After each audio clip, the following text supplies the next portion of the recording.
Here. Why you no love Israel?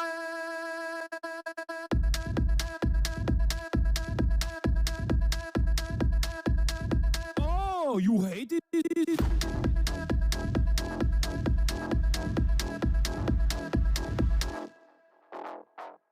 I'm Israel high. I'm Israel high. I'm Israel high. I'm Israel high. I'm Israel high. I'm Israel high. I'm Israel high. I'm Israel high. You have forgotten to say I'm Israel high? Do you love Israel? You must love Hamas. You are Hamas. I'm Israel high. I'm Israel high. I'm Israel high. I'm Israel high. I'm Israel high.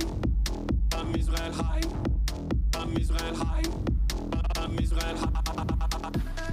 Oh, Israel not number one for you. Oh, anti-Semitism. Israel, small nation. Israel, tiny nation surrounded by scary Muslims. Ah, you are anti-Semitism. You are Hamas. You are Hamas. No politics here. Say Israel number one. Tweet Israel number one. No politics here. No politics here. No politics here. No politics here. No politics here. No politics here. No politics here.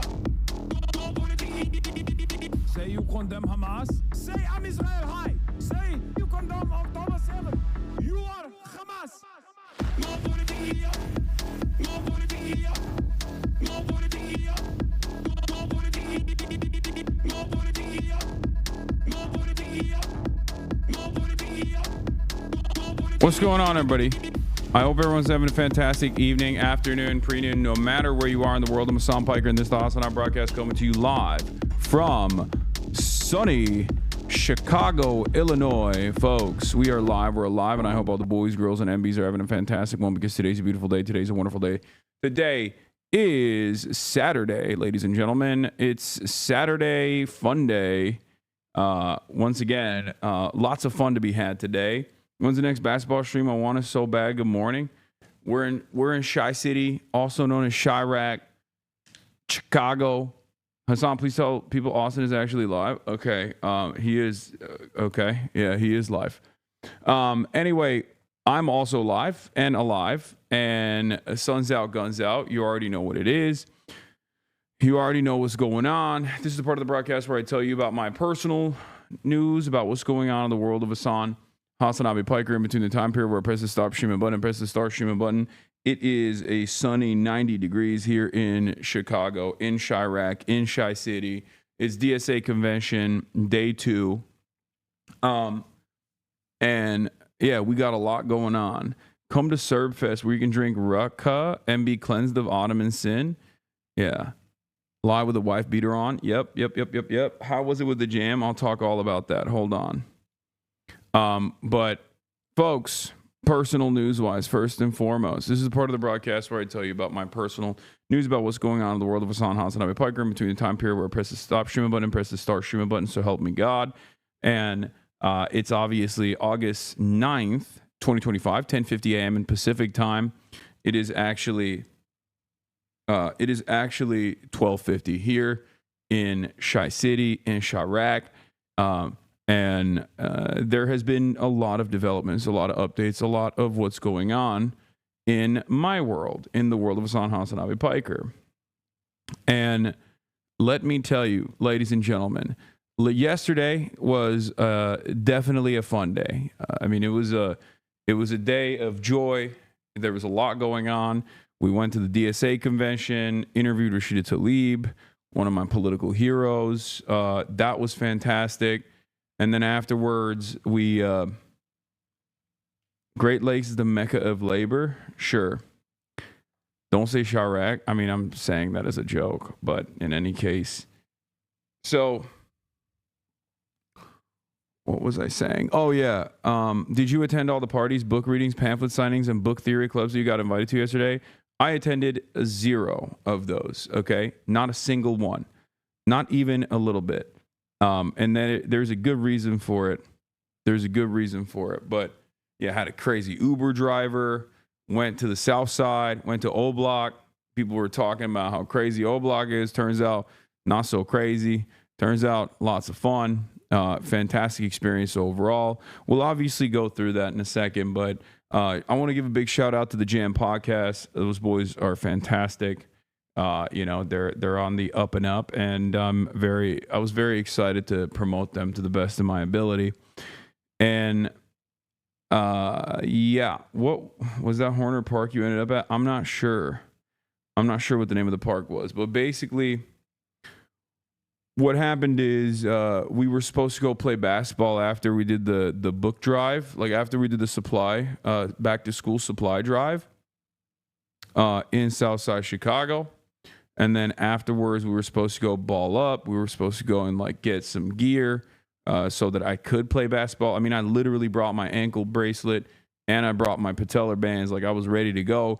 But the problem is, things in Chicago are a lot further apart than I initially assumed. And the reason for why they're a lot further apart is because traffic. Classic problem with every major American city, Chicago being one of the major American cities. There was a significant problem with the traffic, of course. You've seen 1/8 of Chicago. I mean, it's pretty good. Yeah, every infrastructure is car-centric, and Chicago is also car-centric as well. But basically, yeah, we were doing 20 minutes for 2 blocks, but yeah, skill issue, take the train. I don't know how to do that out here. But in any case, we did this. We went up to the park, but honestly, afterwards, I was just like, all right, I haven't eaten yet. Our battery's running out. We're just gonna rip it. We're gonna pull the rip cord. We ended the broadcast, and then we went out and we got some food. And then afterwards, I went and I shot this podcast, and we shot it for like 3 hours, right? Rich people problems? Sure. Yes. Traffic. Famously only experienced by rich people. Famously.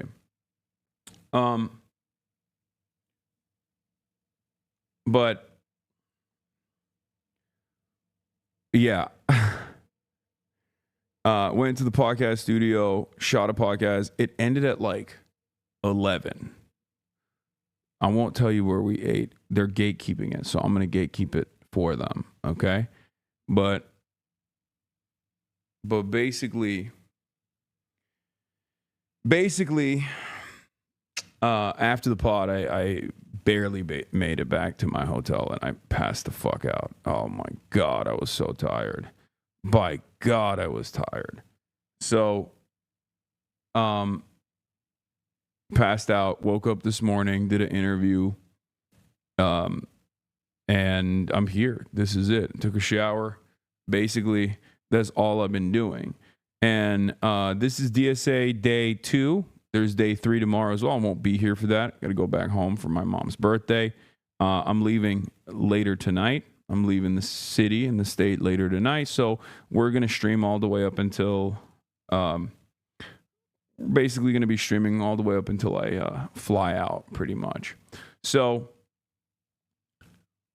we did day one, lots of fun. I have a lot of opinions. I have a lot of thoughts. I'm just going to blast off real quick, and we're going to get started on that instantly. Because honestly, it's been fantastic. It's been a fantastic experience so far. Okay, day 2 of Chi-Town DSA convention, day 2. How's the heat and humidity? It's not that bad. It's fine. It's not that crazy. Do you see Jeff Nibber collab with the Palestinian content creator? Yeah. The Palestinian fitness guy in Gaza. Yeah. He's friends with Yusuf and Abed. So Mersharmer didn't work out. No, there was no way to connect with him. And Brandon Johnson is fully booked today, so we're not going to be able to hang out with Brandon Johnson, the mayor, who actually asked to link up. But unfortunately, we don't have a lot of time because things are just moving. Things are moving fast. So all right, day 2 of Chi-Town DSA convention. Day 2, PR, airdrop, aid, scheme, kills Palestinians. Western condemnations continue as Israel's full occupation plans are announced, linking up with Emma Vigeland and going to Kat Abu Ghazaleg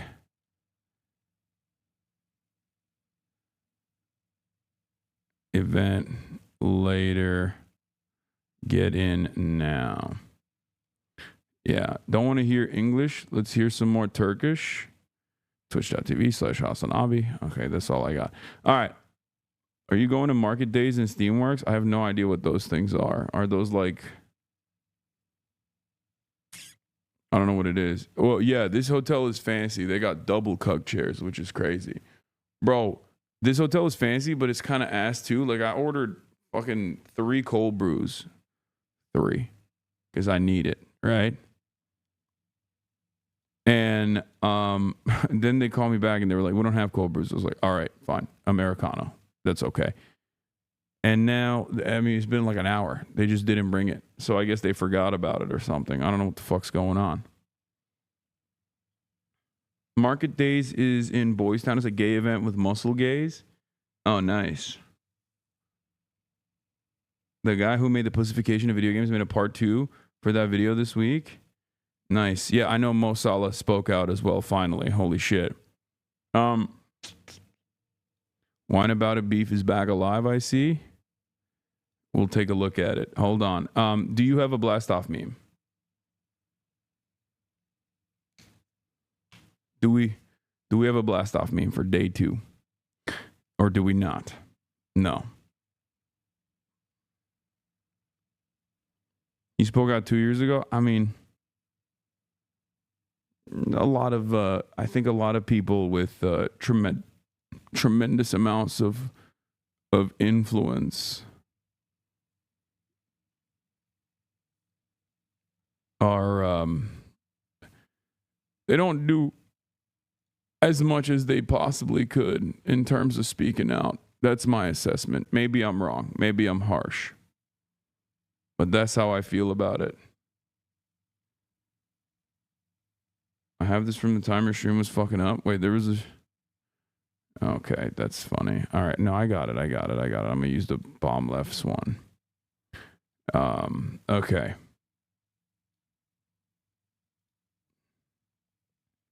Called him again for the coffee law? I know, I should. But yeah, first and foremost, where do we begin? Here, we're blasting off.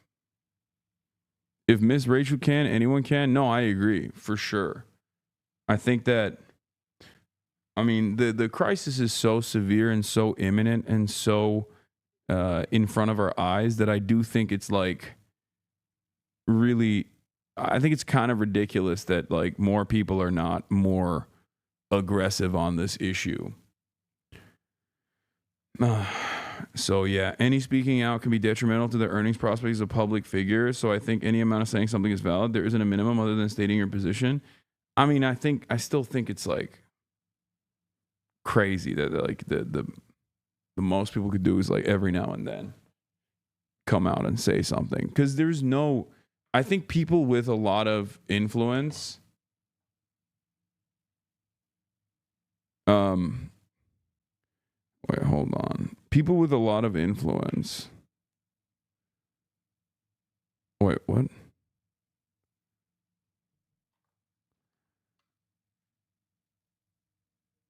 We link at. Hold on. Okay. People with a lot of influence create or expand on the permission structure to make others feel comfortable speaking out. Do you know what I mean? Like that's what I'm talking about when I say like there are those who could be doing more but don't.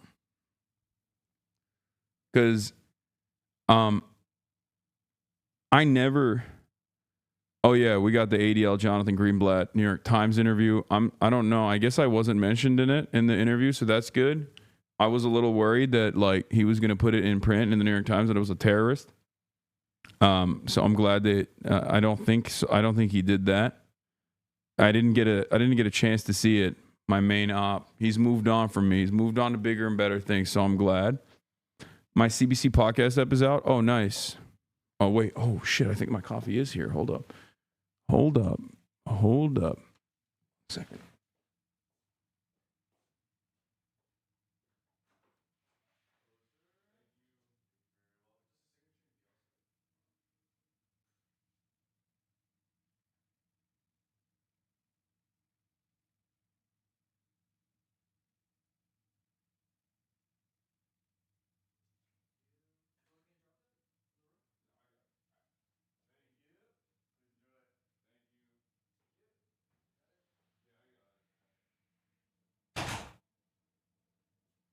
Bro, look at this.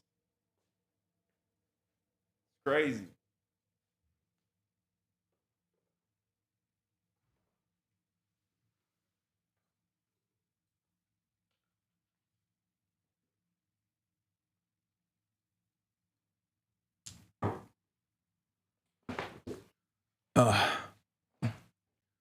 People are still saying happy partner anniversary.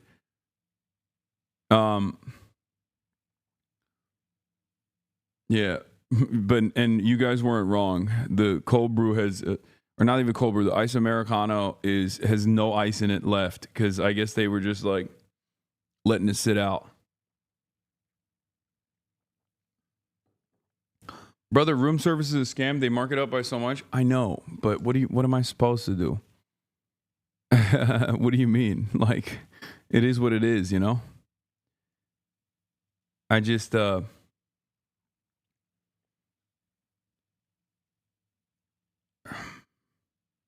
get it yourself. Well, I'm live streaming, Chad. Like, yeah, obviously, if I wasn't, I would just go to like a nice cafe or something and then go and get myself a nice cup of Joe.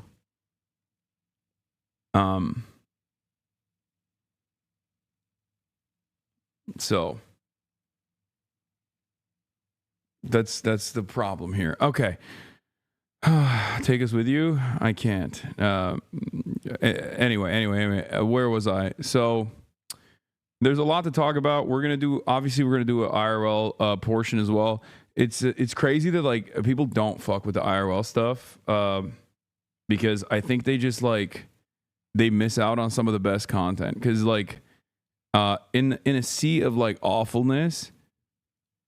So in a sea of awfulness that is happening all around us, I do feel He stole like one of my shit posts and never gave me. So, what the fuck is happening with this? He stole one of Hold my on. shit posts and never gave me credit. Oh, for here. It. And then he called me stupid on stream. What was it? Was it that one? It was that one. That's a great post. Wait, why did I call you stupid? What did you say? It was I tagged the one that had Brad Lander's Hamas on it. Oh. I was going to say hi because I watch your commentary. So thank you. That's awesome. Thank you Yeah, so much. I'm mic'd up I right can't now, post and that. Absolutely fine. I doubt. Yeah, that's a great post though. Thank You want to take a photo? Yeah. All right. Put a Hamas band on Brad Lander. I was like, I can't post that.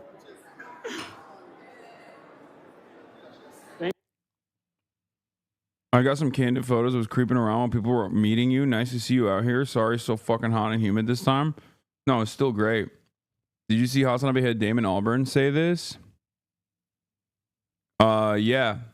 He was at, fun fact, Damon was at my, Damon's daughter is a massive HasanAbi head. I think she's probably in here.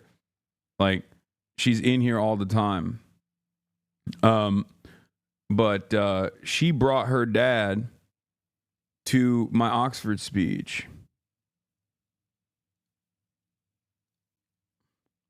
He was there. I met him, and he's a part of this like massive movement of musicians and stuff, including Pink Pantheress as well. She just joined. But all these musicians are doing like a fundraiser event for Gaza. It's coming up.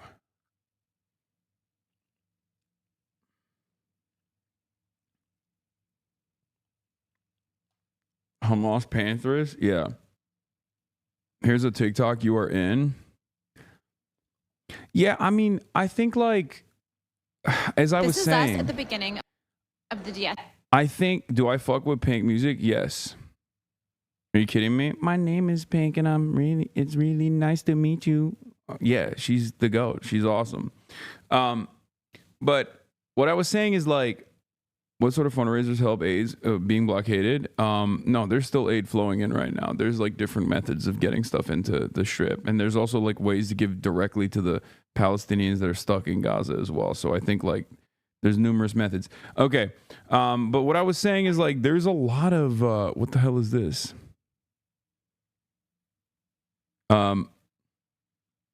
There's a lot of fun that happens in these sorts of like live streams.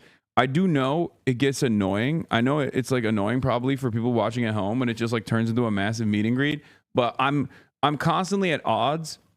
I'm constantly conflicted, right? Because on the one hand, I want to give the people that are there what they want, which is, you know, they want to take photos. Like, I get it. It's a DSA convention. So obviously there's going to be a lot of HasanAbi heads there. There's going to be a lot of people, and they're all like delegates and organizers too. So it's not like, you know, these aren't just like random people showing up to places that I'm at, even though whenever random people do show up to places that I'm at, like I also still feel a sense of obligation that I have to, you know, I have to just like kind of sit there because, you know, how many other times are they going to meet me? You know, it makes sense. It makes sense that like I'm in Chicago. These are people coming from all around the country too. They're not just people from Chicago, you know? So, you know, on the one hand, you got the Rashida Tlaib interview, which is like maximum, getting a lot of information out. And then also on the other hand, there's like meet and greets. I still haven't been able to figure out how to like make that process more streamlined and make it faster, make that process faster, but also make it more interesting and entertaining for the people that are at home, especially because like these guys, maybe you should host actual meet and greets. Wait, what? That's not going to get people. That's not going to stop people from also wanting to take photos, chatter. TwitchCon is a great example of this, where I do a meet and greet and then it still doesn't matter. Like there's still hella people that show up and want to take photos.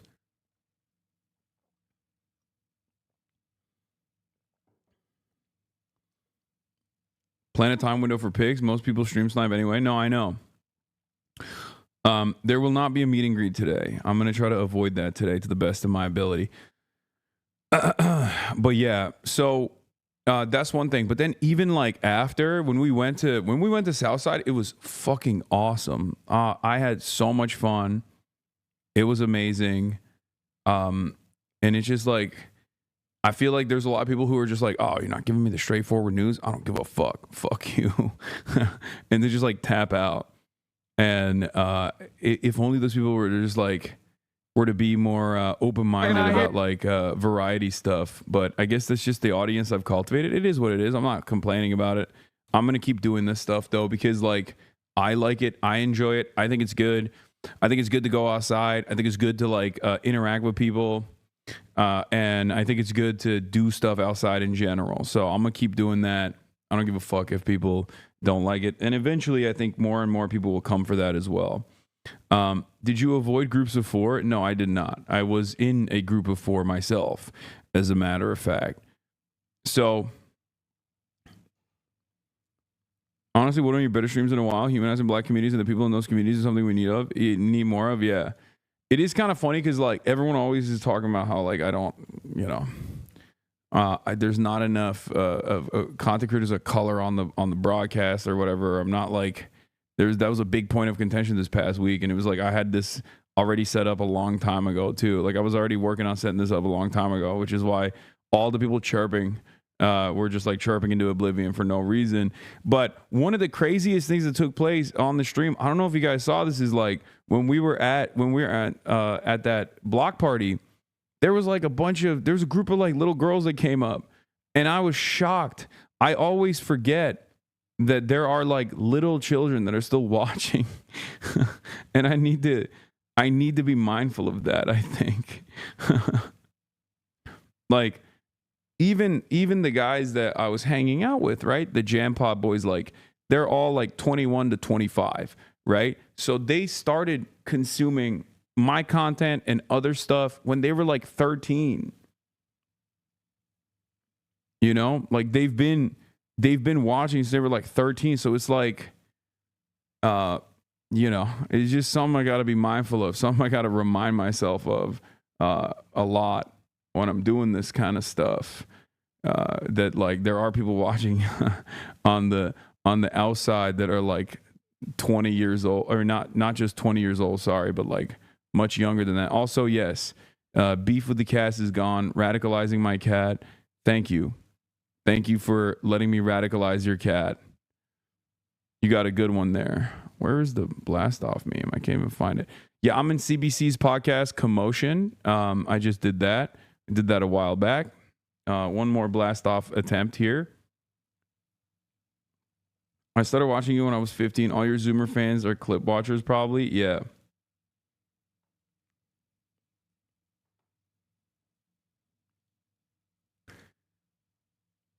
But yeah, for me, the other thing, of course, is that like, it's a reminder when I see like a lot of young people watching me, it's another reminder that like, I mean, I take what I do very seriously in terms of like giving a alternative perspective to people that they never really frequent, they never really see. So it's a lot better. It's a lot better that they get their news from me than get into like the brain rot content, I think. So that's something I got to work on as well. We don't have to, something I got to actively push back against, like with all the clippers. I still don't know how. I still haven't been able to figure out. I guess like with overwhelming force, we just need to do positive clip PR to just like to just like counterbalance all of the negative clip PR that comes from like numerous communities that I've gotten, numerous communities that I've like beefed with, You got to do more collab stuff, I fear, like streamer games. Yeah, I do have to do more collab stuff for sure. But yeah. All right. This was there was a couple funny moments here. This is one. Why is Rebecca not here? What's going on? Don't. If it's personal, don't worry. Get Rebecca a job. Okay. Rebecca, get a job. No, give Rebecca a job. Someone give Rebecca a job right now. Please. Right now. Thank you for the kind words. Damn, she broke, huh? She's just airing her out. Rebecca, you're broke.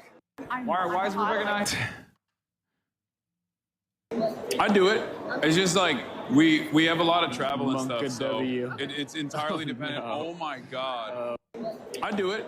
It's just the line just kept growing and growing and growing.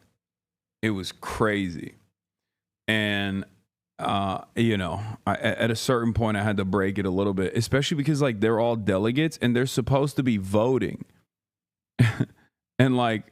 Instead of voting, they're like waiting there to take photos.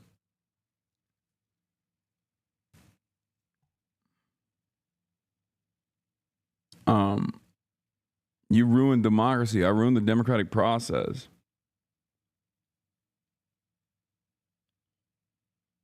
Don't you think that as a wealthy person, you should be more mindful about talking about other people's class positions? No.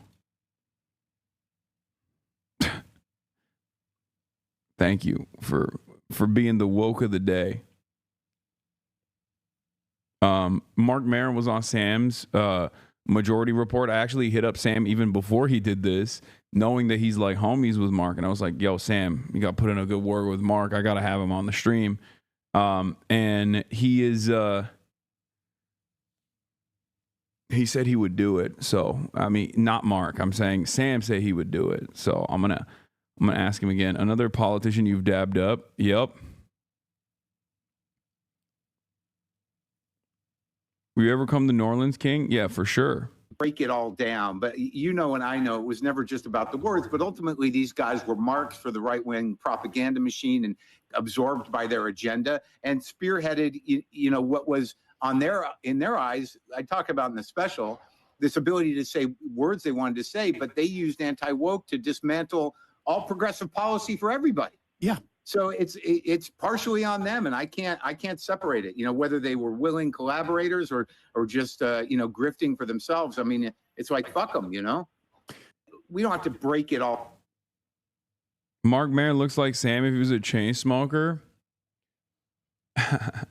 Okay, he doesn't smoke no more. He's a zinner. He's a zinfidel, just like your boy. I'm neighbors with Mark's producer. DM me and I'll put you in touch. DM you. Just do it. I'll put the word out right there. You know? Hold on. Do a kebab giveaway. Who the hell is Mark Maron? Suddenly he's everywhere. Mark Maron is the GOAT, man. He's the OG comedy podcaster. That's so funny. Early HasanAbi has remember, like I used to start my stream by saying like, what the fuck buddies, what the fucking ears. Like I used to do that. It's kind of cringe, but you know, you gotta kill the side of you that cringes rather than the side that makes the cringe. You know what I mean? I think you need more clippable moments, very condensed takes, and pop-off moments. You oftentimes lower down, but use very intellectual language, make the hate clips more digestible. Okay. It is funny. They do look very similar to one another. I do find that funny. Those are my two Jewish unks. My first impression of him was bad because of his appearance on the Bo Burnham episode thing. I mean, he's a serial complainer. Like, Mark he's like a fine wine, you know? You got to let him sit a little bit. Let him decant. It's just, that's how it works. You just got to let him sit a little bit, and then you'll get used to his takes and you'll appreciate it. You'll be more appreciative of his takes. Inside of your two old comedians from the greater Boston area, true. Ray gets baited by Hasan chatter while getting rage baited by Hasan. What is this? Let's take a look. So what did you think of Tara's birthday? The Tara yummy? Tara was like, I can't believe I got you out of the house. And I was like, honestly, yeah, me too. I can't believe I made it to a... Bro, she said that to me too, okay? You're not special. I'm just saying. Okay. What the? Oh, okay. Oh, what? He got jealous that I talked to Tara? Like, what the fudge was this? Just Tara Yummy saying. Party, I because these are know. iconic, I right? know. Like, Just even saying. On my bag, I've got an I love Tara Yummy sticker. She I had, do. I love Tara Yummy lighters. I There have were one, too. condoms. There was a whole lot. Who asked? Pipe down, Piker. Stuff that's just very Tara Yummy. I have those as well. Bruh. Look, I still have it. I'm the real Tara Yummy head. It's not a big deal. Real ones know. The real ones know, okay?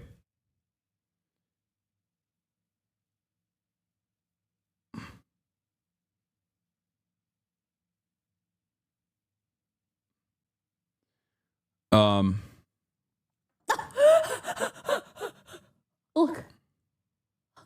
Dude, what? Okay, J Huff 94 said you and Ray both so old caught. Oh my God.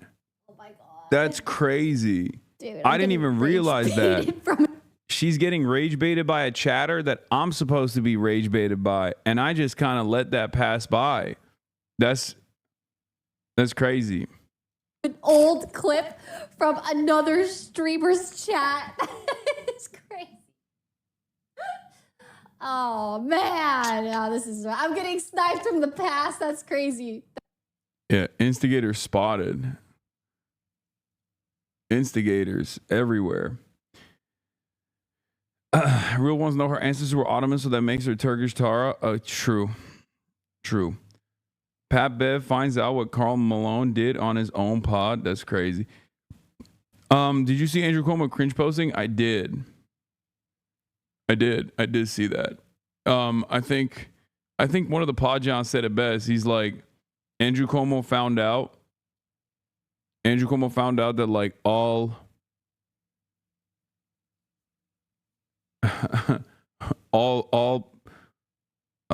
attention is good attention. Like even bad PR is still PR. You know? What is this? RIP branding connection? What the hell is this? What the helly? Oh yeah. Yeah, I'm 1 degree removed from Brandon by a lot, to be fair. I have a couple different 1 degrees from Brandon. It was positive PR. You don't need political clips. You need humanizing and funny clips. Yeah, I agree. Did you already cover Twitch running ICE ads and the petition going against it? Wait, Twitch is running ICE ads? Gross. What the hell? Bro, what is happening? I swear to God. Dude, Amazon, Twitch, basically everybody at this point is just like, yep, we're in it. Full tilt, you know? That's gross. How does it feel to be in the land of Pritzker?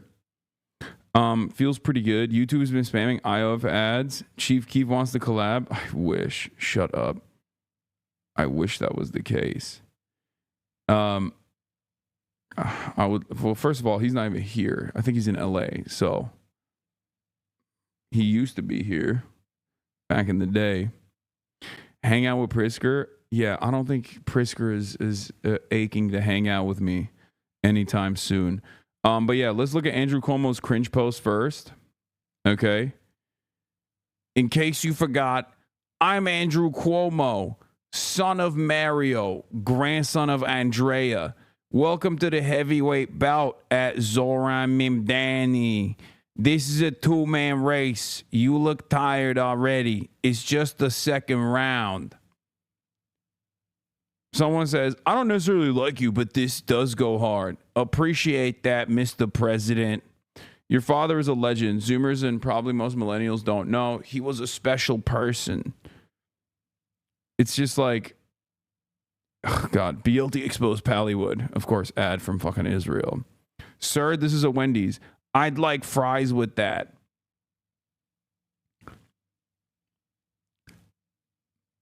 I genuinely believe these responses are bots. Yeah, I don't know where this is coming from, but this is like a new Andrew Cuomo hired some fucking millennials and Zoomers in his social media team to just like start blasting dumb shit like this, I guess. Felix says, guess what, Zoran? I don't just have a dad. I also have at least one grandpa. That's right. I come from a family. You know anything about those? Pray you don't run into me before around 5:30 p.m. when my brain stops working and my staff shows me into a panic room. Yeah, he's impression farming.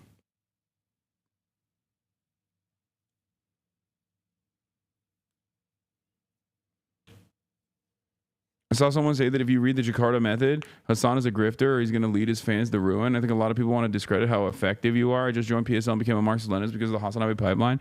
Yeah, some of that is just like people who are crazy. Others are,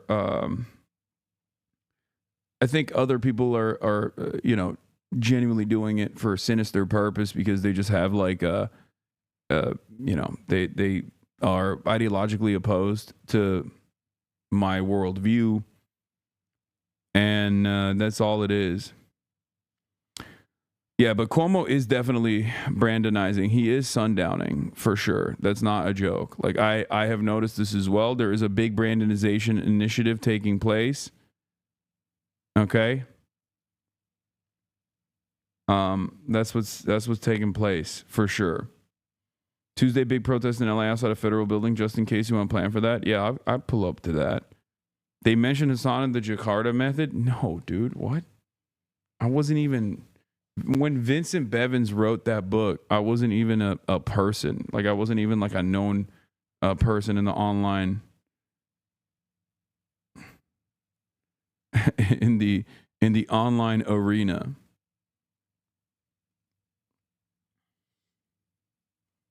Some of it is ego wanting to outgrow you. That for sure is a part of it too.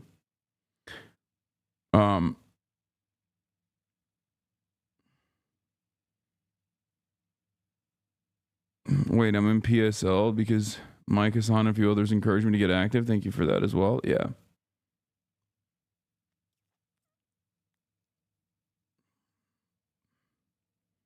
My favorite Cuomo moment.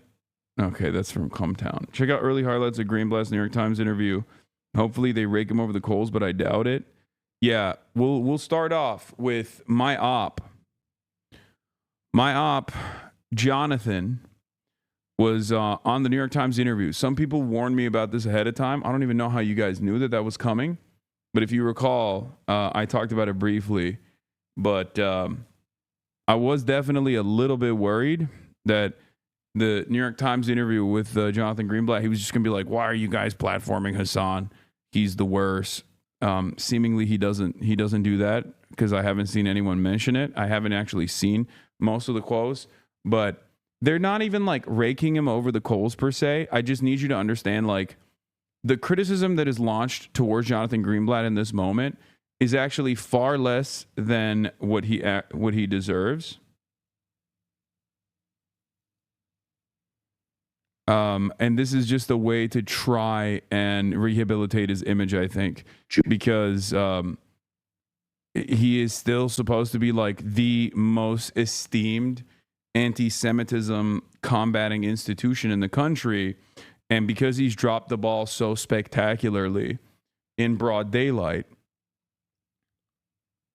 in real time, in a way that like even like liberal Zionists are frustrated with, that he has to like go back and bring a veneer of credibility to the ADL as an institution, and this is the only way he can do this.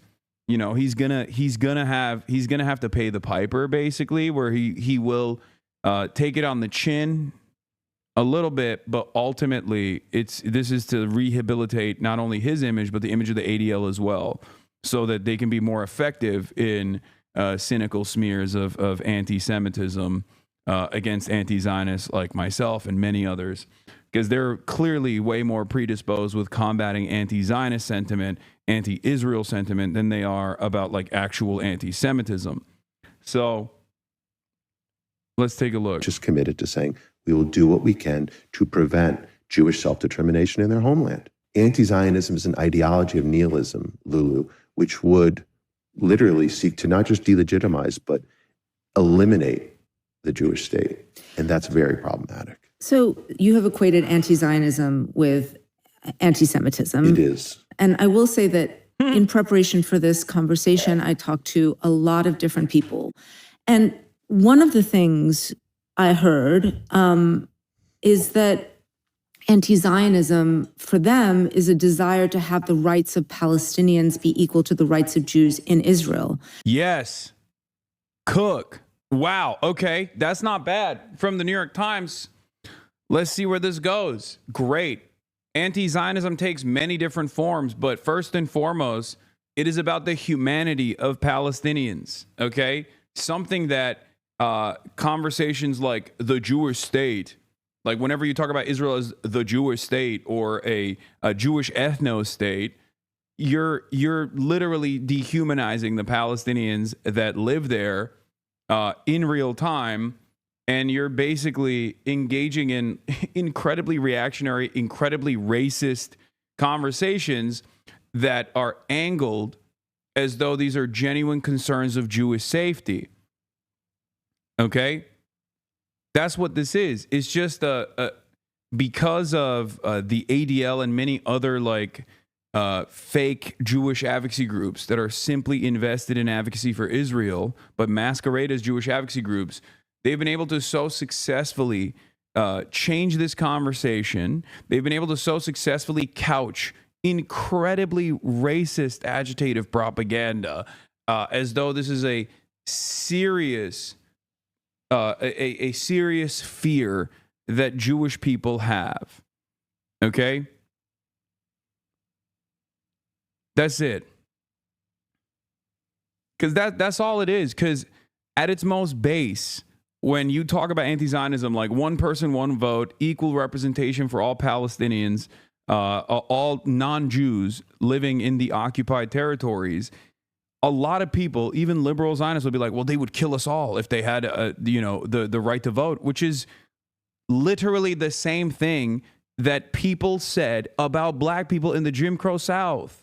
Like, oh, we can't give black people the right to vote because they'll just fucking kill all of us. And it's like, dog, how can we, on the one hand, look at these quote unquote civil rights organizations like the ADL making this kind of like incredibly racist argument while simultaneously having to like listen to them as like serious arbiters of what is and isn't acceptable speech in public.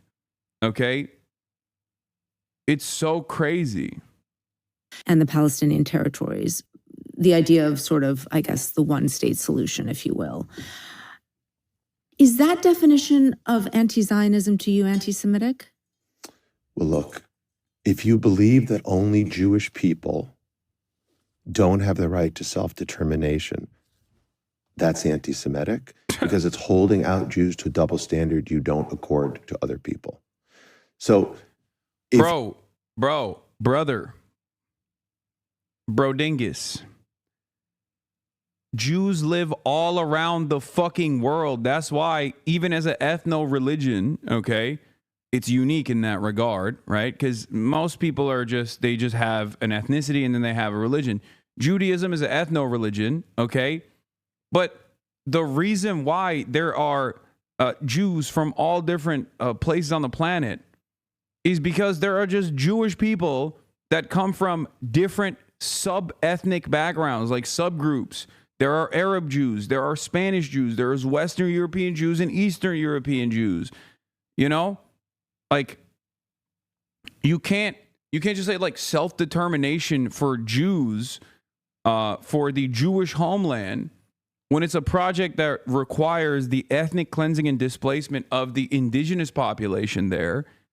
And on top of that, you got Ethiopian Jews, you got Jews in Uganda, bro. You got Chinese Jews, there's Jews everywhere, you know? And it's just like, oh, there's just this one area that they can all go to and congregate. And that area requires it to be like a Jewish ethno state, okay? A Jewish ethno state, then all of a sudden, you're basically doing, you're doing.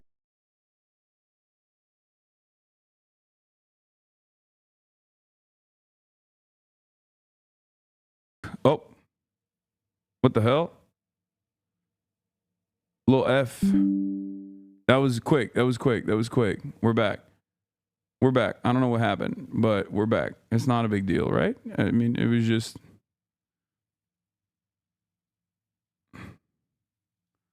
What the helly? What the hell? What the helly? Yeah. Spam 2's in the chat if you see this. We're doing a test. Spam 2's in the chat.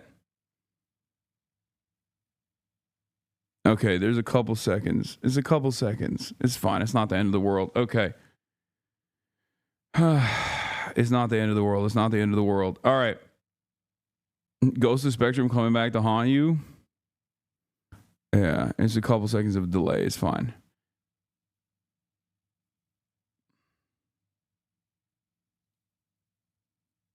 What is this? A study conducted at the University of Miami found that they're doing studies on Twitch raids. That's crazy. Have detrimental impact on community engagement. The erratic nature of new chatters causes existing community to disengage from the conversation. Damn.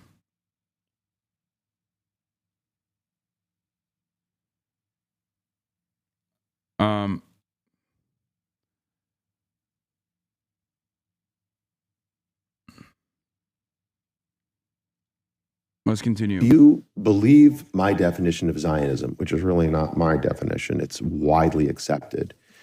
It's peculiar to me how anti-Zionism isn't the opposite of that. How people choose to interpret it. Bro, you can't just say it's like Jewish self-determination. It's like saying white self-determination. Okay? There's Jews everywhere, just like there's white people everywhere. Okay? Oh, I don't get it. Like, I just want white self-determination. Why can't I do a homeland for whites? Okay? I don't get it. Everybody else has a homeland. Why can't we have a homeland for whites? It's the same shit. Like, regardless of the history of marginalization and pogroms and even the Holocaust that Jews have withstood historically, Jews in Israel are the dominant group. Like, it is the supremacist group in Israel. So when you make this argument, it's no different than a majority white country talking about how we got to get rid of the non-whites. And that shit's happening right now in the United States of America. That's like a real point of conversation at this very moment. That's a real thing that we have to combat here in the United States of America. Okay? And that's a real thing that has happened in other countries historically, like Rhodesia. Okay? Other countries have historically done this exact same argument, right? They don't obviously exist anymore. Thank God. But that is the same argument. And I hate that, like, we have to entertain this. Like, I hate that, like, woke institutions or liberal institutions, like, quote unquote progressive institutions, entertain this, like, very clearly supremacist, reactionary, right-wing ideology, this fascist ideology. You know? We recognize that kind of language here in the United States of America as fascist. We try to actively combat this language, the permission structure basically expanding so that this kind of language is, like, appropriate to use in broad daylight. Unfortunately, in spite of people's pushback, it still doesn't matter. It's still popping off, especially in places like Twitter, right? And yet you have a person who is responsible for a civil rights organization in air quotes, saying this kind of stuff. It's crazy. Embellish it, to sort of dress it up as something other than what it is. But the reality is, if you believe how I laid out Zionism, then anti-Zion. You are oversimplifying this. Israel is a multi-ethnic society that's forced to identify as one ethnicity to counter the Palestinians, yet they are racist to each other. What? Yeah, I know. What do you mean? I am oversimplifying it because I'm trying to explain it to people. What?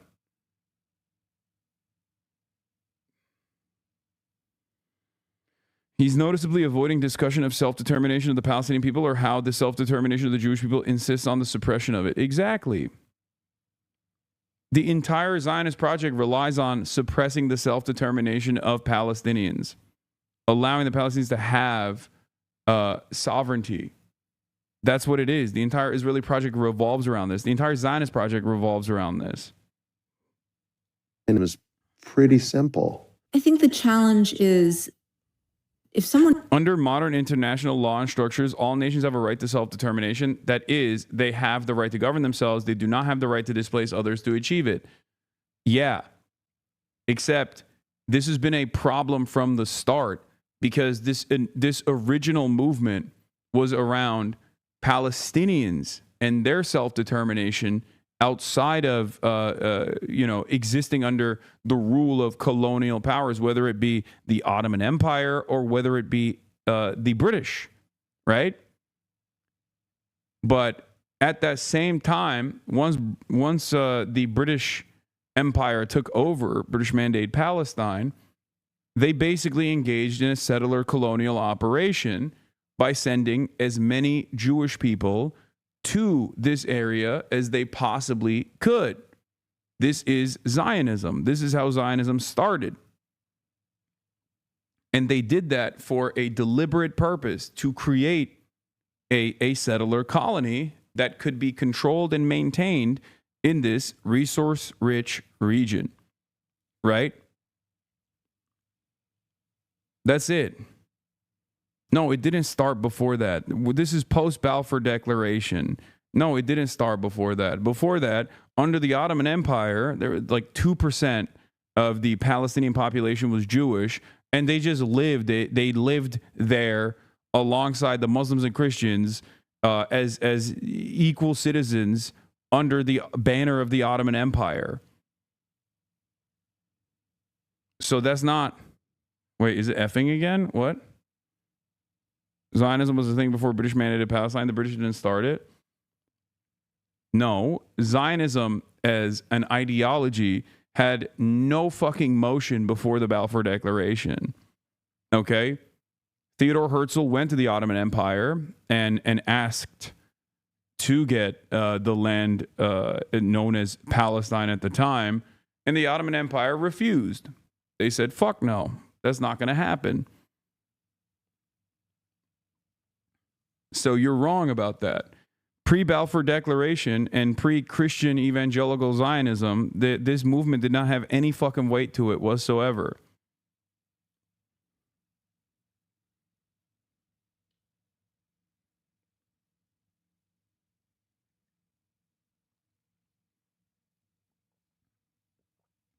And in spite of the idiots bring up jizya to say they weren't equal, yeah, I know. That's irrelevant.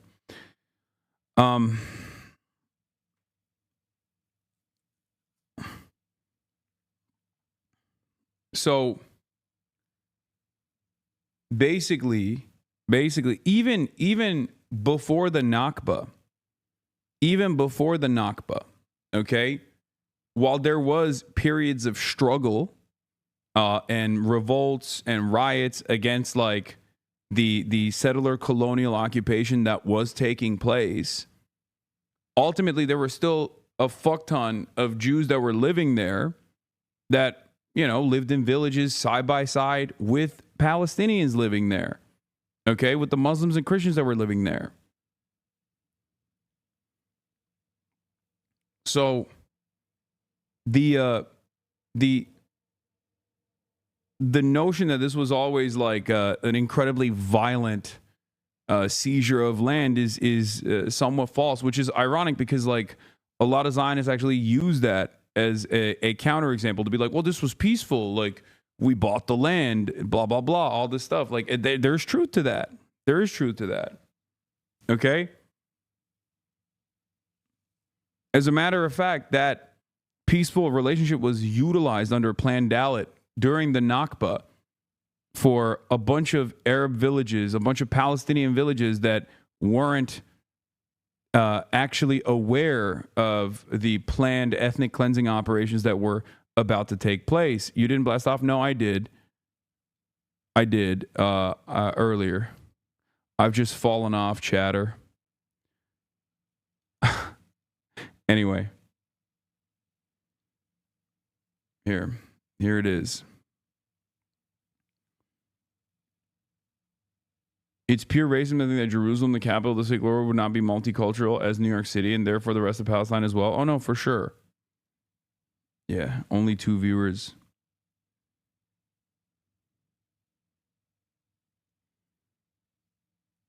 There were literally just Jewish Palestinians there, and some people either accidentally or unknowingly speak as though those are two contradicting things. Yeah, no, for sure. Zionism existed before the declaration, but was incredibly fringe before it. Even after, in 1922, the U.S. Jewish Labor Council voted unanimously to condemn Zionism as an ideology because they saw the writing on the wall. Yeah, no, they're like Zionism as a substitute, as like almost like a secular national religion, is a relatively new phenomena in the 3,000 years of Jewish history. It's so new. It, like, even in its inception, it wasn't as poppin'. It did not, like, most Jews did not fuck with that. As a matter of fact, ironically enough, most Jews still don't technically fuck with it in the sense that they just live in America.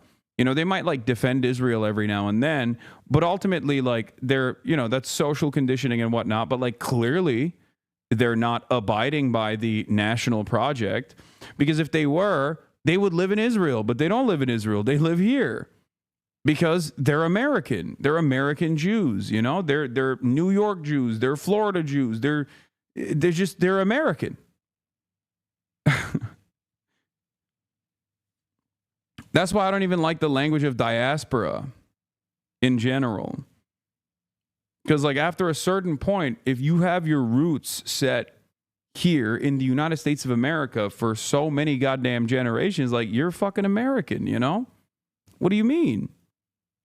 Israel loves, like, Israel defenders and Zionists love using that language to be like, these are diaspora Jews, like, as though they're just, like, separated from their fucking homeland of Israel. Like, get the fuck out of here, dude. This dude has been living in America for longer than Israel has even fucking existed. Okay? The fuck do you mean? Like, what do you mean? There's motherfuckers who have their roots here for a lot longer than Israel existed. Zionism existed along the same time as a lot of other Jewish forms of self-governance. We had leftist Bundism at the same time. It was competing with a ton of other ideologies and was never inherently going to succeed. It did so because of external factors like Balfour. And then, of course, obviously supercharged after the Holocaust, too. Like, those are the two major factors that played a role. I think the Holocaust probably played the most consequential factor, because then there were plenty of Jews that were genuinely considered stateless and had withstood incredible violence at that point. So that's it. After that point, it was over.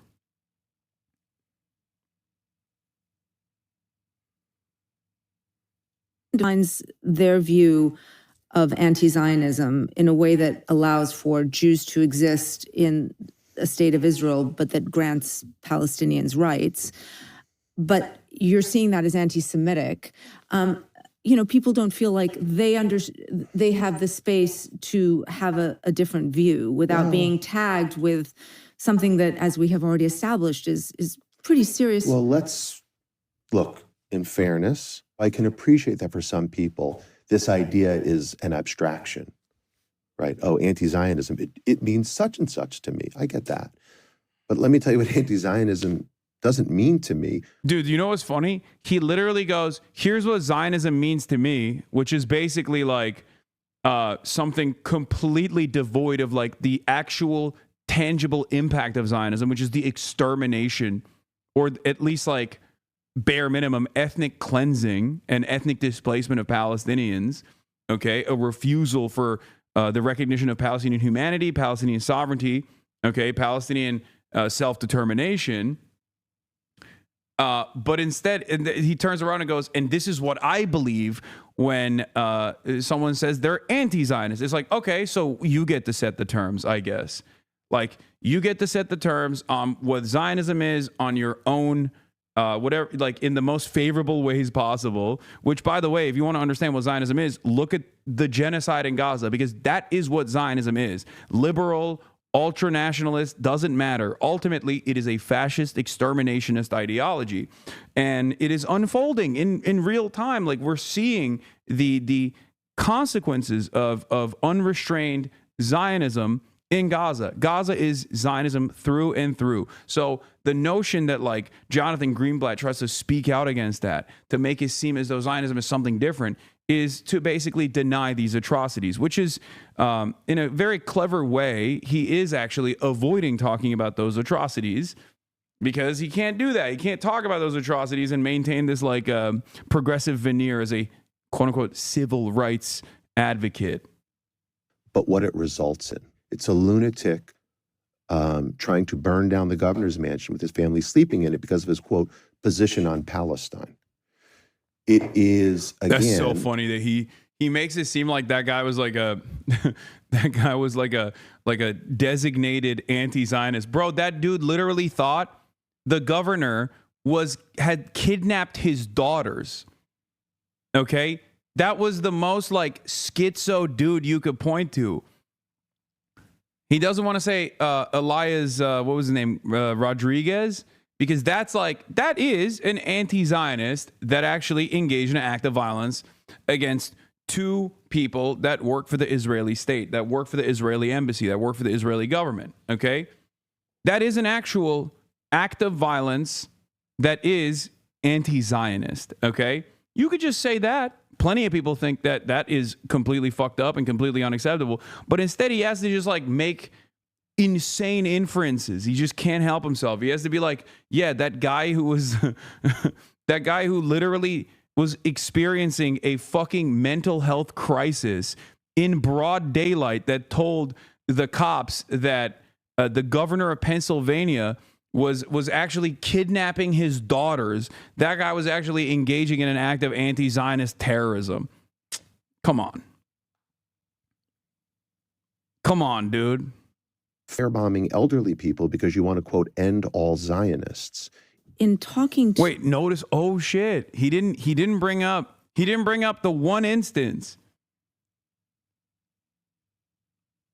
That's interesting.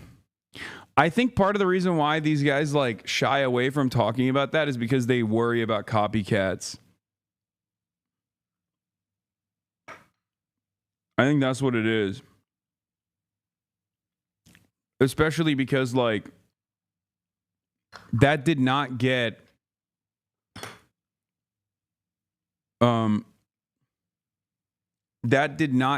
the same like widespread condemnation that they were expecting. To clarify, he was not a schizo dude in the colloquial sense. Oh yeah. Yeah, he was literally a diagnosed schizophrenic off his medication. Yes. I'm not like saying, oh, that dude was schizo. Like he was literally diagnosed medically as someone who was schizophrenic, who was very clearly experiencing an episode of paranoid schizophrenia. He was hallucinating that the governor had kidnapped his daughters. To people who are self-described anti-Zionists, starting with the idea that that is the way that they feel that everyone... Here you go, bro, with the schizophrenic shit. Wait, what? Dog, what are you talking about? What do you want me to do to in order not to come across as like even remotely ableist? You want me to just like lie and act like the dude was not someone who was off his medication?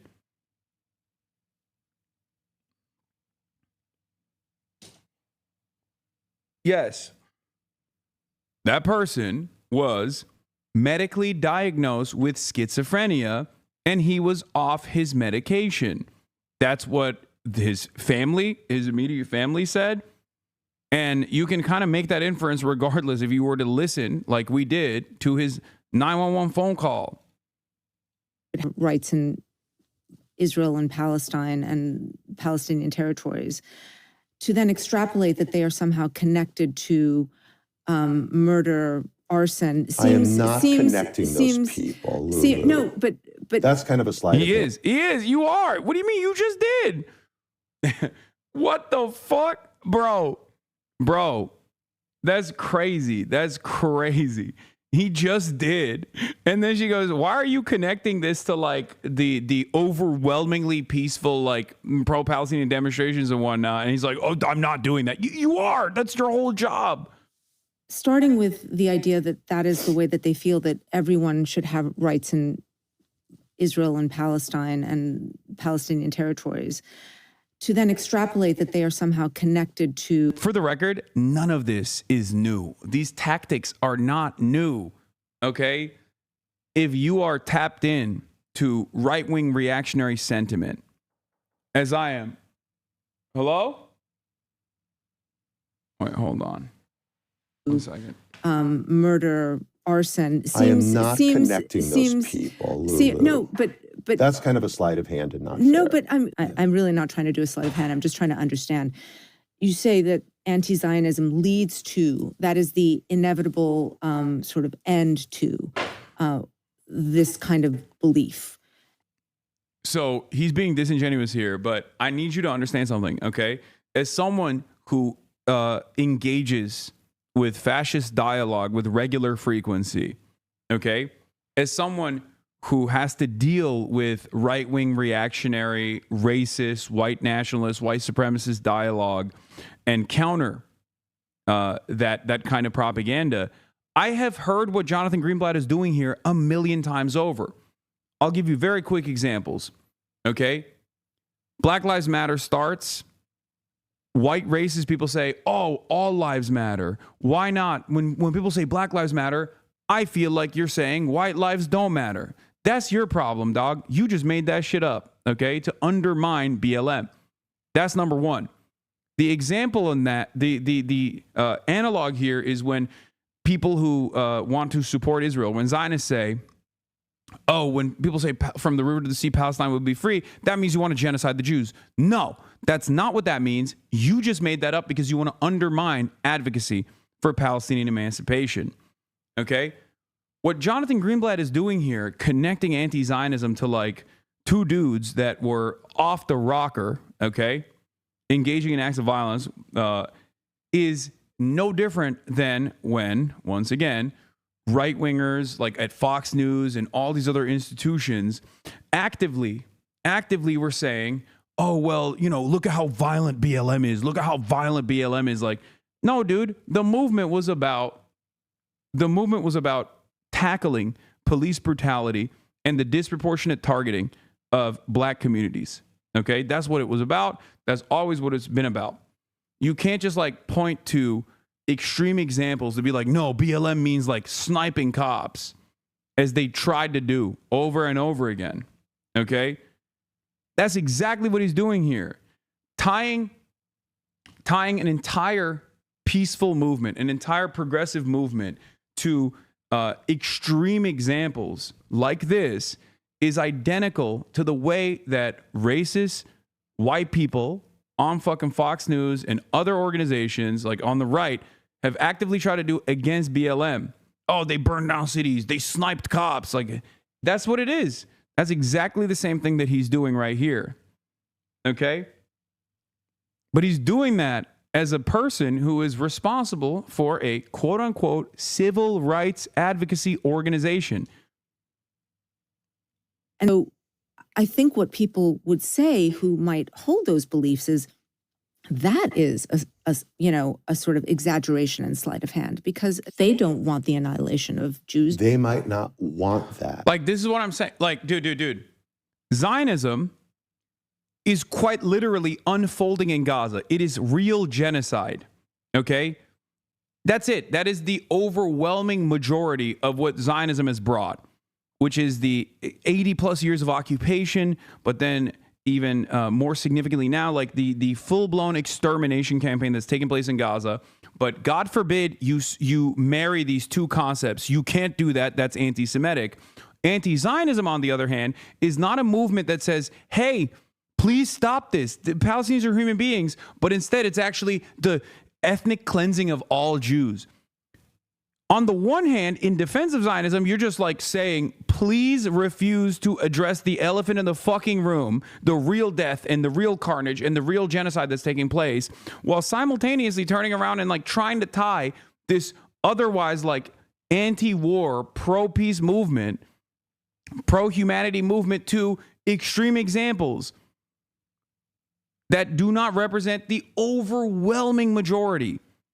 Like, how are we supposed to exist in this world where Israel's actions that are broadly supported, like routinely supported by virtually the entirety of the Jewish demographic of Israel, okay, that is somehow not representative of Israel at all. That's not representative of Zionism at all, even though it's like literally the most base understanding of Zionism. But anti-Zionism, on the other hand, is supposed to be this hypothetical advocacy of the extermination of all Jews. Do not look at what Israel's doing in Gaza. That's not representative.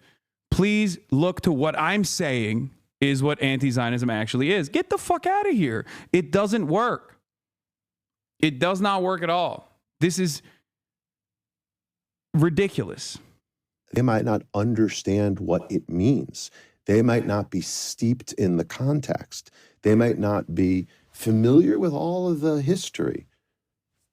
But all I know is... No, they're not familiar with your version of the history, the one that is ahistorical.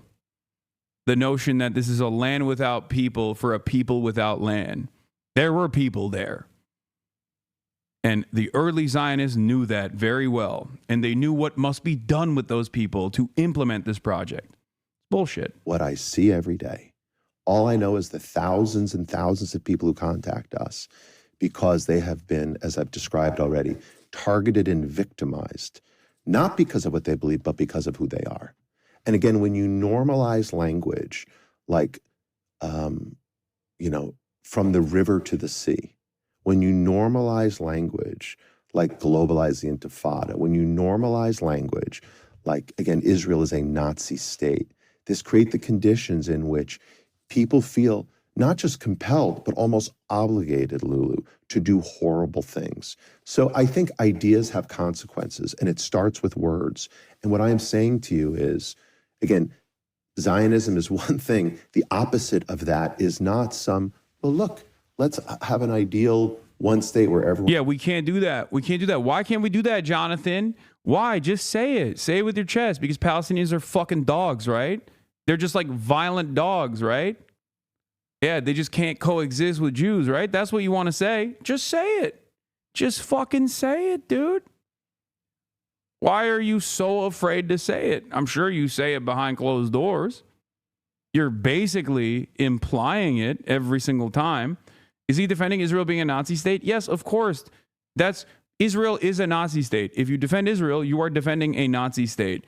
And it's not just like a theoretical Nazi state. It's a Nazi state that's currently doing a live streamed Holocaust.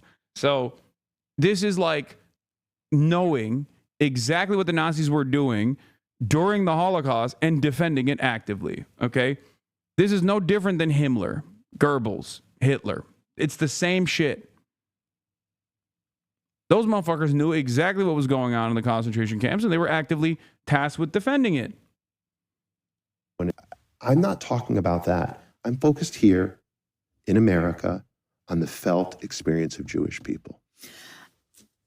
I'm sure. Yeah, it's shameless and also insanely, intensely anti-Semitic. Ironically enough, okay? It is intensely anti-Semitic to put the feelings of American Jews that you, by the way, have made up, okay? It doesn't even like correspond to reality. Jews are not monolithic, obviously. No group is. But you're basically saying like, I am the top Jew and all of the Jews in America are feeling really worried about the ways in which people are recognizing Israel's Nazi behavior. Okay? That's fucking crazy. You're literally associating all Jews in America with Israel's Nazi project. That is unimaginably anti-Semitic. You saw my colleague Ezra Klein's recent piece on divisions within the Jewish community, because this is not just an active debate outside of the Jewish community. These definitely, yeah, exactly. And it's also irrelevant. That's the other thing. It is so irrelevant. Like, not only is it anti-Semitic because you're basically fucking saying like, you're basically saying like, no, all Jews care about Israel doing a genocide, and like they get really scared when people say Israel's doing a genocide. Please don't, please don't let people say Israel's doing a genocide, even though it is, because you'll hurt the feelings of Jews. Not only is it untrue, but even if it was true, it still would be irrelevant. You know what I mean? Even if Jews were a monolithic force, and they're not, but even if they were, and they were all like fucking predisposed with like Israel doing a genocide, it still would be utterly irrelevant in the grand scheme of things. Do you fucking think that genocide is appropriate or not is the actual question here. Okay? That's it. And how they're interpreted are also very vigorously debated within the Jewish community. Absolutely. And in that piece, he argues that the war in Gaza and Israel's actions over the past year there have broken the consensus around the central place Israel has for American Jews. And there was this one line in the piece that really struck me about how we think about the idea of self-determination. And he writes, and I'm quoting here, "The question is not whether Israel has the right to exist, it is whether Israel has the right to dominate." Israel does exist, right? But the question is, does Israel have the right to dominate, which is what has caused so much consternation about how Israel exercises its right to exist. Yeah. This is a surprisingly good interview. This is from 2023, December 7th. Barry Weiss targeting Rafat for how his tweet on fake baked babies made her feel versus Rafat actually being killed is the perfect encapsulation of this whole feelings debate in the West when an actual genocide is being committed. This was on December 7th, 2023. Okay? I made something up to justify Israel's mass slaughter of Palestinians. A Palestinian that is watching his family get mass slaughtered made a joke about it. That made me feel bad. That made me feel small. That made me feel stupid. So I demanded that Israel take vengeance in my name. And Israel did.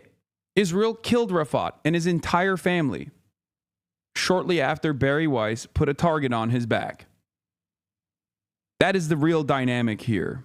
Okay? That is the reason why when I speak to Palestinians in Gaza, for example, I have to weigh this. I have to weigh this, the fear that, like, I have to communicate with them off camera before I have them on to see, like, are you sure? Like, this is putting a target on your back, technically. You know what I mean?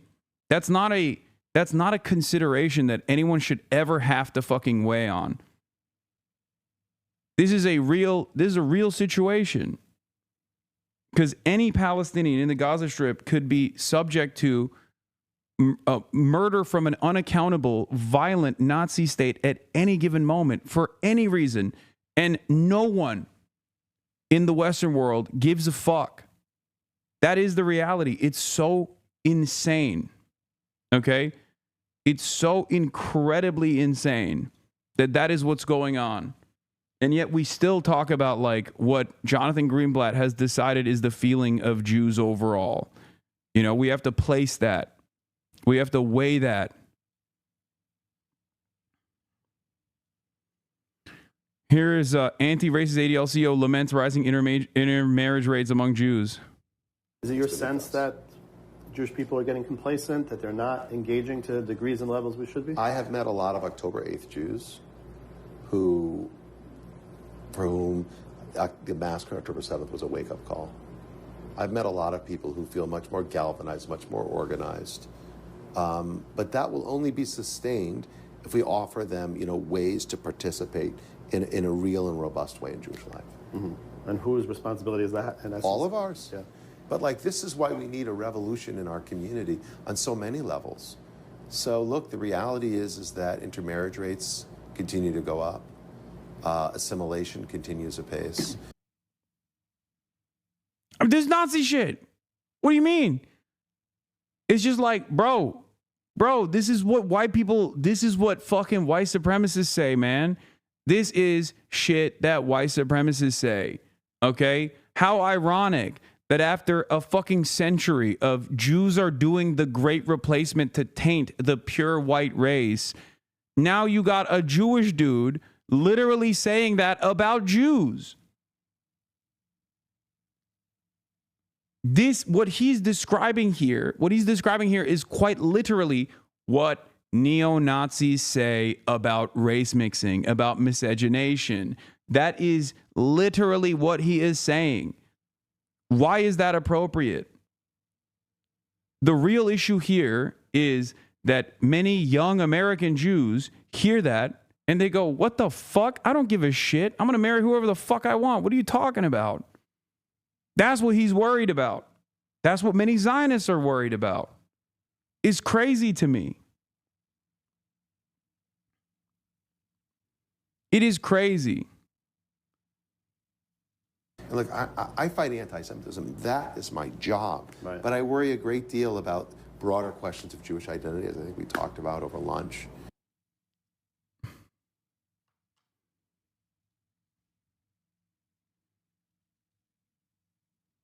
Is it your sense that...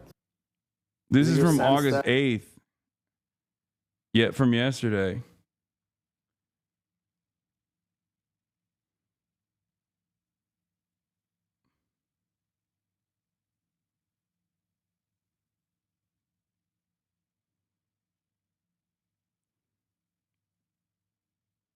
I'm going to say he said the 14 words but Jewish, and he can still masquerade as a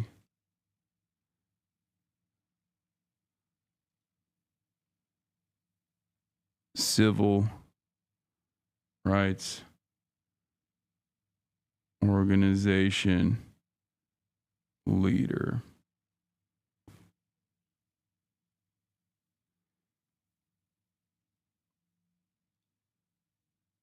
Jewish people are getting complacent, that they're not.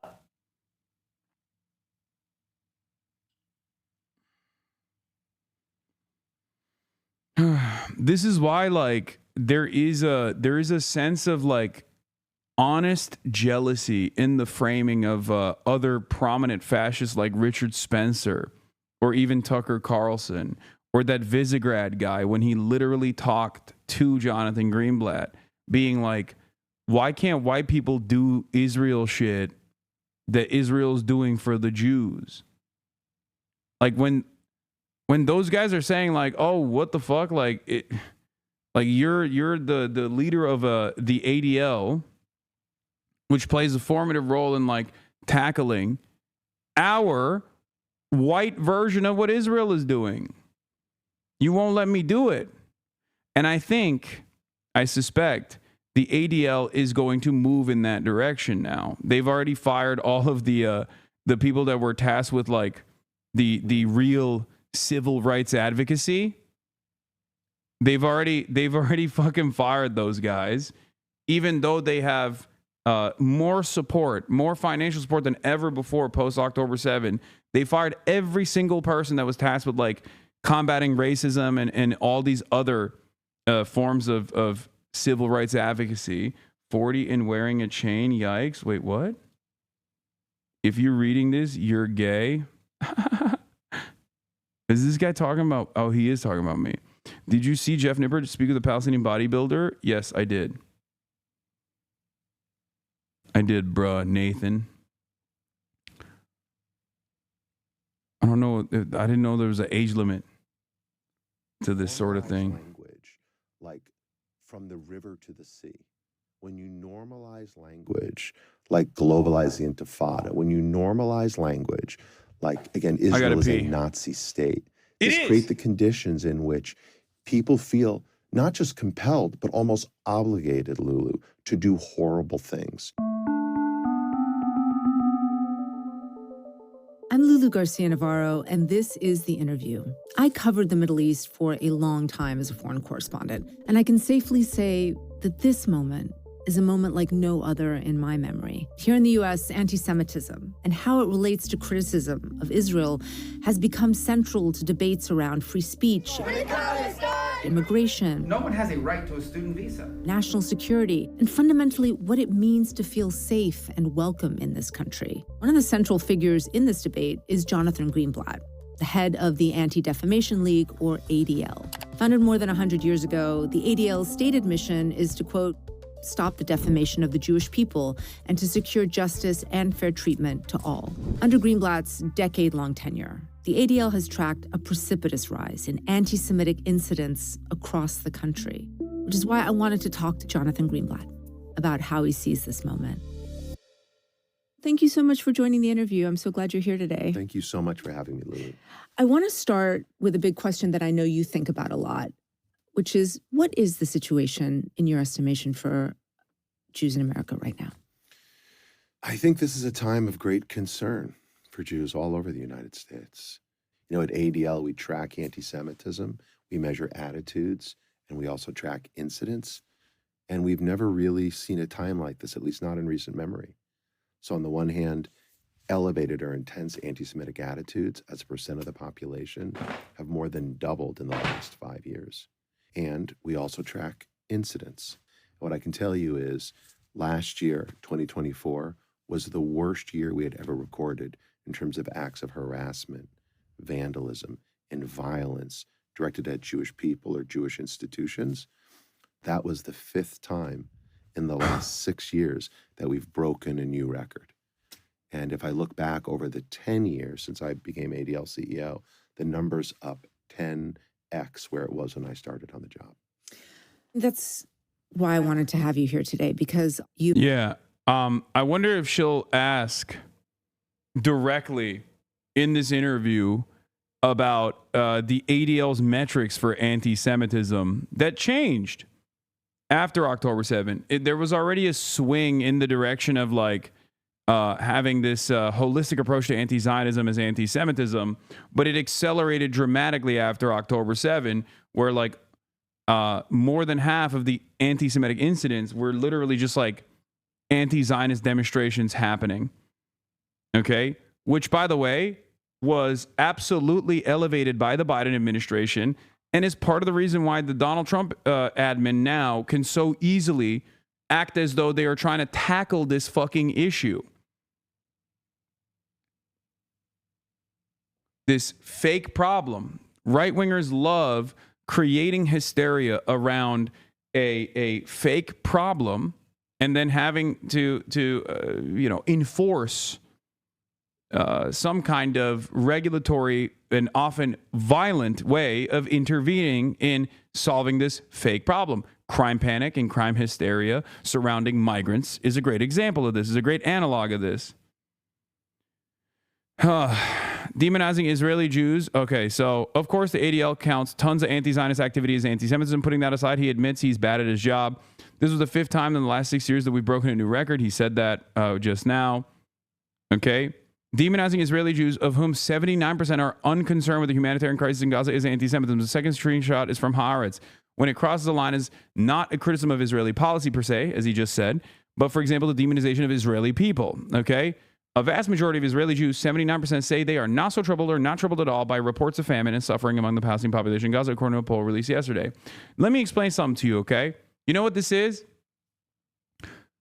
We're all progressives in this space. We've all encountered a moment, either directly or we've seen it happen in out in the real world, where people do something racist, and then you call it out as racist, and then everybody gets mad at you for calling it out. Okay? That's literally what this is. It's like, oh, dude, what the fuck? You saying I'm racist is the real bullshit behavior. No, motherfucker, it's you thinking, it's you and your ass thinking that like the genocide in Gaza is appropriate. That is the real problem here. Okay? That's the real problem.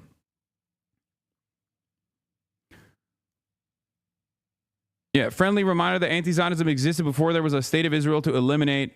Anti-Zionism is a belief that Jews do not have the right. It is an ideology which is committed to saying, we will do what we can to prevent Jewish self-determination in their homeland. Anti-Zionism is an ideology of nihilism, Lulu, which would literally seek to not just delegitimize, but eliminate the Jewish state. It's very problematic.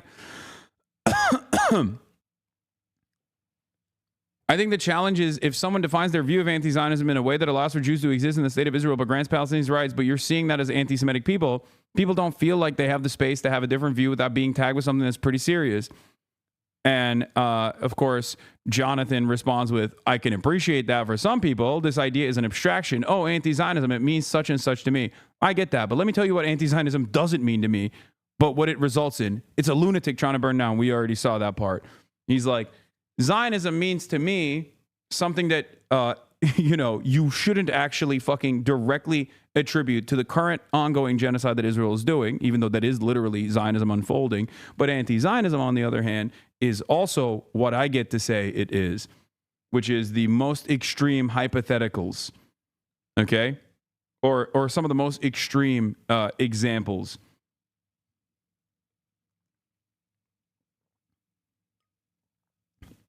Other than Israel, give us an example where calling out racism is labeled as problematic. What do you mean? Among right-wingers? Hello? What? Are you fucking dumb? Every right-winger. Have you never been around like a Republican, dude?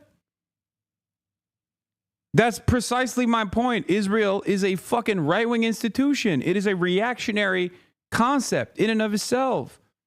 That's why it's identical to like a racist white Christian nationalist or whatever being like, oh, you're calling out this is racist. That's the real problem to me. That's it. That's it. They're doing the same exact shit. In which he shares the outrageous conspiracy theory that Students for Justice in Palestine knew about October 7 attack before it happened. That's also another crazy thing. This guy is literally off his fucking rocker. We didn't know exactly what had happened, who had perpetrated it, and yet SJP on the 8th already had their narrative pretty well developed.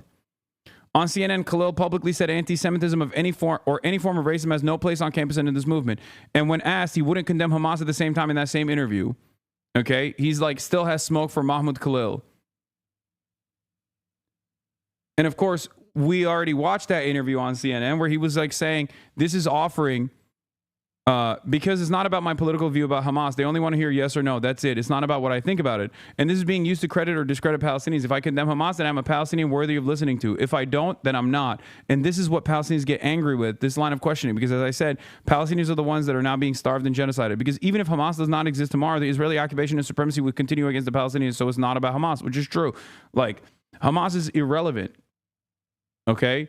If the conversation is supposed to be about Israel's genocide, then any kind of fucking violent resistance or any kind of violent militancy against said genocide is utterly irrelevant and inconsequential in this conversation. It's ridiculous. It's like saying, do you condemn the Jewish partisans during the Holocaust? Do you condemn any kind of resistance movement during the Holocaust? It's fucking a ridiculous question to ask. And yet it is so normalized in our modern day discourse that it is the only question, it's the only game in town that you have to answer before you can ever make any fucking statements.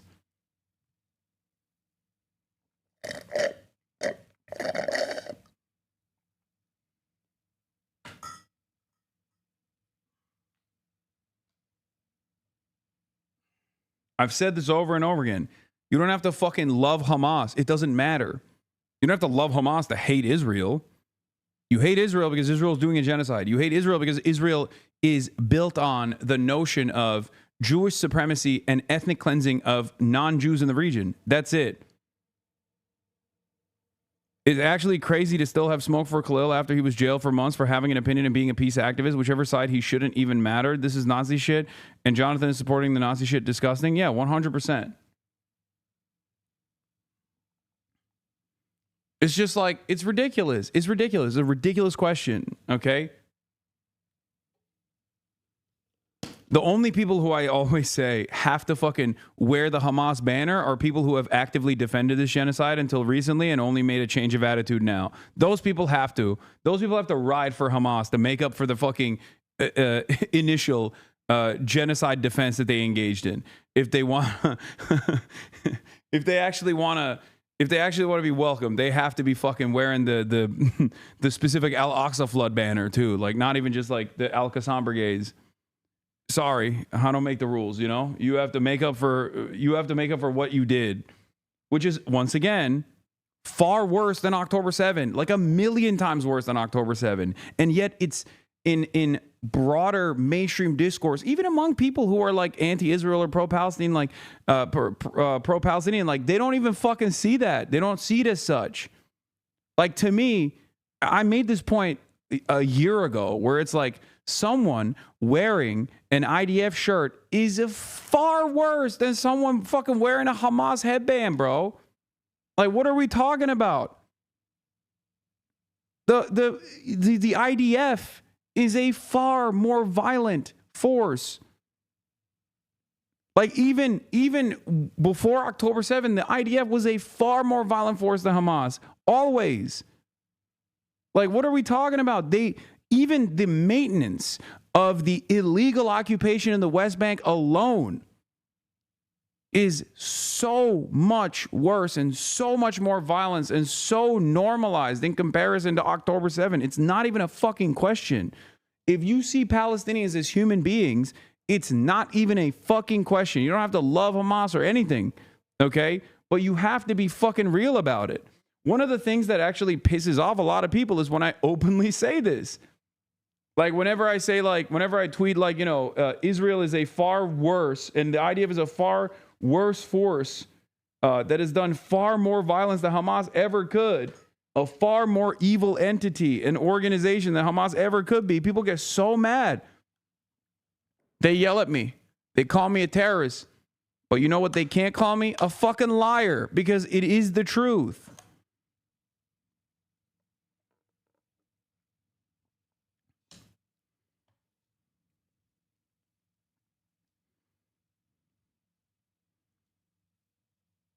Yeah.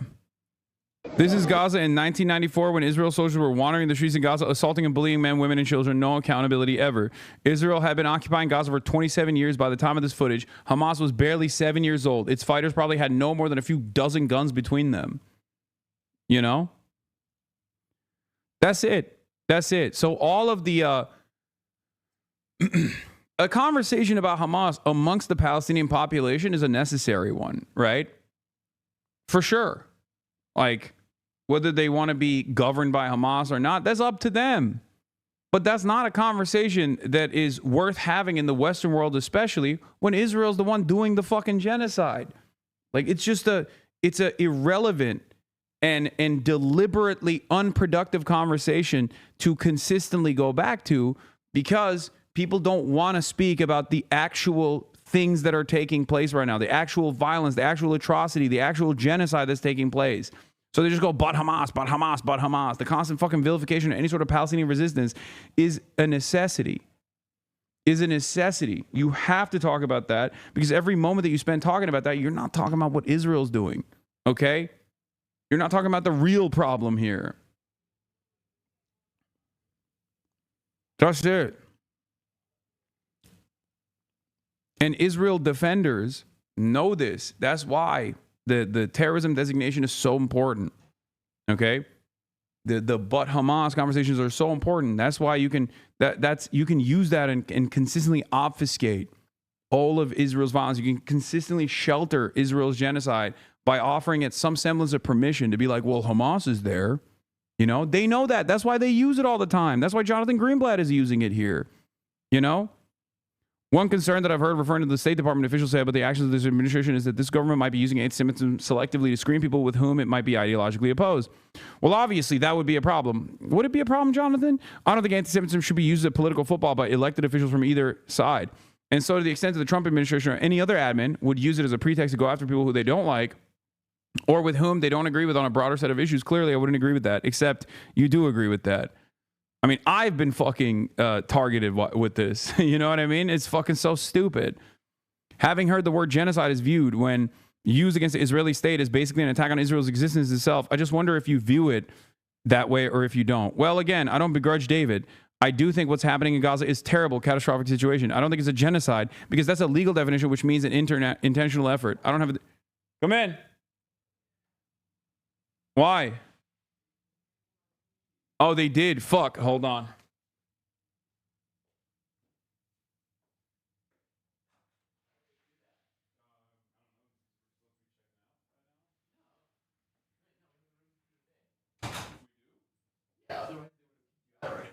I don't know. All right, March is here. He's gonna set up while I continue talking about this, and then we should probably pack this stuff up. But I don't know. Should we bring it everywhere we go today? And then bring it back here, and then come back here, and then go to the airport? Yeah. Okay. We'll do that. Yeah. Oh shit, we got like similar pants on. What are those pants? What? They're song for the mute? Fuck, those are fire. I'm gonna get those pants. You fucked up. You want me to? Why can't? No. I'm saying set the IRL. No. Set the IRL backpack up. Oh, yeah. And then yeah. And then we'll do the other thing. Having heard the word genocide is viewed when against the Israeli state is basically an attack on Israel. Yeah, he says, "Oh, I can't speak on a genocide." I have it here. It's a UN legal. Oh shit, she pulled it out. Wait, hold up. I gotta find this moment. Do we know exactly at what point she brings that up? I need to see this on video because this is a transcription of the interview. God damn, you can't pull up the transcript for some reason. I don't know why. Jews being erupts extremist threats. Transcript is in the description. I don't want to belabor the point. I just think it's slightly different. Oh.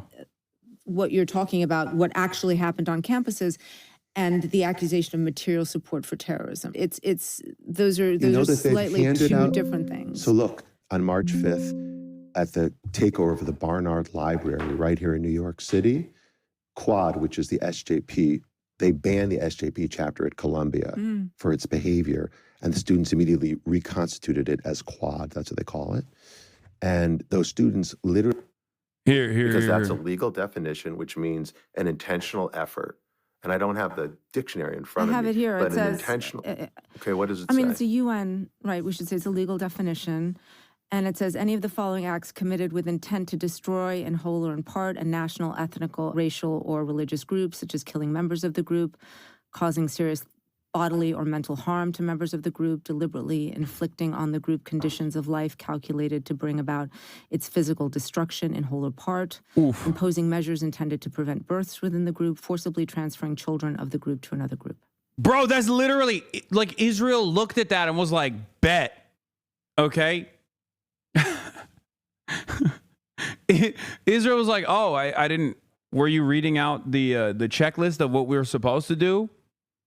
Because it kind of seems like it's perfectly valid when we do it, bar for bar, verbatim. What we're doing is kind of crazy that you, but Hamas. Like, what's the fucking reasonable, supposedly progressive defense of this? You got nothing. You just have but Hamas. That's all you got. All you can do is condom hummus, October 7, condom hummus. That's all you got. You got nothing else. Well, so in fairness, I don't have that definition. What?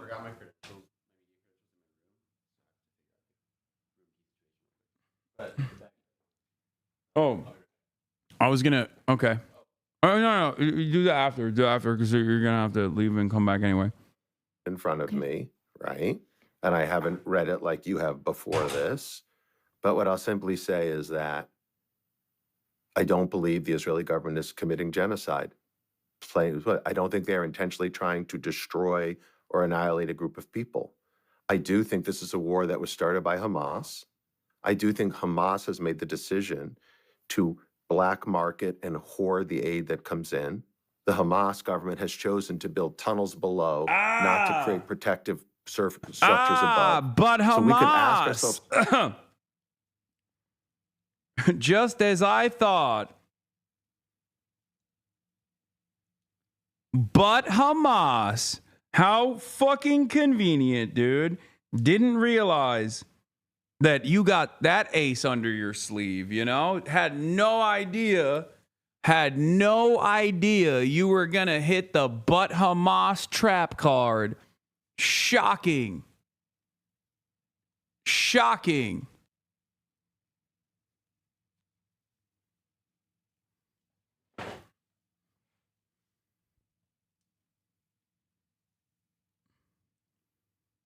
It's interesting because that's like it seems like that's the only fucking line of supposed defense that these guys have.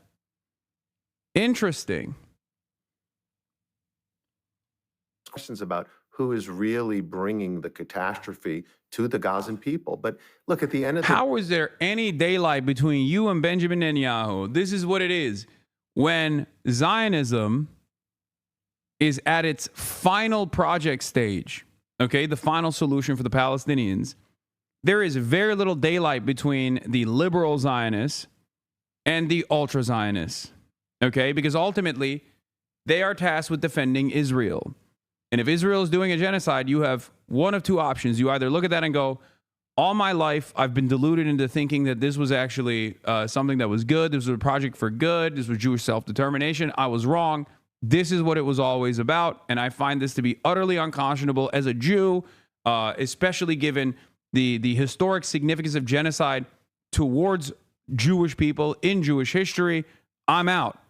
You either do that, and many Jews have done that, and many more Jews are doing that every day, or you find yourself in this position where you're basically the same as Benjamin Netanyahu, the same as Itamar Ben-Gvir. That's it. That's it. You're either propping up the Israeli state, which is a Nazi state, and this is your job now. This is what you're tasked with doing. Okay? Or you have to become an anti-Zionist. It's that simple. Because genocide, unlike many other historic atrocities, unlike many other convoluted political events, genocide is as black and white as it's going to get. Genocide and chattel slavery are the two instances where, like, even historians will roundly say, this is black and white. It's the crime of all crimes. There's no fence sitting on this. There's no, like, liberal Zionist permission structure on this. I'm sorry if that offends your sensibilities. I'm sorry if you want to feel as though you want to continue defending the state of Israel and its nationalist Nazi project, its Holocaust, while being in the polite comforts of liberal society. But welcome to the other side. For decades, the pro-Palestinian position was roundly condemned and criticized, pushed aside. There was a massive momentum for progressive except for Palestine in almost all progressive circles.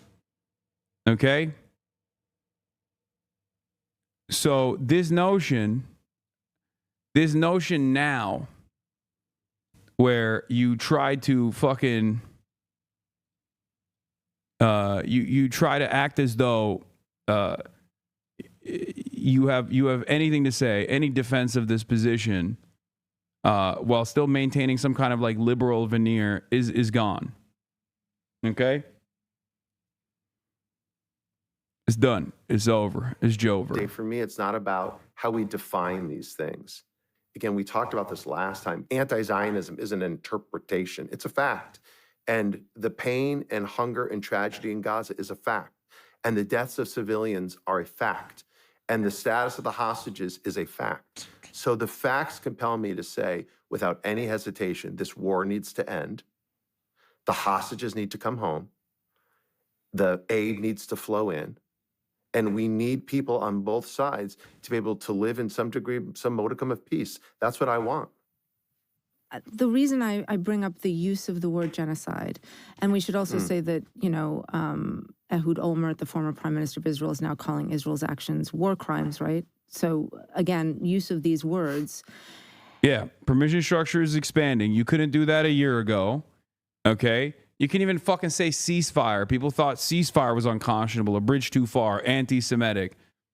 Now, you got former Likud prime ministers saying it's a litany of war crimes. A couple months from now, maybe they'll arrive finally at the fucking position that Israel is committing a genocide. Who knows? But like, the point here is to bring as many people on board as quickly as possible and to create more and more pressure, as Rashida Tlaib talked about yesterday.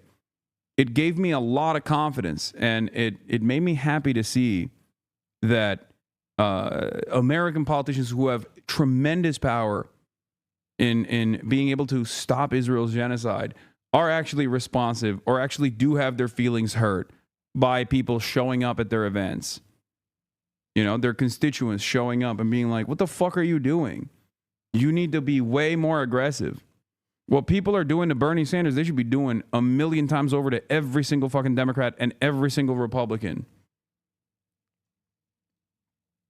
Hamas has been terrorizing Israel for generations and you support them? You fucking moron. Hamas hasn't even been around for generations. This is the problem. You don't know anything. You want to fucking defend Israel, and a big chunk of that requires you to not know the fucking history. It's that simple. That's it. What is this? Oh, new card? Okay, thanks.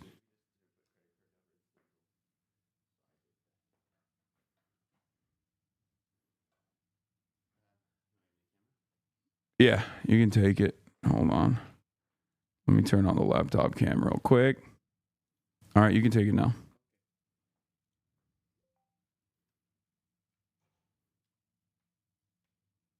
Yeah, Mo Salah said how there's a famous Palestinian football player who was assassinated by the state of Israel at the point of aid distribution when he was trying to secure Suleiman al-Obeid, known as the Palestinian Pele. This happened a couple days ago. Now he was killed. He was killed while he was trying to get aid, like humanitarian aid, like food for children. Okay, he was shot and killed in that process. He's a very famous Palestinian athlete. Okay. And this obviously is a horrifying event, but it's one that has unfortunately happened far too many times at this point. UEFA, which still allows Israeli teams to play, which still has no issues with Israel whatsoever, posted this recognition of Suleiman al-Obeid as though he had just passed away, as though he had just simply, died in his sleep or something. It's disgusting. We should do a shotgun, by the way. Yeah. Because there's just going to be a bunch of people around. So Mo Salah, who is one of the most famous players on the planet, he's Muslim, he plays for Liverpool, he's Egyptian, came out and said, can you tell us how he died, where, and why? Because everybody at this point knows that Israel killed him. Israel murdered him. Just like Israel has murdered countless others.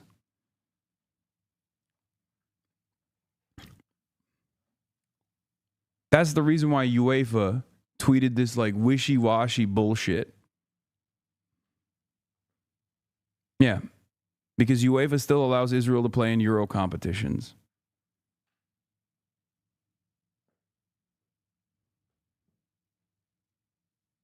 They made it seem like he was retiring or something from football. Or maybe he died in his sleep. He didn't. He was starved. He was starved like every other Palestinian in the Gaza Strip and then shot and killed in a horrific crime. Yeah, exactly. Russian teams are banned, and yet Israel continues. Israel continues to sports wash. Israel continues to participate as though it's a normal country in the global stage. It is not. It is directly at odds with how we understand history, and yet Israel still persists. This is why I say this issue, Israel's genocide, and the Western world's contribution to Israel's genocide is going to inevitably rip apart Western society as we know it. Because it is such a glaringly obvious wrong that any support for it and any continuation of it is making people realize that their cries for help go nowhere.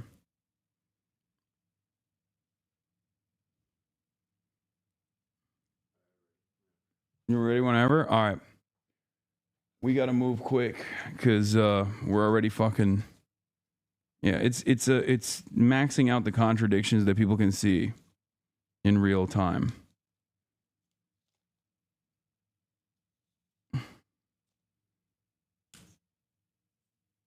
Hold on.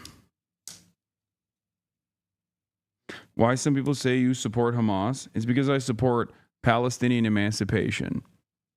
And people can't say you support the humanity of Palestinians and you operate under the assumption and recognition that Palestinians are human beings with lives worthy of dignity.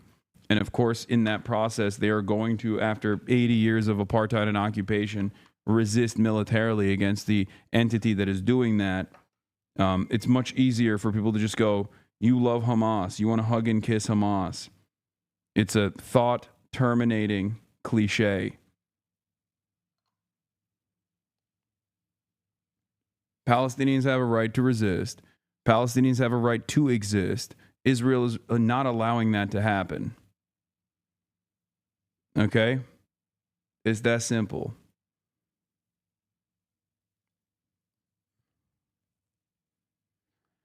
Is this going to be another short stream? What do you mean? IRL streams are oftentimes a little bit shorter, but here, I'm going to swap it and we'll move. We'll mobilize. Wait, do you have the address?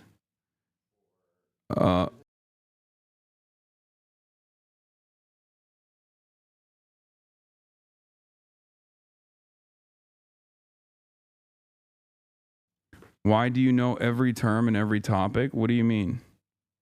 This is my job. It's my job to know.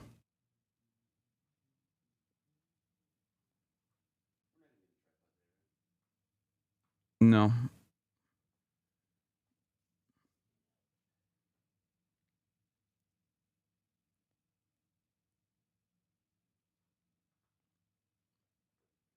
Okay. It's because I'm a political scientist, chatter. Good question. It's because I'm a political scientist. I'm an engineer. I'm a political engineer with a degree in political science.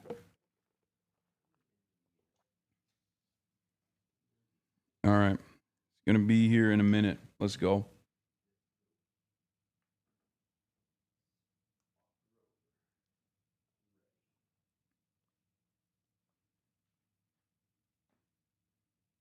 Okay. Let me swap it real quick.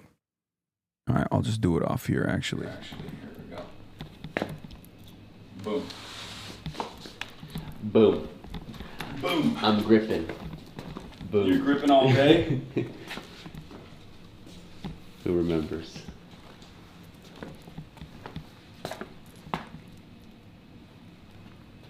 The bathroom tour? No. Okay. Oh, bathroom tour. I mean, I want to show them the poop stains. What? On the freaking toilet. Well, you just admitted to it. Yeah. Well, we'll never know if it really exists or not. You've been just admitting it. Jesus Christ.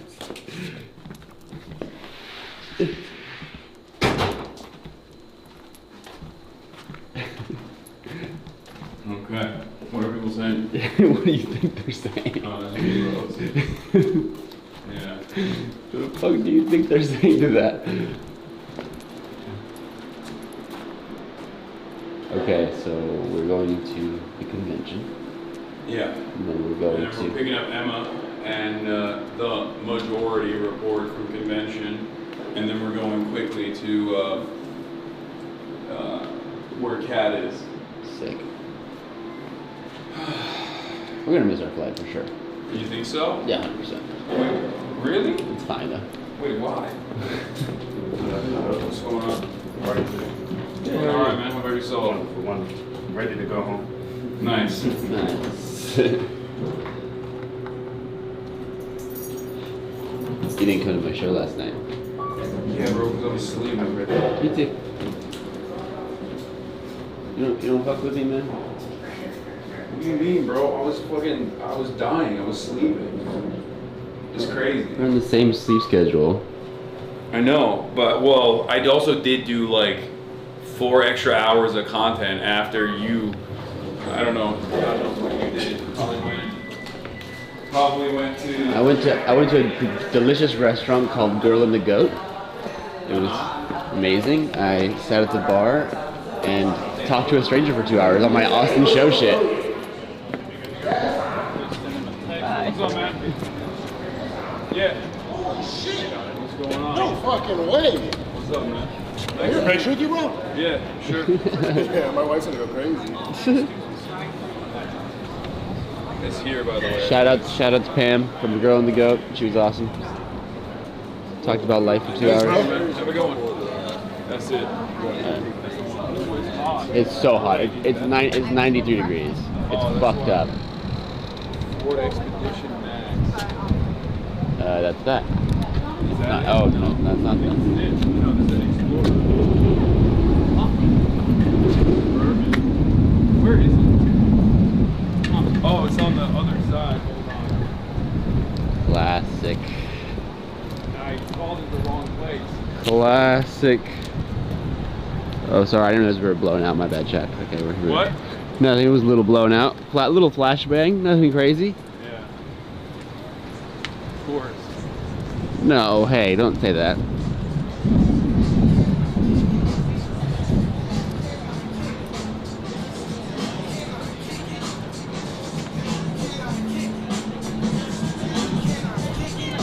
Jammies?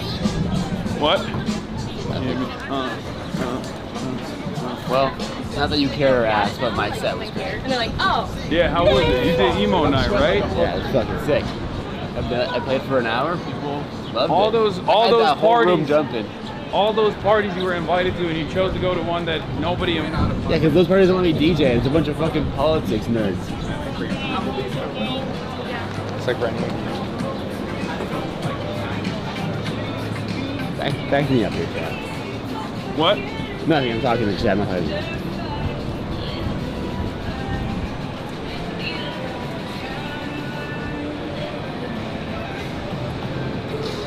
How the hell did you get into Girl and the Goat? I walked in and sat at the bar.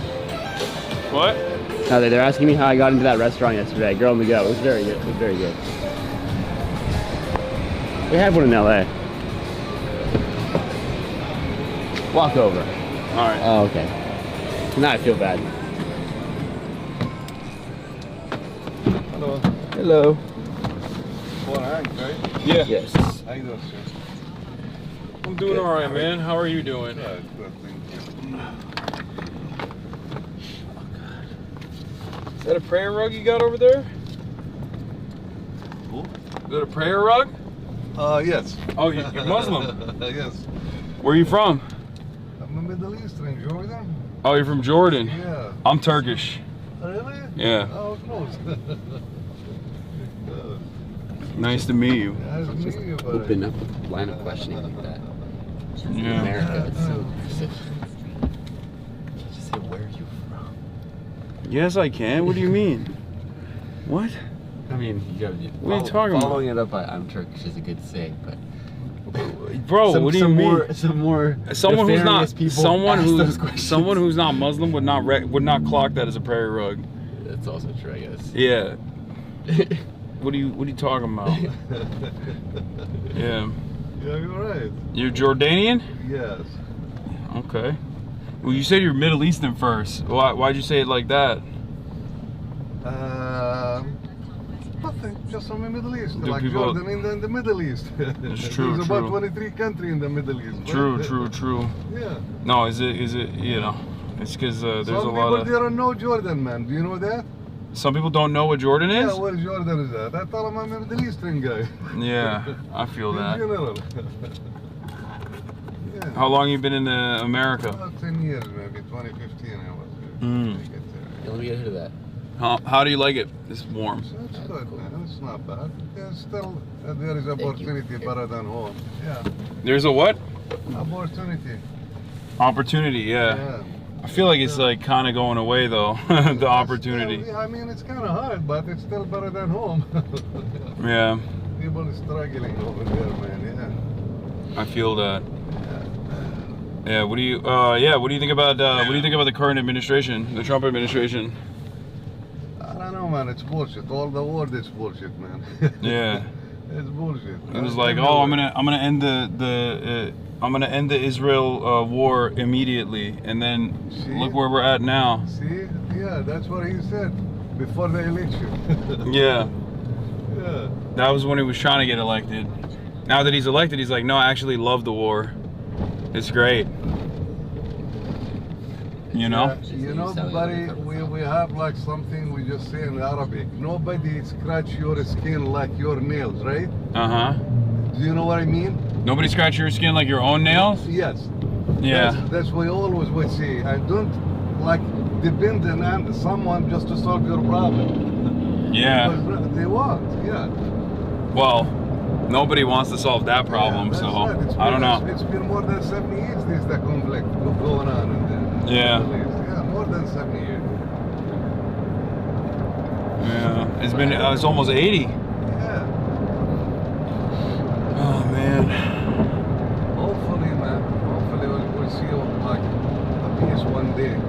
Maybe not our, but maybe our children, they're gonna see it. Inshallah, inshallah. Well, they got, you know, you got a lot of young people in America now that are all pro-Palestine, so that's good, right? That's right, yeah. That gives you a little bit of confidence? Yeah, they put the conflict on the table one more time, right? Yeah. Yeah. Are you Muslim? Yeah. Not a very good one, though. But that's good. Yeah, that's good. Yeah. I like your truth, man. Yeah, unfortunately, not the best Muslim. Do you know what the DSA is? Democratic Socialists of America. Have you ever heard of them? Not really, man. What is that? No. It's like it's a political organization. You know, like Rashida Tlaib. Yeah. So Rashida Tlaib is a part of it, and she was just speaking. I just interviewed her yesterday. Okay. And they're all super pro-Palestine, and they're having a conference. They're having a convention here in Chicago. That's why I'm here. I'm from LA. Okay. Yeah, I've been living in LA. That's right. It's going on in the McCormick right now. Yeah, that's what's going on. Yeah. Okay.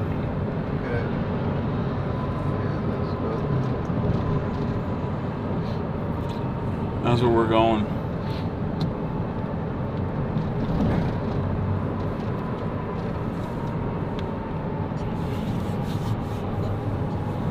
You ever go back to Jordan? Yeah, I go once in a while, every couple of years, yeah. My mom, she's still there. She's about 85 years old. She's still living with my brother, but I would like just to see her, like, every couple of years. Yeah, I just go. What do they think about the government? Do they get mad that the government like kind of protects Israel a little bit? Who? The Jordanian government. Jordanian government? That's Yeah. bullshit, man. Like I'm telling you, like, you know, nobody cares. This is bullshit. Yeah. Yeah, this is the guy. Like, you know, maybe his father is better than him. You remember King Hussein? Long time ago, he passed away, the king. No, I don't know about King this. Hussein, that's you know, he got respect from all over the world. But Yeah. his son he's an asshole, man. His son is also short.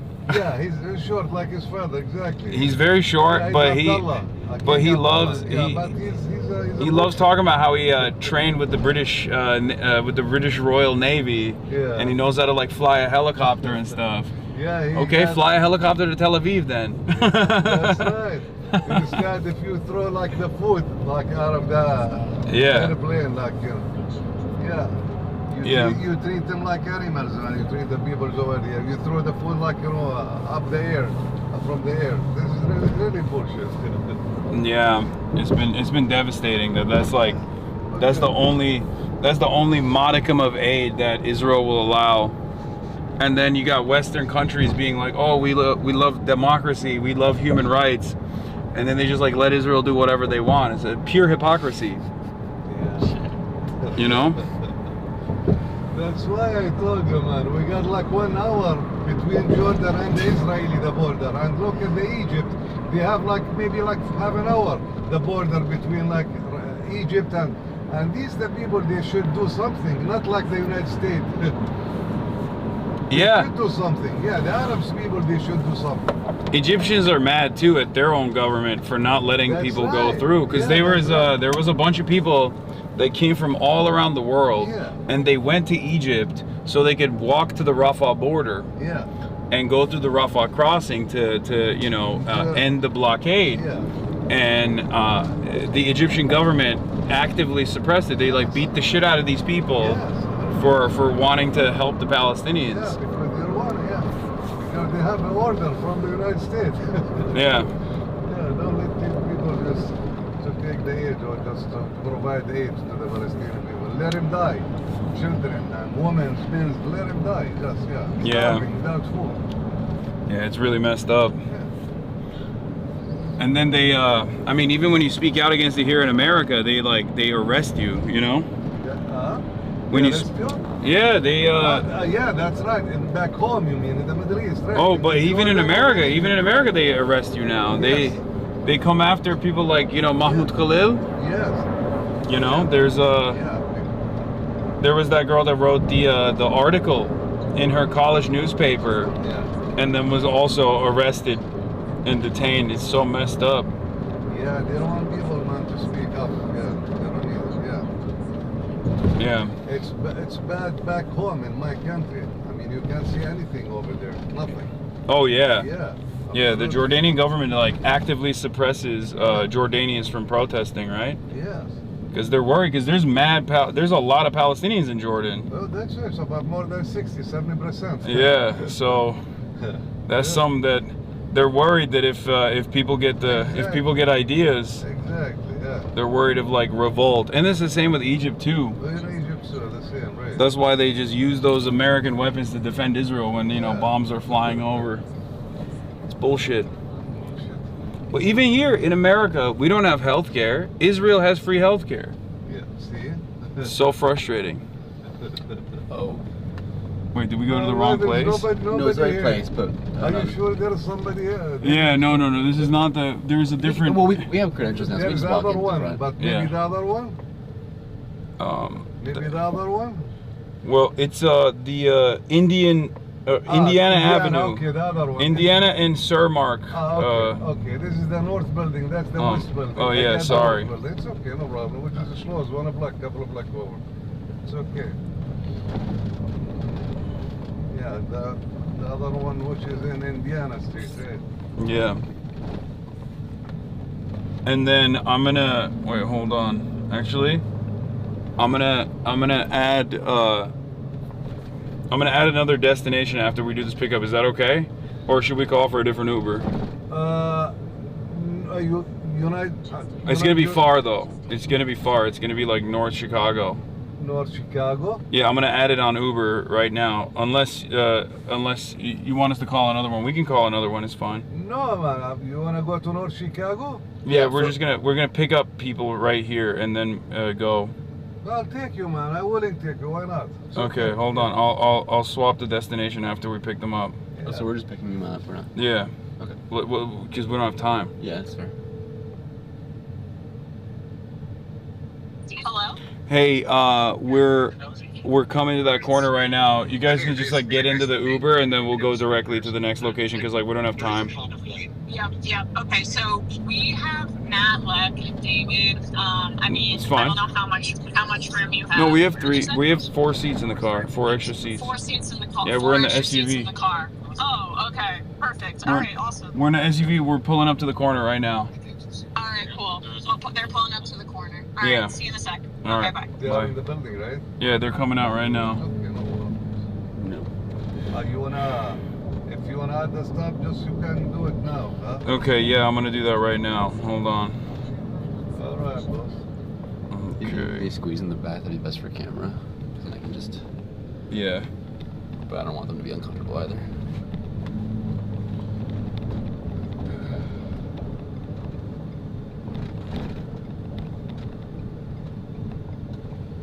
Okay. I think this is. Wait, let me see. Yeah. Let me see. Let me see real quick if we can even go there. Hold on. How far is it? Oh my God, it's an hour away, bro. Yeah, it's too far. Oh, it's so fucking far. What are they doing? They're like going to an even further away location? Jesus Christ. Wait, hold on. By the time we get there, I'll have to like leave right away. it's gonna be too late, I think. Yeah, because then we still have to come back and then drive an hour to O'Hare. Yeah, I don't think we can do that. Shit. Okay, I can just like cancel it. No, let's just cancel it. You want us to get out here then? Yeah. Okay. All right, we're just gonna cancel it. Sorry about that. No, you're fine, man. Thank you so much for the ride. You're welcome, guys. All right. You have a good day, buddy. You too. It was a pleasure talking to you, man. God bless you.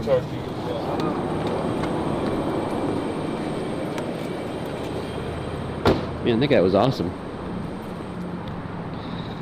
It was a conversion of the unks. Unk talk. It was just two unks breaking bread in chat. Or, I was just saying that guy was awesome. Yeah. But your conversations was just, it felt like two unks connecting, you know?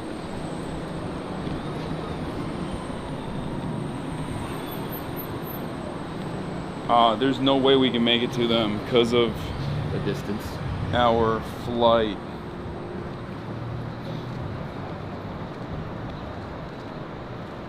I thought it was 30 out. Oh, so you're saying I was right. It's an hour. Wait, they're next to Fatport. Hold on. Oh, I know where that is. Yeah. Oh, we're getting a beer? A little brewski in the middle of the day? Not really, but what's going on? I mean, I'm violently hungover. I'm the co-chair, and I just got re-elected this morning. Congratulations. Thank you. What's going on, guys? I didn't know you were still here today. Yeah. For a few more hours. For a little bit, yeah, before we fly out. Exactly. Nice to see you guys. It's right there on the corner.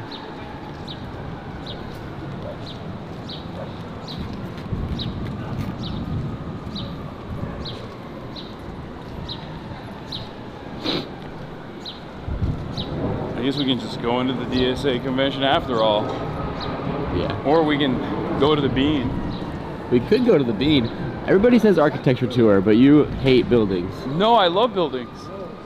I love the architecture. Even last night when I was out with some Chicago locals, they were like, you gotta do the architecture tour. I was like, is it really that good? They're like, it's good. I believe them.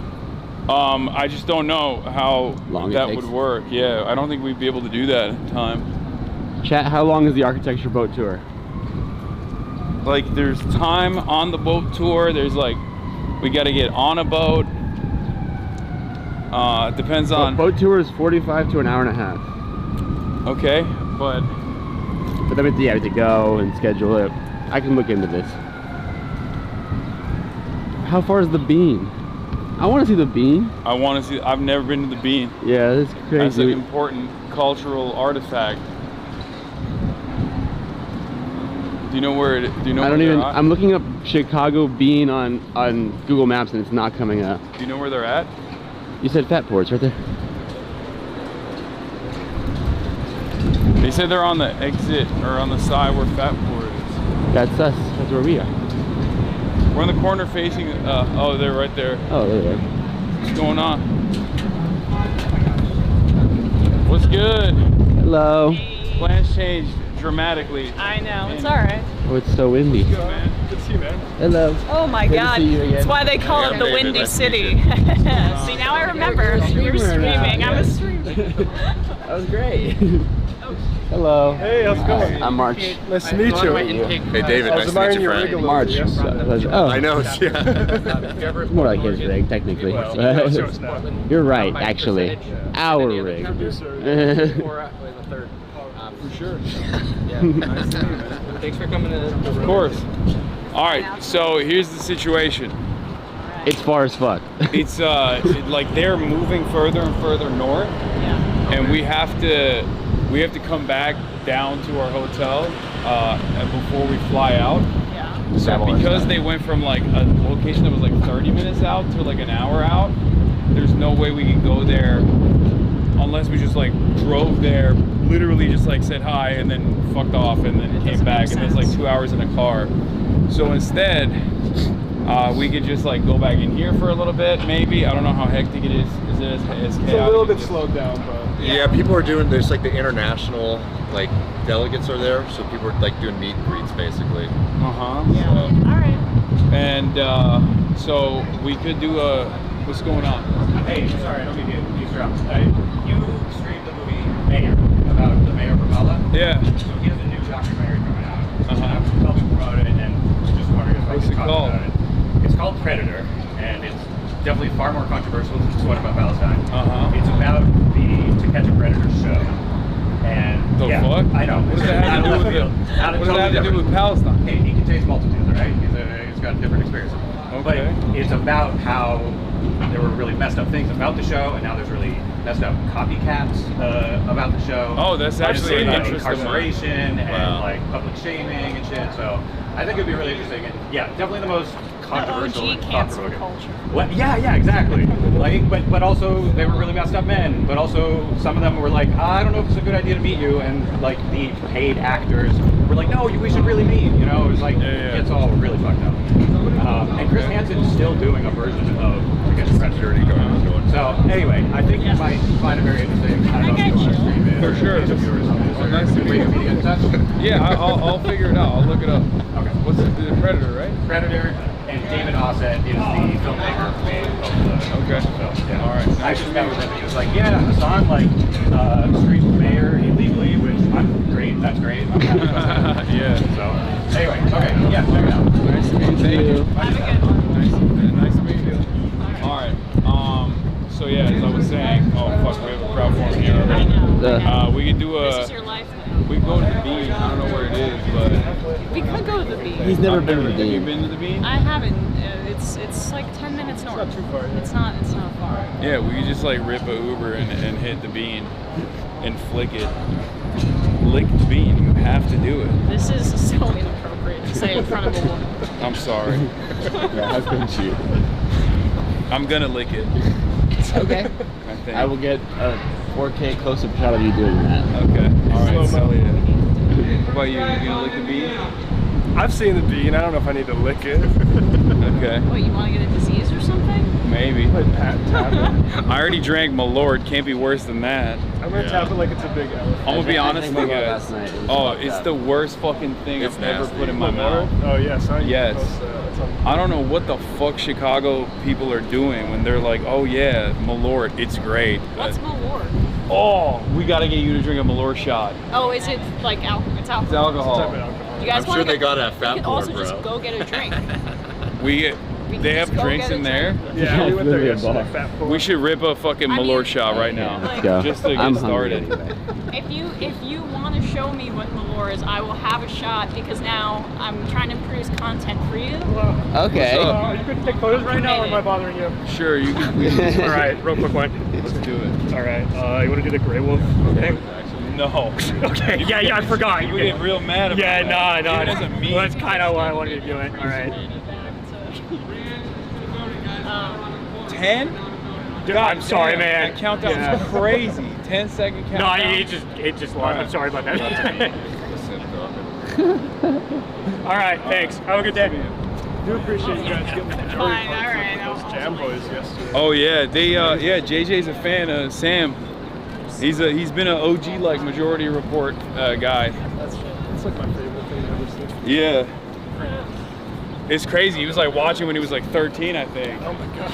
Which is great because like it's stuff like that we all do that sets a lot of people straight. Yeah. And like takes them off that path of like getting really invested in like right-wing reactionary propaganda. Yeah, well, they have such a mature moral sense. Yeah. Just from the clips I've seen. Yeah, they are. Hey, what's up, guys? What's going on? Maybe a little. I am really hungry. And You are? a beer. Yeah, I haven't had breakfast.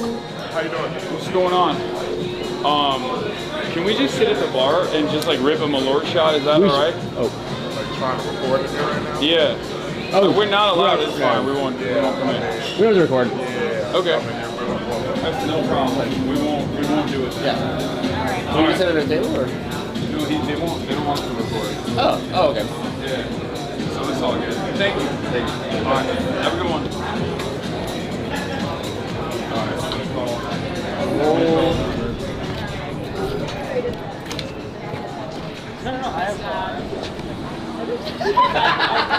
What it is. I have to get Malort somewhere else. I'll have to get Malort. Yeah. Oh yeah, you thought you were surviving this.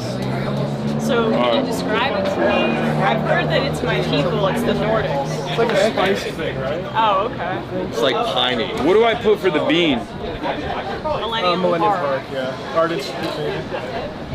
That's crazy you had that locked and loaded.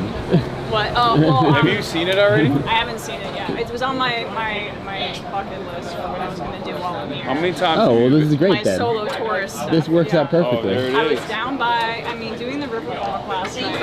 I did that by myself, had my headphones on, had a great time. You see the big Trump Tower down there? Oh, That's usually where I stayed. Not at the Trump Not Tower. at Trump Tower, but across is the Langham. Oh, yeah. It's me and Obama's hotel.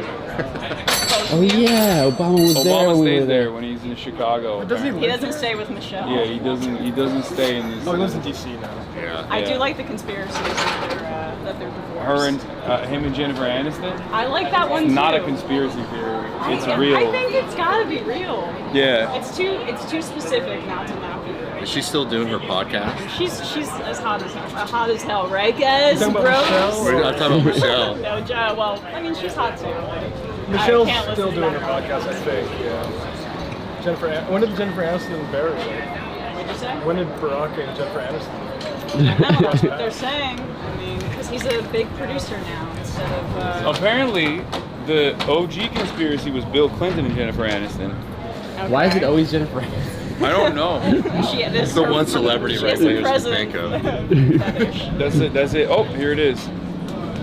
Uber's here. Next up is Trump. Black Chevy Suburban.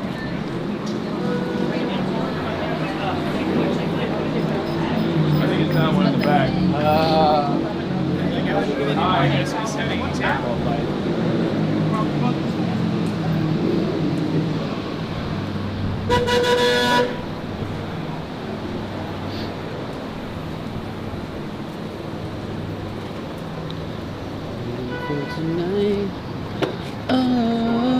We got a lot of people, so kind of, yeah. I need you guys to squeeze in the back. I'm sorry, so I can aim a camera at all of you. In the back and then, or 3 in the front, 2 in the back. I'll get in the back. All right, y'all are tall too. So I get in the back? I mean, wherever you can, yeah.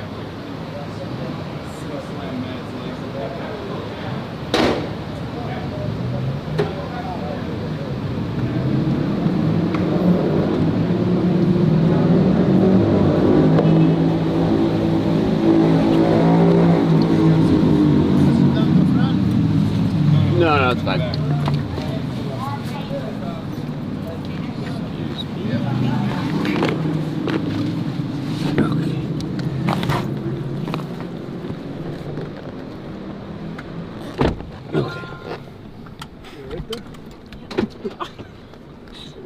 Bit of a struggle.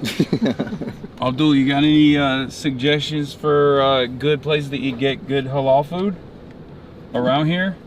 Around here? Yeah. Oh man, no, I'm from the south side. Oh, you're from the south side. Yeah. Nice. Bridgeview, they have a lot.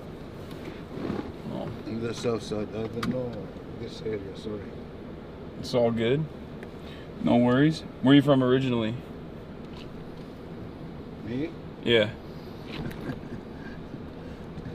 From here. Okay. See, I told you can't ask people a question like that. I'm You're a Turkish. cop. Well, yes, that's true. I'm Turkish. My name is Hasan. Yeah. I'm from Palestine. Oh, you're. Oh, See, I nice. told you. This is, what you This is like the third. Yeah, we've had a bunch of Uber drivers that are from Palestine. It's crazy. We're at this convention right here. It's a big convention for a lot of pro-Palestine people called the DSA, the Democratic Socialists of America. I just interviewed Rashida Tlaib yesterday. Oh yeah? Yeah. That's nice. Is there a big Palestinian community out here? Oh yeah, I have a lot of things to say, but you know, since I'm doing Uber, I don't like to say. Yeah. I feel you. He keeps bragging. No, shut up, chat. This is a way to fucking open the conversation. God damn. It's not a brag. You're from Turkey? I'm from Turkey. Yep. Assalamu alaikum. Alaikum salam. Hell yeah. We got, but Turkey is also not so good on Palestine. It's just all talk, no action. Erdogan is he lies. He lies a lot. Cool. Like he'll say like, oh, Netanyahu sucks, and then he'll still do trade, you know? Oh yeah, everybody, man. Everybody. Yeah. Everybody's all talk. They talk and they do something else under the table. Oh, for sure. Yeah. Erdogan's like crazy with it too, because all of the Israeli electricity grid runs on oil and gas from Azerbaijan, okay. and the gas comes through Turkey. The pipeline goes through Turkey. A lot of things, you know, he sent to the soldiers, the arm of Israel, you know. Yeah, he could stop Israel's energy tomorrow if he wanted to. He could shut it off. Yeah. But he won't do it because he's you know, a servant of America. No, in the beginning we think he's gonna do something, you know. He's Yeah. not a liar, but he's a liar. Did you see that the MBS was in the Epstein photos I that the did. New York Times released? I did. Oh my God, Mohammed bin Salman. Wouldn't it be so fitting and make so much sense that Mossad has blackmailed bin You know, Salman? all this. I couldn't imagine that. They come at the same time when they agree with Israel, believe me. All of them, Saudi Oh, they Arabia, love it, yeah. Jordan, Yeah, all these countries, they do it just to take care of Israel. Oh yeah, oh yeah. That's why they were. That's why they were attacking. Like it was Saudi ships were intercepting missiles from Yemen that were going to Israel. Like they were protecting Israel directly, and same with Jordan too. They all protect Israel because they're dogs of America. Since Israel is a problem, they're done. Yeah. No more. They don't cannot be. Believe me. Yeah. I think when Trump he say because of Saudi Arabia there is no Israel. If there is no Saudi Arabia, there is no Israel. He says the truth. Yeah, if Saudi Arabia wanted Israel to no longer be violent, Israel would no longer be violent. But MBS doesn't care. He likes unlimited American money. But I think They buy Israeli weapons. Yeah, they buy Israeli weapons too. Yeah, and they buy a lot of American weapons as well. But I don't even know. I mean, he did use Pegasus spyware for with the Jeff Bezos situation because he was. MBS and Jeff Bezos, technically my boss. Yesterday, just yesterday, I did the picture for them with the. Turn right on East. You know, Epstein. You deleted a picture of what? MBS with Jeffrey Epstein, and you know even what's his name, the Qatar. Man, all of these people, they are bullshit. Yeah, even Qatar, which will act like Qatar will act like they're pro-Palestine, but they're they're not really. Yeah, but at least young people are getting engaged, right? I mean, in all your life, how many years have you been living in America? Since 2006. Since 2006. Since 2006, would you ever have thought that there would be like hundreds of thousands of kids, children, even old people on the streets? Yeah, I know, a lot of change. A lot of change. Yeah. You got family in West Bank or Gaza? West Bank. You got family in the West Bank? Look, let me show you. 2 days ago, we lost my brother's son. Oh, I'm sorry. You know, he's 24, and you know why they kill him? Because this is my dad. Okay, they killed him in 2002.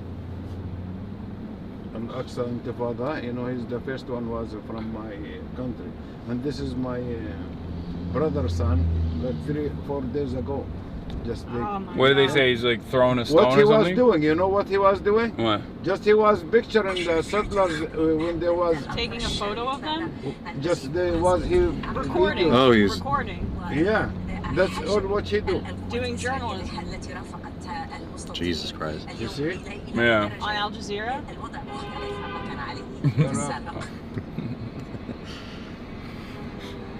هو الشهيد الثالث خلال أقل من أسبوع في الضفة الغربية ليلى. This is Jazeera. Yeah. Yeah. I'm so sorry. He's 24 years. Yeah. 24 years. And he was doing nothing, you know. He don't have no weapons, no Using nothing. the right lane, turn right on East Ida B. Wells Drive and then merge left one lane. Yeah, it won't be in vain, I think. His martyrdom won't be in vain, because there are a lot of people that are protesting. I think eventually Israel can't continue doing this, you know, without Western support. We're waiting for the war to stop, man, killing the people, you know. Yeah. It's every day, man. This is very important. It is. Yeah. It's the most important thing in the world. Yep. Believe me, every day, like when I sit in with myself, like watching the news, start crying. Yeah.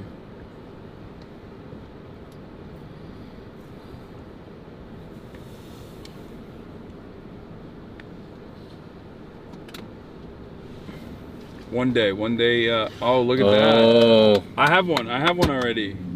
I have one of these. It's coffee, you know. This. Yeah, I have the same one. Take it. No, I have one already. Give it to somebody. Okay, you guys. All right, you take it. Thank you so Thank you so much.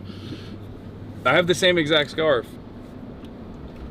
Just ahead, turn right on East Jackson Drive using the right lane.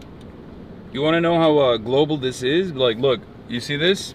I got this in Japan. Someone gave it to me at a protest, at a pro-Palestinian protest in Japan. Oh, nice. Yeah. So it's all over the world.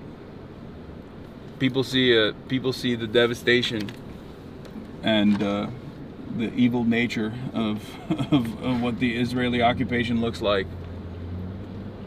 So I guess that's because before there was lying and nobody know there was lying because there's no social media. Yeah. Now the whole world is like one room. Yeah. Everybody, if he looking for the truth, he can find it. Yep. Everyone knows the truth But now. we don't ask like nobody like to be with us. Just look for the truth and be in the right side. Let's say. Yeah. No. Yeah. I think the people are on the right side. It's just that there is no real democracy. Believe me, a lot of people they still have brainwash. Yeah. Oh no, for sure. There's still a lot of people who refuse to see it. Some people just they don't want to know. They close the eyes and you know, they don't want to know. Even if you ask him, what's the color for the white things, he say black. Yeah. Just look, find out what's the color. He say no, it's black. How do you like living in the South Side? It's quiet, you know, no traffic. I like it. Even Bridgeview, where I live, they call it, you know, they call it Little Palestine. Oh, even wow. in the news, because we have everything over there is belong, you know, to the Middle Eastern people. Yeah, that's cool. I gotta go visit. This is my third time in Chicago. You know, moat meat, the smoking meat. This is, I think, is Turkish style. We have it there in 79th Street. Turkish style smoking meat? Yeah. Like doner? Moat meat, I think they call it. Kebab? Doner? Moat meat, something like this. Huh. And we have Al Bawadi Grill, 87 in Harlem, which is Jordanian and Palestinian restaurant. It's very good. Hell yeah. Very fancy. But around here, I know Pakistani, like Sharif Nawaz is good food, Pakistani food. But I don't like to eat everywhere, you know. Yeah, no, I feel you.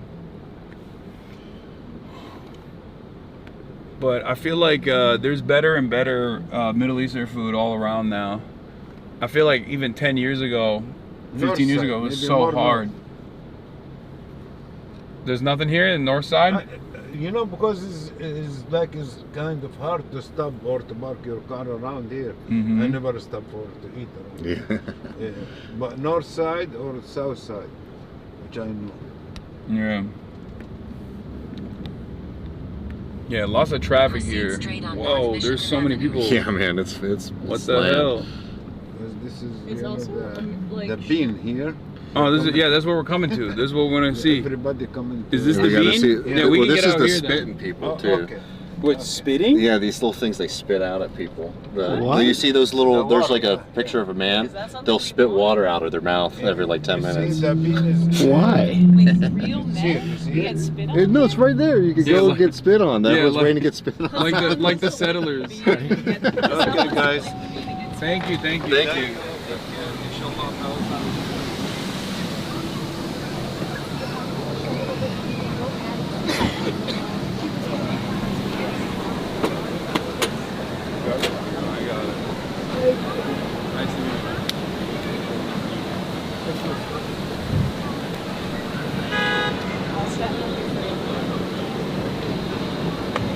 All right.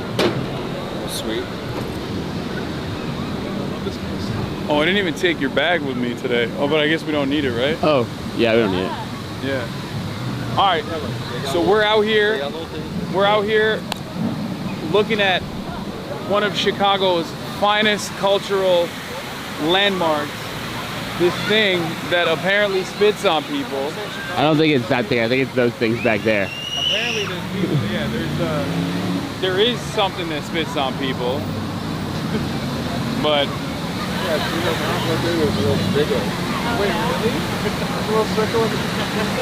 Why is it so kinky? welcome to Chicago. If you want to get spit on, this is where you come. If you want the West Bank Jewish settler experience, being a Christian in the West Bank. You know what's crazy about What? Chicago? I just think everything's so big here. It's all like this industrial. All the buildings are so big. And You're living in New York. you have like Chicago competes. the Lower East Side buildings that are like 5 floors. Every building here is like 20 floors. Yeah. They went ham in New York. I feel like New York is crazy. There's like hella tall buildings. Where's the bean? All right, you want to walk around? Where's the bean? Where's the bean? Oh, watch out. Drop. Oh.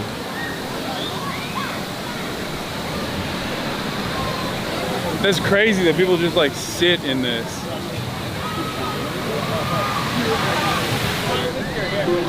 That's it.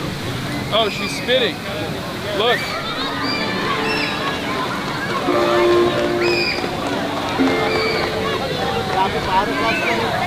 I don't know if I like that.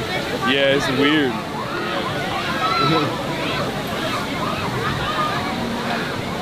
It's kind of creepy. It is very creepy. No, I do not.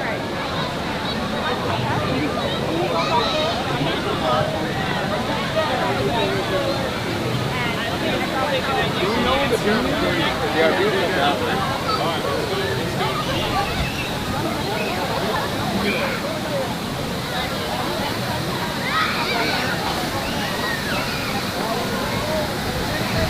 Mark.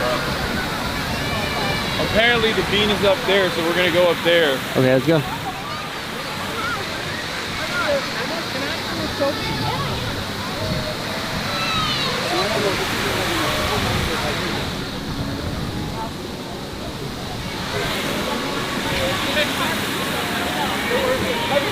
Caceras. Trying to get some Mexican food? It looks like Turkish food to me from where I'm standing. With the donut. La fuente de la corona. Pues dice nada con rampas para qué. That's pretty good, right? I was spitting. What are you saying right now? I don't know. I was saying due to coronavirus, please abide by. What's up, man? Nice to meet you too. It's a great museum, 100%. Maybe the best of Oh, and then they change. And then it's a different spitters person. change. Why do they spit? I don't understand. I don't know. I don't like it. Makes me uncomfortable.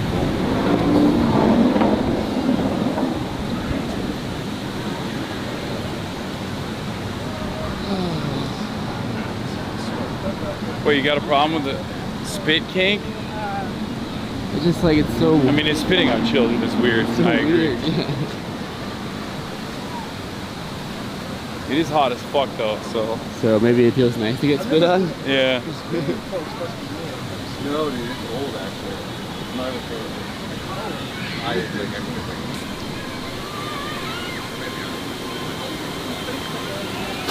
London plane trees. Why do these trees look so different? London plane trees in the South Bowing Gallery have been recently polled, a pruning technique that might look severe at first, but is a part of a plan to help the trees thrive. These trees are growing in containers, which limits their space to grow. Pollarding is a way of pruning trees by regularly cutting back the upper branches, which encourage dense, new growth. It's important to know that not all trees can be polled. Always check with your local tree expert first. Here you have a London plane tree that has been polled. The more you know. What's this thing? This is a weird ass art. Is this the bean? These are the beans. I'm gonna Stop licking it. I'm gonna lick all of it. That's what you're supposed to do, right? I'm licking everything. All right, so where the fuck's the bean? All right. It's right there. Yeah, it's Right camouflage. Oh yeah, I see it. Oh, I see it. Wait, I don't see it. Straight ahead, all the way in the back. I still don't see it. Wait, oh, that's what it is. That's the light reflecting off of it. That'd be so funny. Like, I know. Wait, it's way bigger than I thought it was gonna be.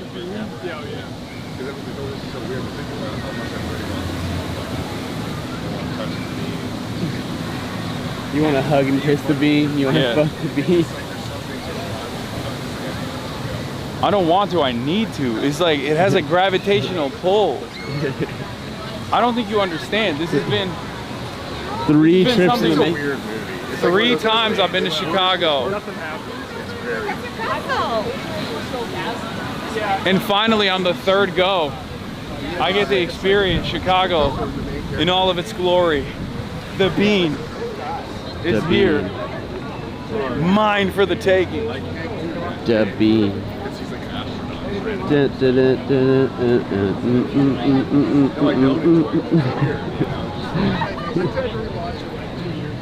Wow, epic. I mean, you can say it. Chills. Chills.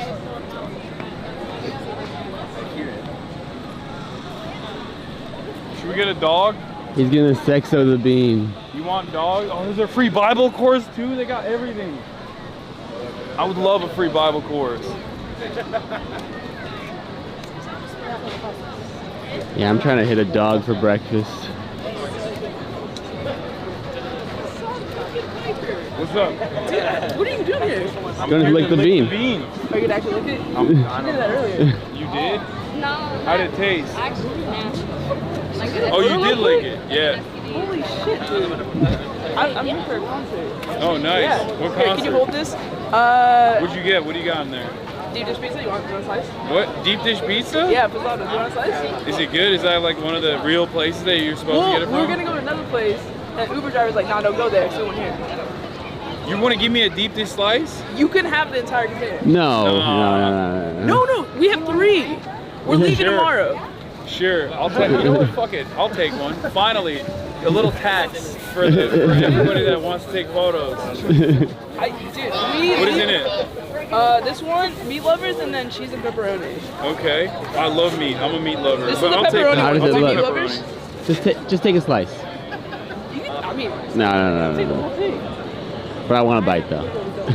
Oh, you want a bite? The Lord's gonna go crazy. 2 truths and a lie. Oh my god. Is it good? Oh. You got really? We have a flight tomorrow morning. We're not gonna finish it. Take it. It's taxed. We're taxing him for the photo. You gotta take a slice. I swear to God, I just ate. Okay, for later. I'll take it for later. All right. I do want it for later, actually. Here. Thank you so much. Matt's just saying yes Do to it. Matt has been actually accumulating a lot of Dude, yeah, I'm getting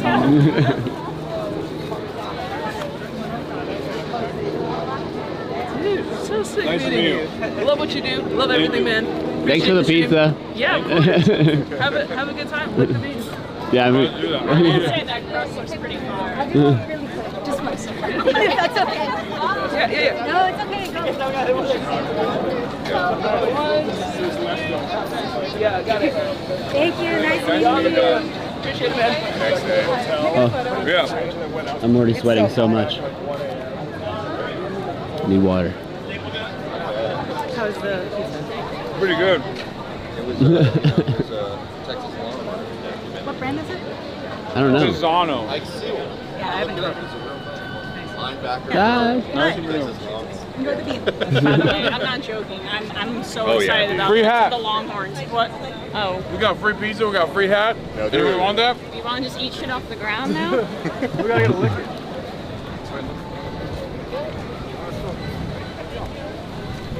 He's really trusting. I don't know if I would eat anybody's food. They seem perfectly nice, but Yeah, they seem nice. they seem perfectly nice. But I'm just a little more paranoid. Maybe it's because I'm from New York. I'm eating this tonight. I got 2 pieces. Whoa. It's the bean. It's the bean. They just upped the standards for fan interactions, you know? Yeah. No more pictures unless you come with something in hand. Someone take a photo of me in front of it. Anyone can be in it if they want to be. You want to be in it? Wait, do it behind this pole.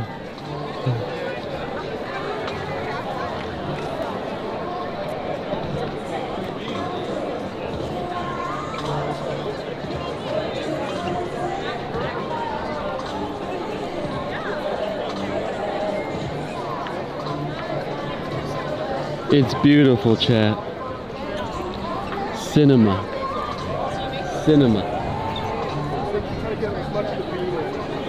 The light reflecting perfectly off the bean.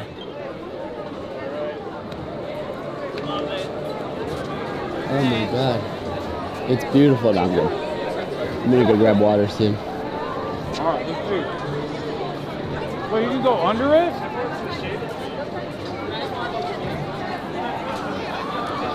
You know what we have to do. Lick it? Don't just walk into people's photos, Hasan. Oh, I'm sorry.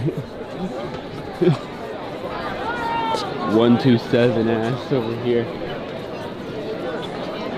Oh. They were taking a photo right there. The bean.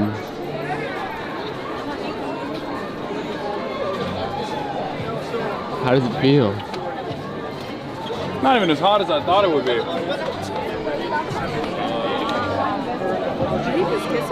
Did you just lick it? I did. No. Oh, you're filming. Strangers being like, I'm sorry, I didn't see you. No, that's all good. He saw you in the car and he was like, I didn't take a picture. Oh yeah, you were in the car. Wait, you came all the way over here? No, we were coming to the beat anyways. I just happened to see you again. He was so short, he was going to see you here. Oh, tómale uno. Thank you. I appreciate you. Nice to meet you guys. Listens to you a lot, he was telling me. What? He listens to you a lot. I like putting you in the Oh, background yeah. while I'm working a lot. Better me than Andrew Tate, you know? Yeah. Let's go to the doghouse and get water, please. Okay. God, it's so punishingly hot. Oh, there we go. Chat, you wanna take a selfie, chat? Check this out. It's us. It's us at the bean. And Hasan's here too.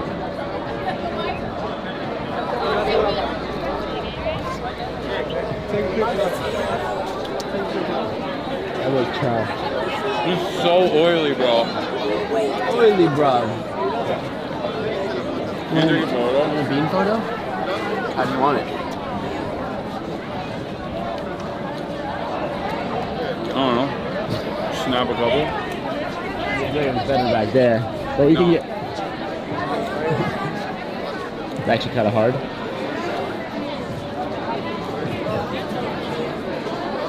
Yes. Yes. Yes. All right. You got some? For sure.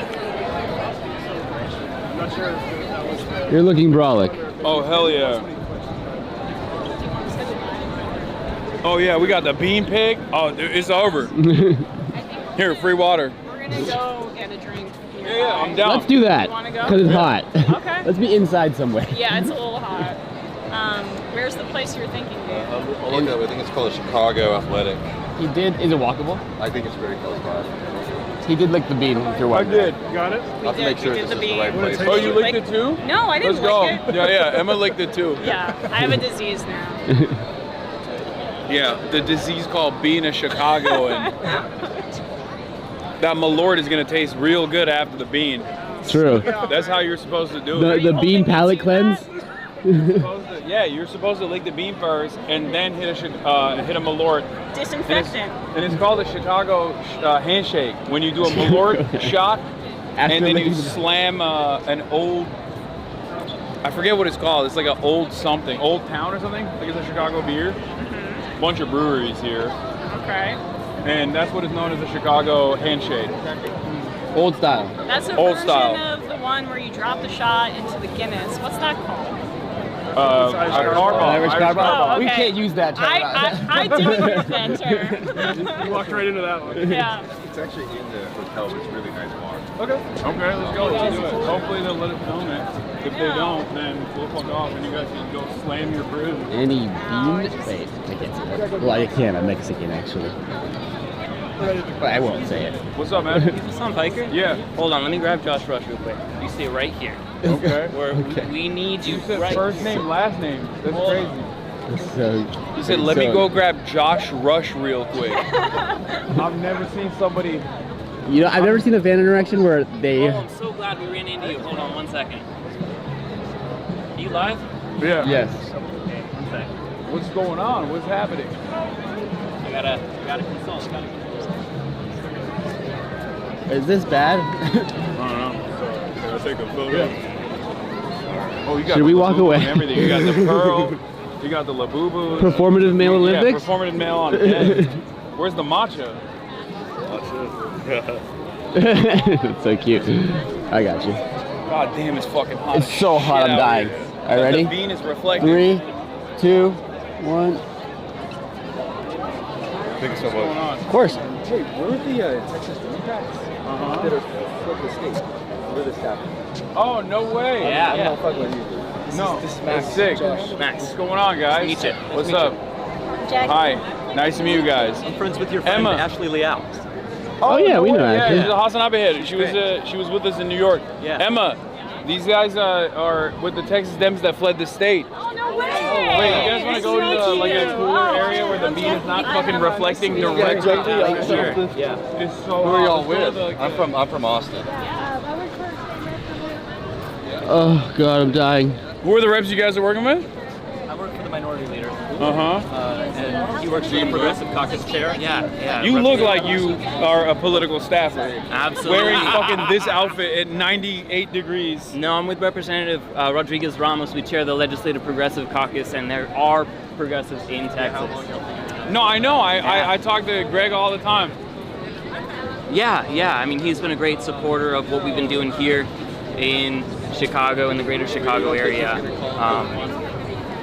We've just been going around looking for all the support we can get. We're trying to build a nationwide coalition to fight back against this gerrymandering that Trump's been doing in our state. Yeah, I mean, look, redistricting is bad, but honestly, if you ask me, it's time to farm out 10 districts from California. That's what I think. Well, and that's exactly what he said he'd do. We'll see. Because like the thing is, like, all of the blue states that were already heavily redistricted in favor of Republicans usually basically got these independent commissions. Yeah, like But then- California. Yeah. And so now you have a weird process where like all of the insanely redistricted states are red ones and you can just do it by mandate. by the legislative. Like in Texas. Through the legislature, in Texas. Oh, this dude's wearing a John Brown hat. What's up, man? You want to take a photo? Yeah. All right, yeah. You want to take it? And then, I got it. And then all the blue states have independent redistricting organizations, so they can't even fucking. There you go. No problem. Nice to meet you. We've been going around state to state and making the hard ask. We got to play hard ball any way that they can support fight back against what's happening in Texas. Because that's it. I mean, in 2026, if we get 2 more years of this, that's healthcare cuts. That's thinking about it's already happening. He already passed it. He already passed the Medicaid cuts anyway. And we're going to start feeling those over the next 2 years. And what I'm really worried about is the chance for the presidency after the 2028 election, right? This is why I can never be a politician. Like, he's already ready. He's already ready to go. He's like from the jump as a staffer. Look at the way he's conducting himself, Chad. No, we appreciate it. Hopefully, he'll be a progressive force. We're trying when you inevitably run for office. Really trying, y'all. We need here in Chicago our quorum break. Our representatives that are doing everything they can to fight back against the Trump regime. We need all the support you can get. Okay. We have a great minority leader, Gene Wu. We have a great chair of the Texas Legislative Progressive Caucus, Ana Maria Rodriguez Ramos. Anything y'all can do to raise the volume, okay? This is really, really big, okay? It's the biggest story in the country right now, and I really do need your help. Well, people are in the chat are saying, please get Joaquin Castro to unseat Hot Wheels. We love that. Y'all got to help us push him to run. We got a great state, great slate gearing up for the governor and Senate race. But what we've been trying to do here is get support from the national Democrats to finally invest in Texas, because Texas is going to be the next battleground state in our nation. All right, and we're ready on the ground. We've been waiting for months to break into the national spotlight like we have, because we're ready to go. Yeah. So what's going to happen? You think the FBI is going to start picking y'all up or what? Kash Patel knocking on our door. Look, if he only spent half the time looking for the Epstein files, right? As much as he's trying to find us. It's true. All right, well, nice to meet you, man. Nice to meet you as well. You have a great day. All right, you too. Emma? All right, y'all trying to get that drink? some Malort or what? What's up? You want to take a photo? Yes, please. Sure, let's do it. Thank you so much. Yeah. Oh my God. These beautiful flowers. Y'all know I love a good flower. What's up? All right, let's do it. Hell yeah. I got it. Cinema.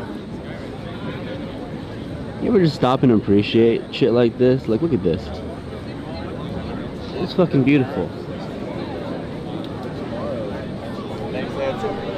Sorry. Still in. Have a good one. Awesome. All right, ready to go? Yeah. Yeah. Good luck. Yeah, good luck.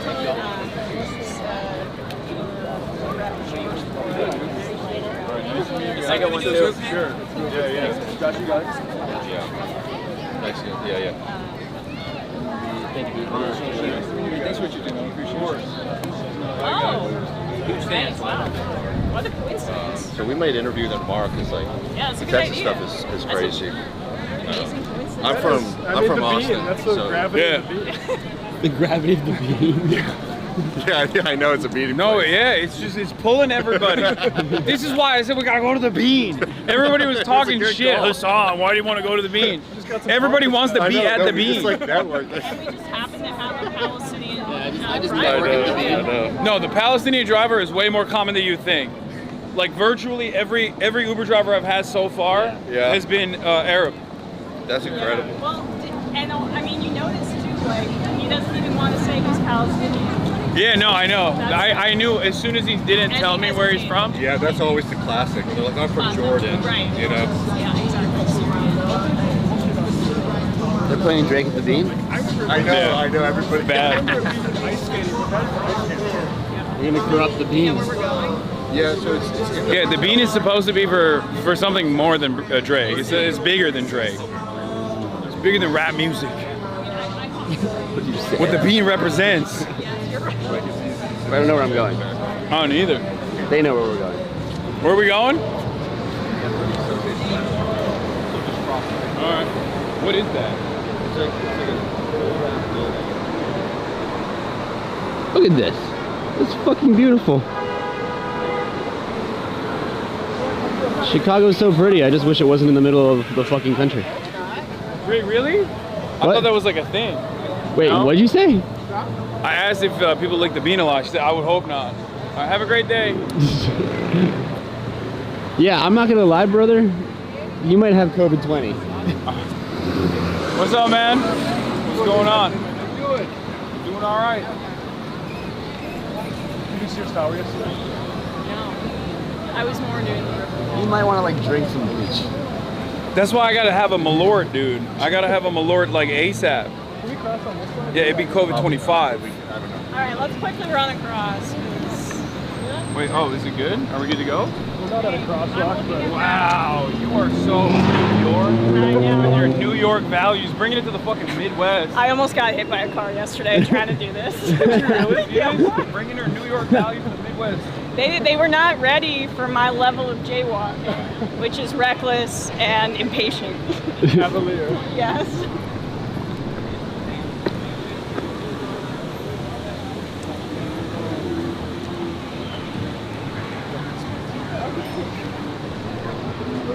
Like they kept opening it, put it in my face. I know. And it's also like This is it? Looks like he's going casual, I think, at first. Oh, the AC. Thank you. Oh. Is there a wedding happening? Oh. Trying to crash it?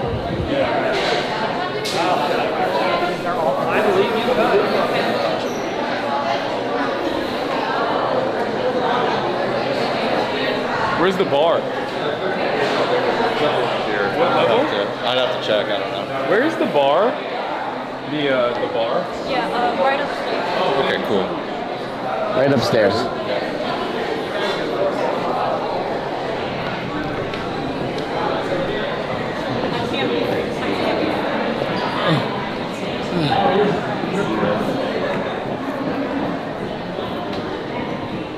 Oh, don't worry. We're super mindful of that stuff. Oh, yeah? Yeah. Of what? It's crazy. She was worried, like, I can't be walking up the stairs in a dress. Oh. And being filmed. Don't. Yeah, like I would ever. Yeah, we would. We'd never allow that to happen. We're professionals. This place looks sick. We're trying to get to the bar. That way down there. Thank you so much. Oh, sorry. Okay. Oh, yeah. Sounds good. What happened? I just came from here, but I told him not. We can just go to the bar. Alright. Just incognito, bro. I'm going to have to. Chat, be quiet. We're going to have to show anything. We can just, I just want one more show. Well, we can just find a table in a corner and it's fine, sure.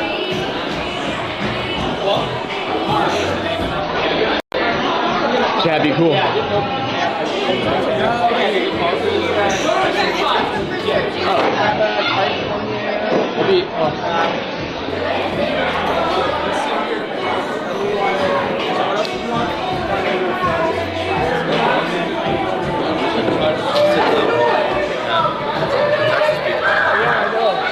Like I put that over. Freshly clean table and everything. Oh, you don't have a tripod? Yeah, the one time I didn't bring it, it's okay, I'll just hold it. It's not a big deal. I'm gonna fix the lighting, chat, hold on. I mean, we're just getting drinks, right? Yeah, I'm just you guys don't have to be on drink if you don't want to. I can just like roam around. It's not a big deal. It's really up to you. They got Malort for you? Yeah, you got Malort. They got the Malort right there. Oh yeah. Alright, I'll do it for the story. For the stream even. For the stream. For the stream. Sorry. I'll do it for the content. Yeah, I guess I'll do a Malort.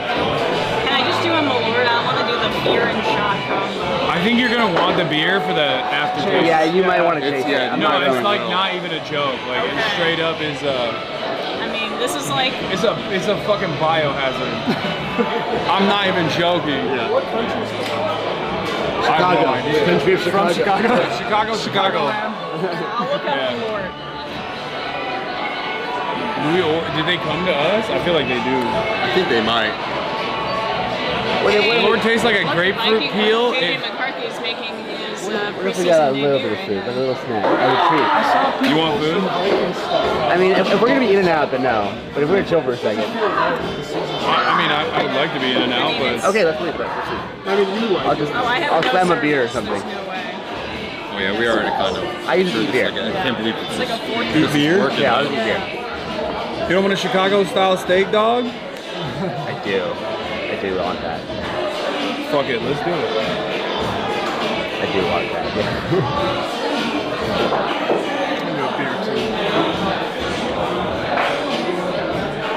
The MR heads will enjoy me drinking on stream. Yeah? It's produced some content in the past for them. That's right, I'll just Tim a Pool. more ad. This is what you'll never have. Friendship. Okay? Come on. Why don't you stay over for some sushi? Hang out with the boys. Over with the da boys. Hang out with the boys. I don't understand. I'm so cool. I skateboard. What I didn't get was like he also later called me a pedophile because he was embarrassed by it. Wait, so, like, what? When did That you, was in the period after he left, where he got mad because he realized he because got I didn't rolled. hang out. So I want to ask Tim Someone like. just said bald fuck. God damn, that's Like, did he want to hang out with a pedophile? That's the question. What's Yes, going on? please. Oh yeah, we haven't ordered yet.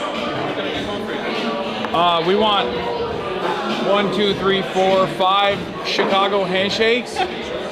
And see, he knew exactly what I was talking about. That's crazy. See? That worked. And can I have a glass of water, please? What do you? Five waters too. What do you recommend out of the food? Burger's really good. The CAA burger? Get the burger in. But let me like we've never been to Chicago. What do you recommend for people who've never been to Chicago? All right. Okay, let's rip 2 of those. One for me, one for him. Otherwise, the cheese sticks are really good. Whatever. You guys want to get some fries? Let's go. Fries would be good. That'd be great. Let's get a cheese stick too. Any food allergies? No. Any food allergies? Nope. That's good. That's for pussies. Yeah. Hell yeah. Food allergies are fake. RFK is in charge now. Yeah, I don't believe in that. Oh wow, chef. 5 handshakes and 5 Don't make me drink more Lord again, man. beef tallow then? Oh, you're gonna do it. Are these fries and beef tallow? I hope so. Oh God. No, this is a pussy liberal place like Chicago.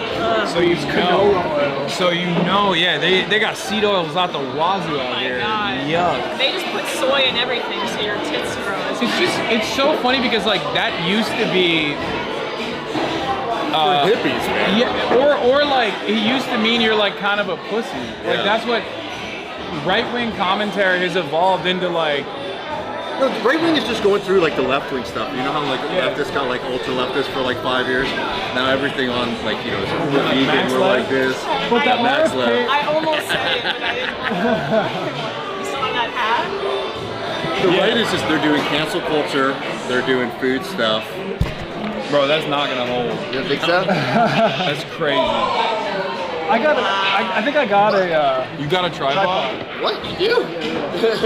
Marge is trying to prop. No, don't tell her. The cameras off of 2 menus. If it worked, I was gonna brag about it, but I didn't want to say it unless it worked. He tried to put the menus in like one another like No, this. did you see And it almost worked. And then prop up the fucking camera that way. How you guys doing? I thought it was gonna work. Oh, hell yeah. I hate the pre. Thank you. Me too, but I think it's You just horrible. what the fuck? Well, we've been filming. That's crazy. What's up, man? What's up, man? I can't believe you guys are Did you here. see going on? I saw you at the Sanders yesterday? I didn't. Oh yeah, at the Did DNC. he? I only saw haters on Twitter saying something like that. Nice. You're about to give us our first ever Chicago handshake. Yeah, I mean, I just said Chicago handshake. I hope he. I hope he's bringing a Malort. Yeah. He's got it. Which is great. Oh, hell yeah. Yeah, we got the We marketing. actually can't have this out unless you have a photo pass that you purchased through the hotel, just because it's a historic building. Oh, wait, can I purchase a photo pass right now? Is that okay? There's nobody on site to do it. You have to do it like ahead of time. Oh, You're okay. welcome to take as many pictures and videos on your phone, so we just can't have it. Okay. Okay. We'll put it down. Damn it. We ordered the food first. Yeah. How you guys want to solve that? I'm just gonna put it down. Or take it. Take it. Okay. They're gonna probably circle back around too. Yeah. So they're like looking at us. What is this? This is the incognito mode. Worst case, let's just leave my card here, and then we'll go outside. It's fine. Alright. Yeah. Like stick it in the backpack. No. I got this. Don't worry. Yeah. Hello. Hotel security. Hello. One more time. No video allowed. Okay. Yeah. There is video allowed if you would get approved by management. Oh, it's off. It's off. It's off. Okay. Wait, can we? Management usually lets out security know. Okay. Is there? How can we get? Is there a way to get quick approval from management right now? No, it's too late now. Oh, it's too late. Friday, the door manager sends all the. No, I understand. You know the name of the game. No, it's all good. We got one email and that supports our event. No, yeah. Nothing else. I'm asking you again, please. Yeah. Please leave it off. Okay. Yeah. It is off? Yeah. Okay? Yeah, I'm not filming it. Okay. Thank you. Thank you. So No, we should probably leave. Yeah. I think. This is when my Karen comes out.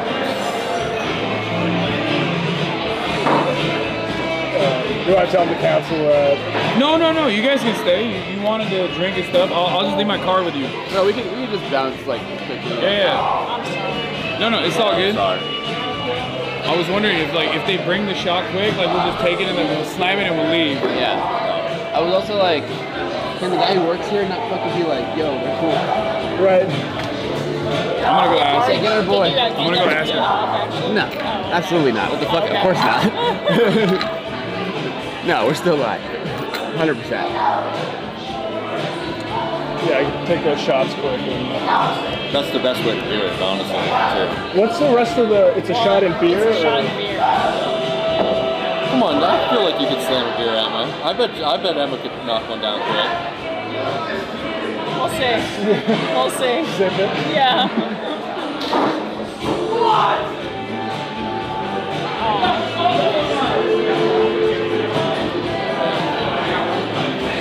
No narcs, chat.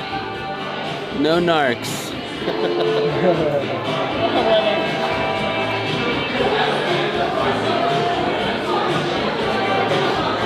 They can make some money. Just let you pay for the pass, maybe. Yeah.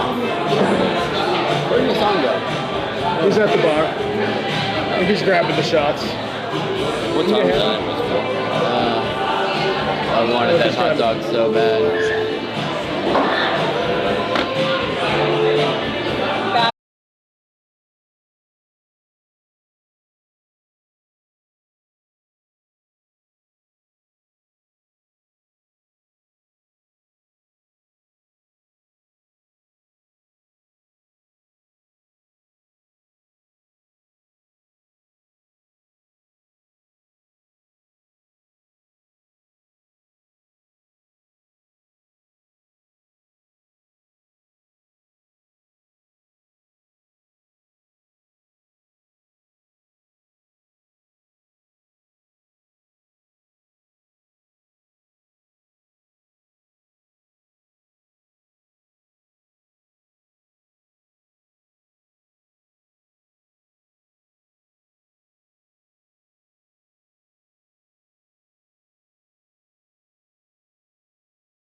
No, it's like more like peppery. I like this. Oh God. I'm like, I was really I was building it up in my head. It dramatically alters your taste buds. Yeah. For like the next 15 minutes. Nice. Almost got that Viking stomach. It must be. Yeah. Yeah. Thank you. Thank you so much. Let's go. Alright. I'm giving it another shot for the Chicago dogs. This got everything, down to the celery, salt, and all of it. The works. Mustard on your hot dog? How elitist. That's the thing? That was the critique of Obama. Remember? Or maybe it was because it was Dijon. Oh yeah, it's Dijon. If it's Dijon, Great coupon. Okay. This is not as bad as the last time I had a Chicago dog. I fucked with it. Very yummy. This is very good. that looks good. Yeah. You have pickles, tomatoes, mustard. What is that cheese? Mustard. Mustard. Onions. Celery salt. Yeah. Some kind of pepper too.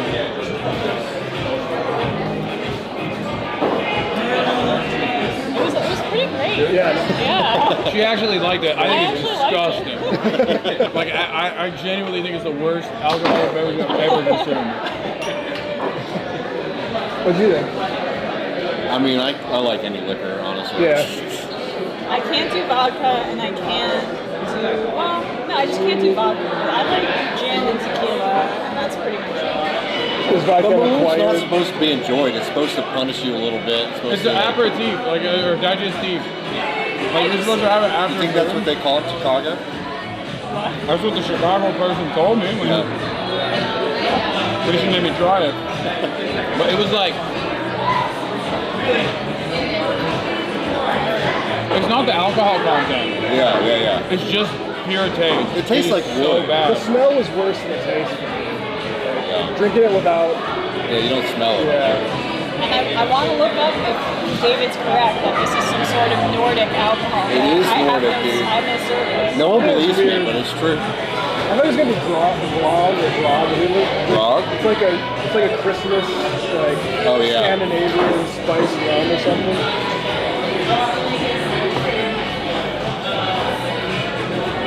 So where are you headed next? I have no idea.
No, I mean, sorry they're being assholes, but this place is cool. You didn't even touch your beer.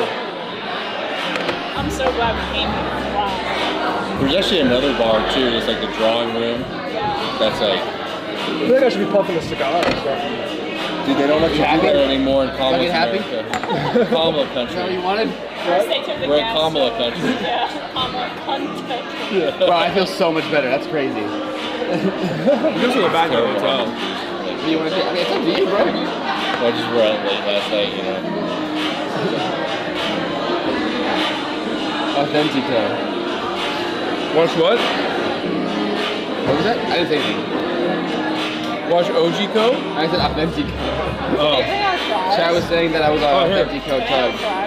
Oh yeah, you can have these They're too. I'm not gonna eat these. Thank you.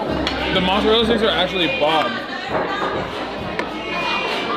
Which for here they call it Wisconsin cheese sticks for some reason. I don't know what it is. I don't eat cheese. That's the one thing about it. Why not? People really don't like that about me. Lactose intolerant? I don't like it. Wait. You're not even lactose intolerant. You just don't fuck with cheese. Either little mozzarella is okay on pizza, but like if it's yellow cheese or the Lord, yes, cheese. I used to be like, bro, you are literally a bicoastal elitist. I know. Well, I mean, that's honestly it betrays my upbringing. Yellow cheese is like American. It's the most American thing you can have. I understand. That blows my mind. I just have a hard time with it. Wait, where are you from originally? I'm from New Jersey. Oh yeah, We true. talked about this briefly. You're from New Brunswick, right? No, I mean I went to Rutgers. I'm from Turkey originally. Oh. But Okay, this is innovation. Wow, you're brilliant. Thanks, Did you grow up in New Jersey? No, I grew up in Istanbul. In Ankara. Yeah. Maybe I'm confusing you with Jay. Yeah, that's what's going on. Racism. Yeah, I was not your boss either. He was my boss as well. Oh, yeah. Chat, you can see what I did with the camera, how it's propped up. In case y'all are interested, I thought of another cool thing here. It's the Illusion Museum. It's like a 10th of a mile away. And it's like pay to enter, but I'm sure they'd be fine with like streaming and filming in there. Illusion Museum? Yeah, the Illusion Museum. It's a Illusionist. Thank you. That doesn't actually sound like it'd be fun. Oh, you hate Matt, did you ever do I just don't want to go to a museum with a camera. They're gonna say like no. Matt would do a good True, magic you're right. trick. I did one magic show with my parents. Yeah, hell yeah. I had to hold a blanket and I made a Let's battery go. disappear into it. Wait. Did you ever learn this trick? How you get it?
you early on. She really fucked me early on. The thing is, being autistic's in right now. It's a spectrum. It's like being gay. I'm a little bit gay. I'm a little bit gay. Yeah. I mean, I shouldn't say this sounds Dude. That just looks like you're kissing yourself. That's awesome. I'm like, what is it? Wait, I'm wait, show chat. I did. No, it didn't focus. Show chat. Give it a sec. Okay.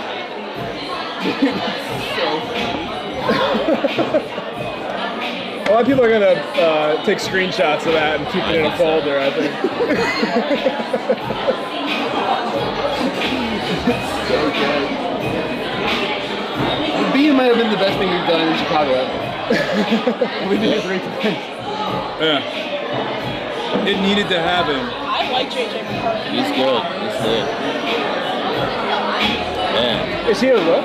Nope, he was a rookie last year when he tore his meniscus in training camp, so he was out the rest of the whole year. Yeah, So damn. now he's Is that why we're no longer having Kirk Cousins? Let's bounce, right? Yeah, exactly. I honestly, like, What's up, man? I was like almost into the Vikings. Oh, nice to meet you. When that miracle play happened in the playoffs with Diggs.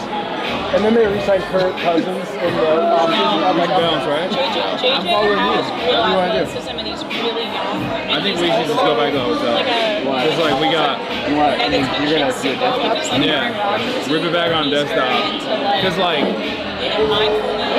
we have limited time. I couldn't get on board with Kirk Cousins. We have to leave for the airport at The what? quarterbacks the Vikings have asked is basically Culpepper. Yeah. Don't give it. McCarthy won the national championship with Michigan. At Michigan, Spartans? Or, Us. No. We're gonna go back. We're gonna go back to the hotel. Nice to meet you, man. Nice to meet you. Great Oh, seeing great you. to see you.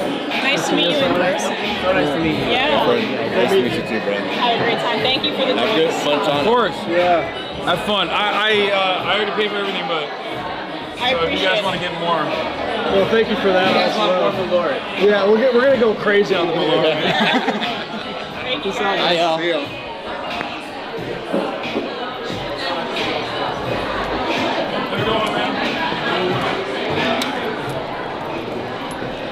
Man, that big guy could not fuck with us at all. yeah, bro. He didn't even make eye contact. Look at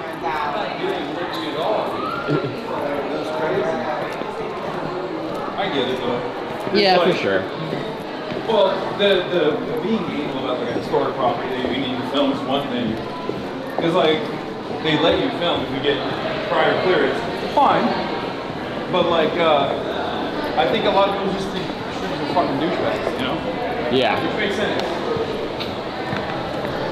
I guess I don't understand like what the reasoning is there. It's like, what's the fear that we're filming a historic property incorrectly or something? I don't know. I'm I think maybe it's because they think streamers are douchebags. I mean, She was hopping that cat. No. no. If it's historic, doesn't that mean that people have documented the shit out of it? So Throughout history. So then as a why matter is it of a fact. problem? Oh, hi. What's up, man? Hi. What's up? Nice to meet you. Thank you. What's going on? You want to take a photo too? All right. Here, let's do it. I'm not taking a picture of it, it's just a stream. I'm sorry. We're just live right Mark, now. I'm sorry. You're good. Yeah, Alright. I can take a picture for you though. Thank you. Here we go. I'm getting a burger right now. I'm like, all right. Oh yeah, ready? 3, 2, 1. Thank you so much. Sure, yeah. It's good. For sure. I like your necklace. I appreciate you. Oh, This is a- I like this is a that good fit. the Kingdom Hearts shirt. Dude, this Yeah. guy's fitted. All right, 3, 2, 1. You get that shit on, boy. Oh yeah, for sure. Wow. Hey, can you hold this? Bro, hold up. Let me call the fucking. Hold on. I saw you on the stream. I was like, within like 10 minutes ago, I had it. Nice. Yeah, let's get a photo.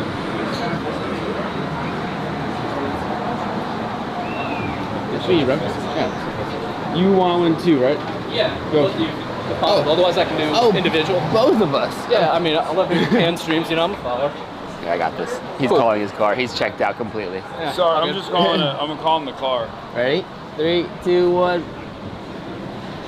Thanks, There man. we go. Appreciate everything you guys both do. Nice to meet you, man. Of course, you know, I discovered you through, this is going to be a random Trihex. Oh, no post-elections. way. Oh, try that. That's dope. The post-debate. Hell yeah. You guys are looking for recommendations, right? Sounds like you're heading back. We're just go gonna back to the head hotel, back to yeah. Very cool. Nice to meet you, bud. What would you have recommended us, though? I would have done one of two things. The Riverwalk right here, which What's you up, heard man? about. If you had the ambition, get on a scooter and go on the Lakeshore Path. Mm. It's really pretty. Next time. See ya. Nice to meet Nice to meet you. you. All right.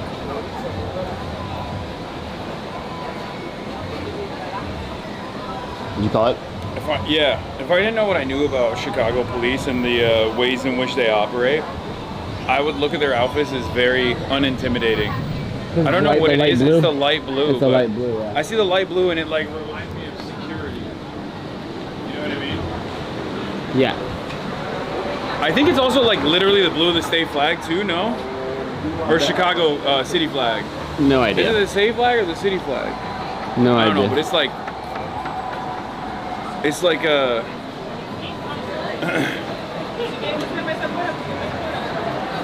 What did they say? I was not listening. Someone said, is that Hasan? Are you asking me because it's in Spanish? It's the city flag. European ass look? Yeah. True. I don't know if you're talking about me or you're talking about the Chicago police. They're talking about the cops. Nice to meet you as well. Oh, thank you. Love your dog. Oh, wait, can I look at your dog? Sure. Her name's Blanche. Hi, Blanche. Blanche. Hi. Oh my God. Thank you. Nice to meet you. Enjoy your time in Chicago. Will do. Bro, Chicago fucks with me. Yeah, It is they do. Crazy. They really With do. us. Yeah. There's a lot of March heads out here too. Dozens of us. Yeah. I thought this would be, judging by online interactions, you would assume that everyone would be spitting on my fucking face, you know? Oh my God. We really haven't. Wait, we're like 2 hours till we exit Chicago. You think we'll have a bad experience still? I don't know. You think we'll break the curse? I think so. I think this is it. Now that I licked the bean, the curse is lifted. Oh, that's what it was. Yeah, I had to do that. That's what it I had was. to lick the bean so that we could lift the curse. And now that I have, no more issues in Chicago. We had the Malort shot too. It's like one of those antiquated. It's like ancient Wiccan rituals that we gotta do. What's up, man? Hi. Dude, do I got motion? What is this? Yeah. What's up? You want to take a photo? No, not you, not you. I mean, unless you want. What's up, man? Walaikum salam. How you doing, bro? I'm doing all right. How about appreciate yourself? everything you do, man. Hell yeah. You're doing good stuff.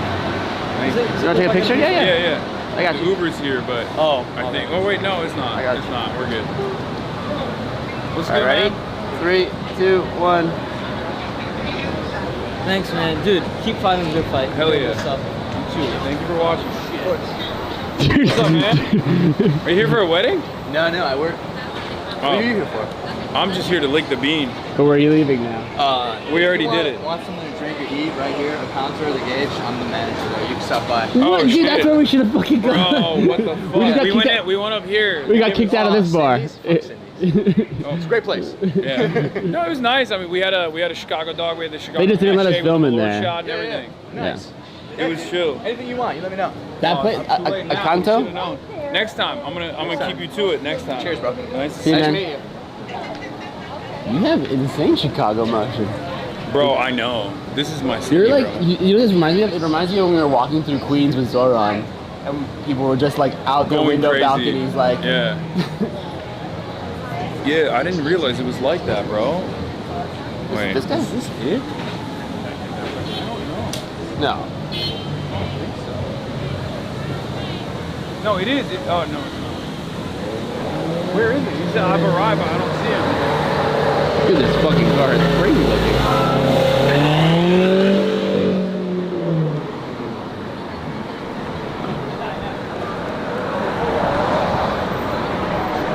Yo, chat. Type 1 in chat if you're from Chicago. Everyone's gonna type 1. Just trying to see something real quick. Yeah, of course. Thanks, dude. Be safe out here, alright? Alright. See ya. And the mean street. Oh, that's it. That dude.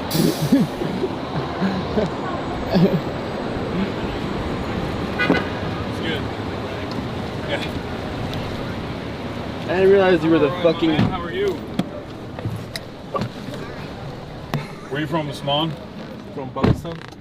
From Pakistan? Nice. I'm from Turkey. Turkey? Yeah. I didn't realize you were the mayor of Chicago. Heading to 155 North Korea? Yeah. Dude, I don't know. I got fucking motion. Here, hold this. I'm gonna check the battery. I got motion in Chicago. Just making sure it doesn't die on the way there. Oh, we're chilling. Pakistan Zindabad.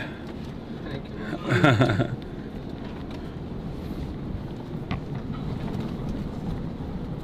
What part of Turkey are you from? Istanbul. Istanbul? Yeah. Where are you from? I'm from Lahore. Lahore? Nice. Never been. I only know a little bit of Urdu. I know like Ben Chod, Madar Chod. I think that's pretty much it. You cursing? Yeah. Yeah. Most basic words you need to know. Yeah. What else? What would you teach me? I would have taught you this. You taught me Ben Chod and Madar Chod? Okay. It's like, I think it's like sister fucker and motherfucker, right?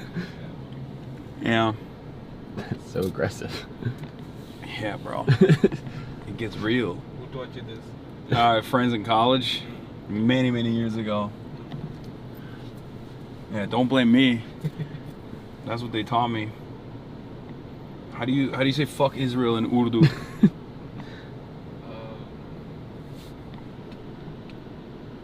You can say Israel ki maa chod. What is it? Like Israel mother chod. Oh, Israel mother chod? Yeah. Okay. Fuck Israel's mother. Israel mother chod? Is that how you say Israel in Urdu? Like yes. Israel? Yeah. There you go. You guys from here? No, we're from LA. I mean, I grew up in Turkey, but I live in LA now. We both live in LA. And we were just visiting for the DSA convention. Do you know what that is? No way. Democratic Socialists of America. Oh, okay. Yeah. You ever heard of them before? I think it happened last year as well, right? I don't know. Oh well, no, that was a DNC. I was here for that too. That was a Democratic National Convention. This is a Democratic Socialists of America. It's an organization that works outside of the Democratic Party, but it has like Democrats, like Zohran Mamdani. Yeah. So he is. Zohran is a DSA guy, but he's like also a Democrat. He's like running as a. Yeah, I have an idea. Yeah. So it was cool. Him, Rashida Tlaib, AOC originally was in the DSA as well. I don't know if Ilhan Omar is. There's a bunch of people.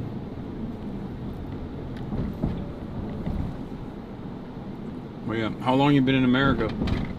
It's been 4 years. Oh, just 4 years? Yeah. Damn. You're fresh. Yeah. How do you like it? It's cool.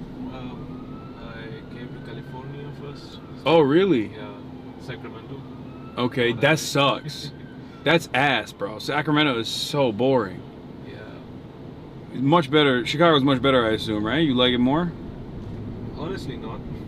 Because. Oh, really? Yeah, I have a lot of friends there, so it's not really place with people. Okay, fair. Chicago is a beautiful city. Ain't nobody in the history of America has been like, I miss Sacramento. You might be the first. I've met some people. They have. Like, man, I miss Sacktown. Oh man. So you miss your friends? Yeah. What'd you do when you were in Sacramento? Sorry? What did you do in Sacramento? Uber? I was a student there. Oh, really? Yeah. What'd you study? I didn't graduate, but I was studying the BBA marketing. Uh-huh. Okay. Yeah, what else are you doing other than Uber? Just Uber? Yeah, just Uber.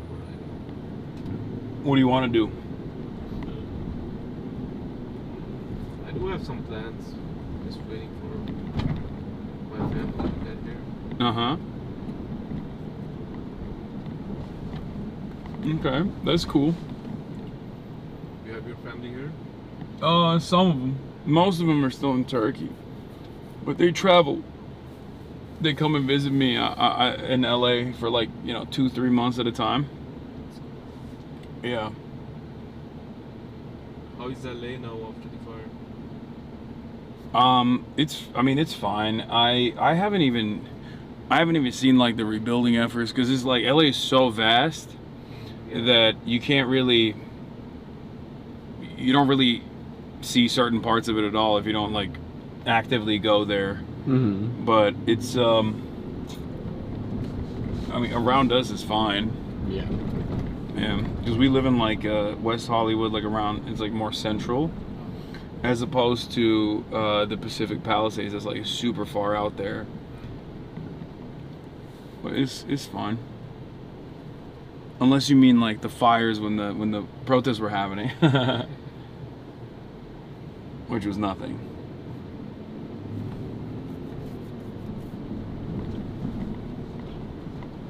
They have a lot of protests out here in Chicago? Not a lot of, but there were like 2-3 days. There was a huge protest. That's it. Well, I guess we missed it.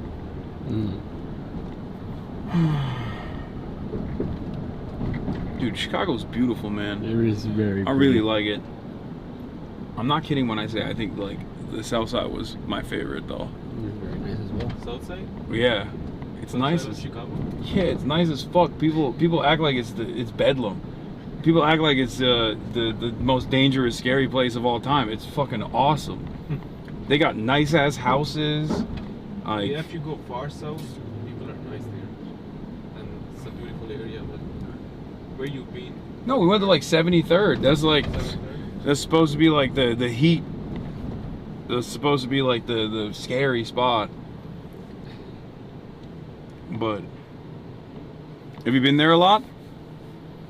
Like O Block around? Yeah, I've been to O Block like 2-3 times. Is it scary? It is at night. Oh, at night. Yeah, we were there during the day. About south side, it depends what time you are there. Like, if you are there in the daytime, it's not gonna be that bad. But if you like go there at night, it can be a little messy there.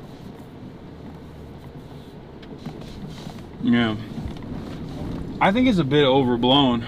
Yeah. The way that people talk about it. Sure, yeah. You would think like I've been to way worse places, I think. I don't know.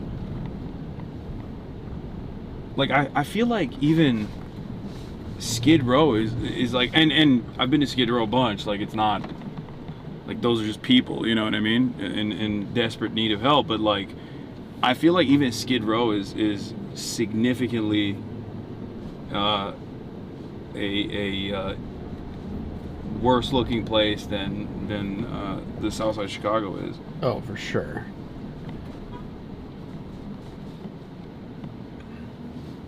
My friends came from New York last year and they were really curious. They wanted to visit O Block. We went there, we stayed there for an hour.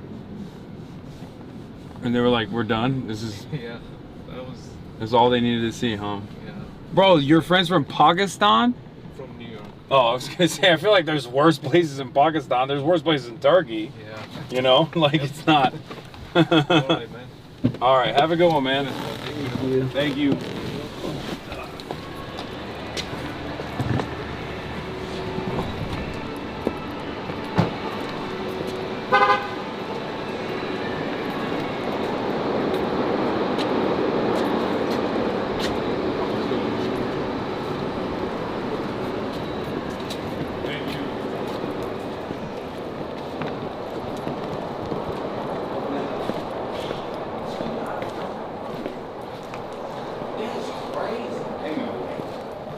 I'm thinking he knew y'all, bro. What's going on? What's going on? What's y'all shooting? Streaming on Twitch. Okay. Yeah. That's what's up. Y'all watch Twitch? Yeah. Who do you watch? Oh, so I have a friend. I do music videos and stuff like that. And Zach Hurt. Zach Hurt? Yeah. Zach Hurt. He got a lot of music videos for a lot of big artists and stuff. Oh, that's cool. Nice to meet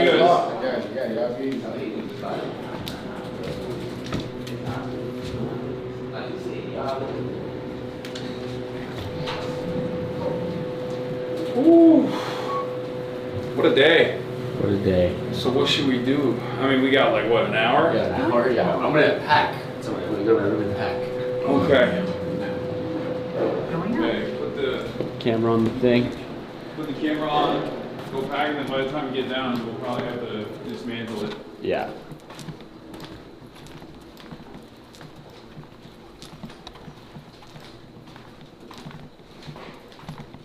Oh shit, uh-oh.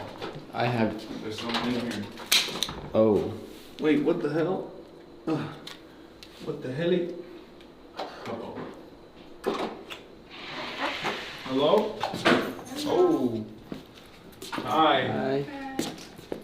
Might have We're to come back. You don't have to do the rest of it.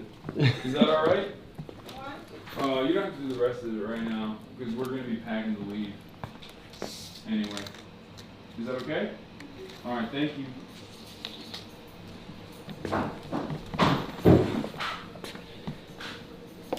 You want to flip it?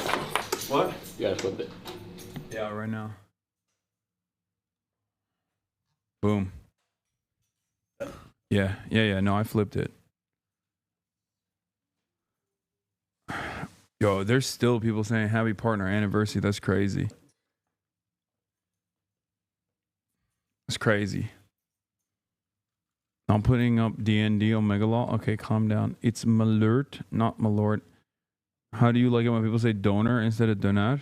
I don't care when people do that. And also, I mean, I've never heard a Chicago person call it Malert.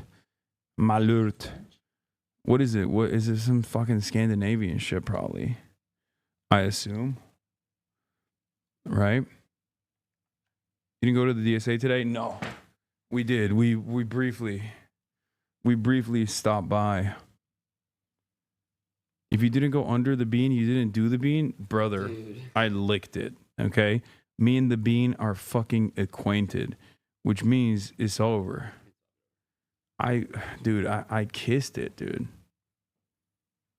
Fucking kissed that shit. All right, boom, perfect. Yeah. All right. Is it the Fab Top house? No, it's not the Fab Top. I'm telling you, the Malort is worse than the fucking bean, bro. What if I get mad sick?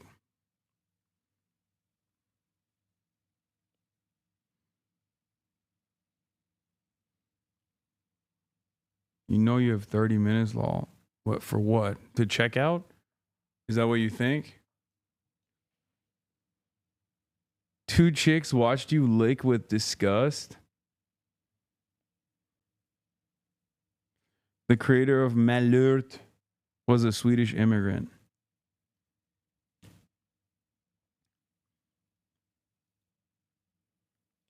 I tweeted about it. What the fuck is this? Bro, y'all are fucking crazy. What is this, bro? What the hell is this? Y'all are nasty for this. Did you find Kat Abu? No, I didn't, unfortunately, because she was like way up north from where we were at, and they just kept traveling further and further up north, so we weren't able. The Superman.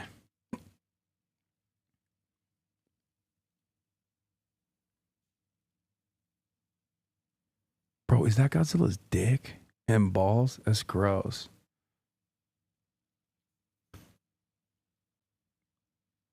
Did you go to the free zoo? No.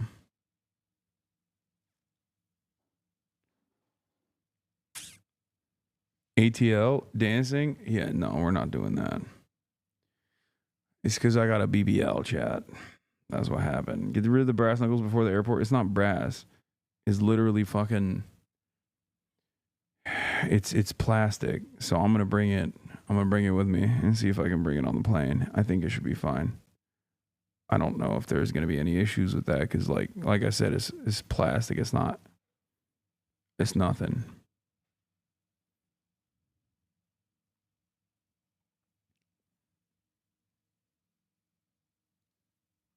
Yeah, here it is.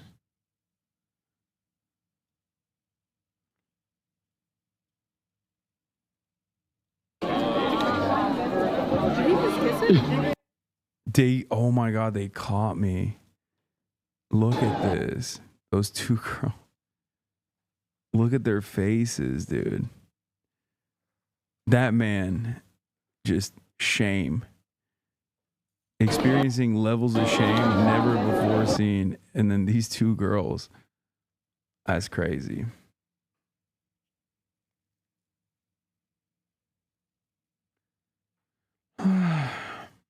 You've hit a great... No. Okay, thank you. You've hit a great run of interesting... Bro, this is how you look like with those pants on? Hell yeah. Hot, you mean? Thank you. I agree.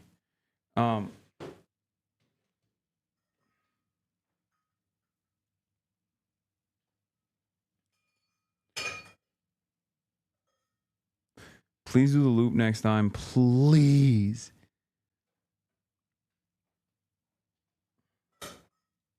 She's spitting? What is this? Oh, that's it. Oh, she's spitting. Look.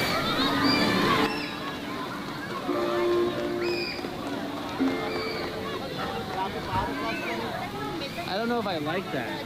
Yeah, it's weird. I didn't like that. I didn't like that at all.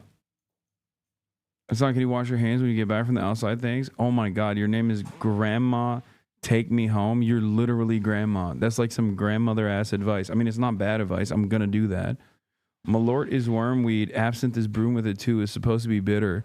It's just disgusting. I don't know why people do that. I don't know why people do that to themselves, let alone to another person. Anyway. All right, let's get to world leaders condemn Israel for the most like obvious fucking crimes against humanity. I'm going to go wash my hands and pee real quick. Now, international opposition continues to grow over Israel's decision to take over Gaza City, with the UN Security Council set to hold an emergency meeting on Sunday.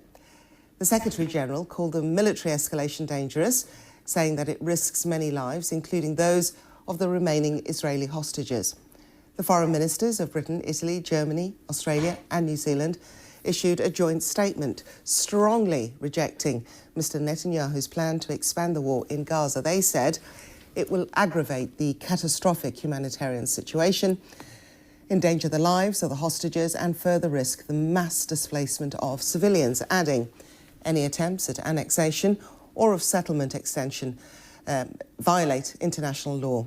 Now, Israel has defended the decision to escalate its military expansion in Gaza, with the Defense Minister, Israel Katz, saying international partners who condemned Israel would not weaken their resolve to defeat Hamas. Now, currently, Israeli forces have control of around 75% of the territory. The new plan is to take over Gaza City, home to around 1 million Palestinians. Let me just show you the satellite picture, which shows the density of the area 2 years ago. This image, though, was taken recently, and it shows some parts completely destroyed in this war, while others remain largely intact. Now, Israel doesn't allow international journalists, including the BBC, into Gaza, so we have to rely on trusted freelancers within the territory. John Donaldson, then, has sent this report from Jerusalem. Homeless and hungry, Gazans woke up to the news today that this war is far from over. As if they needed telling. More Israeli airstrikes, and in Gaza City, the threat of another ground invasion.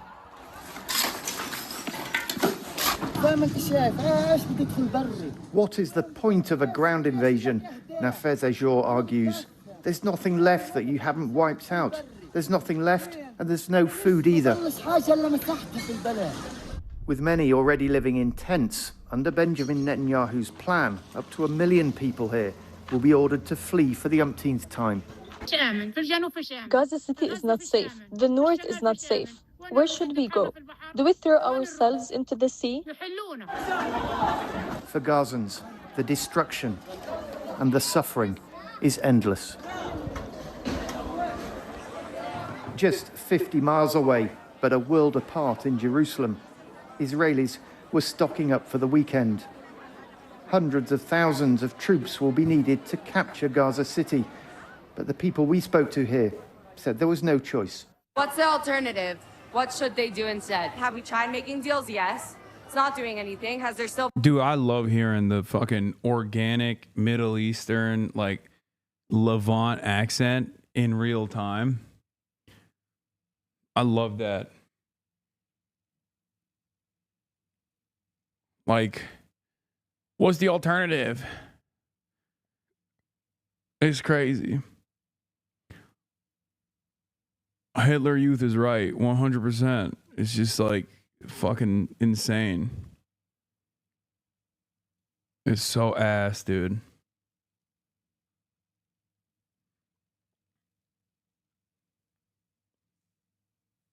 They're on Birthright. See the lanyards. Oh my God. Oh my God. Bro, who the fuck does Birthright in the middle? Like Birthright in general is already like fucked up.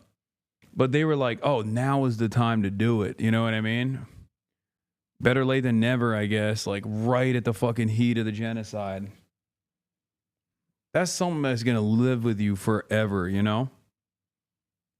Native of East Palestine, Ohio. Attacks? Yes. Has there still been casualties on both sides? Yes. So it needs to be finished. That's it.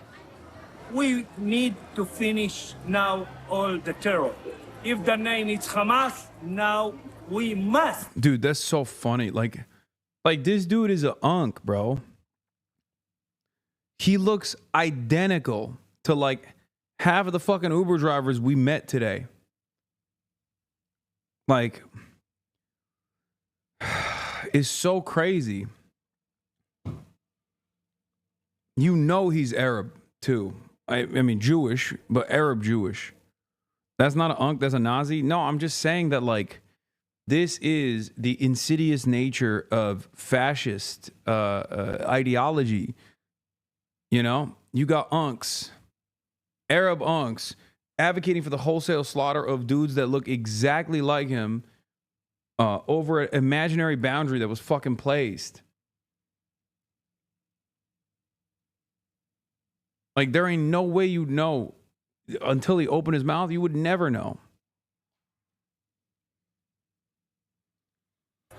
Not need. We must now.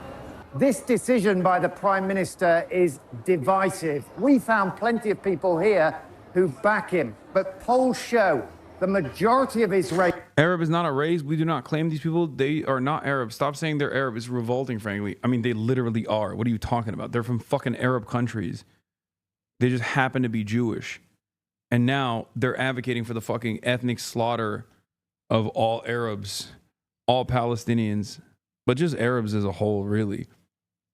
Israelis think the best way to get the remaining hostages home is ending the war and a ceasefire deal. So this decision is a gamble. Again this weekend, there will be mass protests by hostage families and their supporters. Many argue that if their loved ones don't get out of Gaza alive, their Prime Minister will be partly to blame. John Donnison, BBC News, Jerusalem. OK, let's speak to Joel Onyeke, who is Head of Operations in Gaza for Save the Children. Joel, hello, welcome to the programme. First off, what's your reaction to... Also, chatters need to calm down. That person is Arab. The person who's reacting is like me saying, is like a Latino person responding to me, being like, Nicolas Fuentes is not Latino, bro. He's not Hispanic. Call him something else. He's not one of us. That's basically it, okay? Everybody needs to understand. That's what that person is saying. And it's like, I mean, they are literally, they are, like that dude is 100% an Arab Jew, right? 100%. And without like hearing him speak, you would just not know. The plan by Israel to take control of Gaza City. What are the implications for your team on the ground? Well, we know what military expansion and military occupation means for Palestinian children. We have seen military expansions in Gaza over the past 2 years, as well as military occupation, and we know the harm, that children face as a consequence of that. I think what we currently need in Gaza is a definitive ceasefire in place. Children in Gaza have been paying, the highest price for this unrelenting war that they have played no part in. Many children have been killed by bombs and bullets, and at a very unprecedented rate. And children have lost their homes, loved ones, and the safety of which they have a right to. They are dying of hunger and diseases, and the same applies to even my colleagues on the ground here. I think what we actually need more than ever is a definitive ceasefire in Gaza. You say that children are paying the highest price. Just remind us why it is children, this segment of the population, of which we're seeing some of the worst fatalities. What is it about the population in Gaza? Yeah, children are particularly vulnerable to the effect of explosive weapons. Their bodies are oftentimes thrown harder and further away by the blast. Their bones, That's such a crazy... I get what he's saying, but it's like a crazy statement to even hear, Bend more. This also increases the chance of long-term disabilities for children. They have, less blood to give or to lose, and they are very unlikely to see medical or special care given the decimated health systems within Gaza currently. So speaking from that perspective is why I flag children, and working for an organization that is centered around children. We hear the cries of these children. We see the mental, impact of the war on them. We see the level of malnutrition. We see the level of hunger on the ground, and children, once again, are the most impacted. I don't know if you caught the report that we played just before I came to speak to you, Joel, and there was a lady there saying, where should we go? Should we throw ourselves in the sea? Where are people going?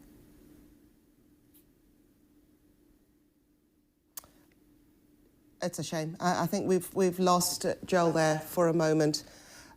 We will, if we can, go back to him, but we seem to have lost that connection. In the meantime, we're going to stay within the region and speak to our correspondent in Jerusalem, Amir Nada, who joins us now. Amir, I was just referring there to John Donaldson's report, and he'd mentioned how divisive this particular part of the war and the plan by Mr. Netanyahu has been in the country. Just expand that for us, if you could. Well, in the run-up to the decision, we saw this rare outburst of serving and indeed former security officials, military chiefs, calling on Prime Minister Netanyahu not to make this decision to go into the Gaza city, to conquer it, to force out 1 million Palestinians. We saw them mostly articulate that in the form of the danger that it could pose to hostages. We saw over 500 former security chiefs talk about the damage that it could also cause to Israel's reputation internationally. Opposition leaders have said the same thing, talking about the possibility that Israeli hostages are being held around Gaza. There's a poll that was conducted by RMG August 5th, 2025. If Netanyahu visits the U.S., should the U.S. arrest him? 46% said yes, 32% said no, 22% unsure. We got a lot of work to do, folks. That 22% needs to be, that 22% needs to go up to the yes bracket ASAP.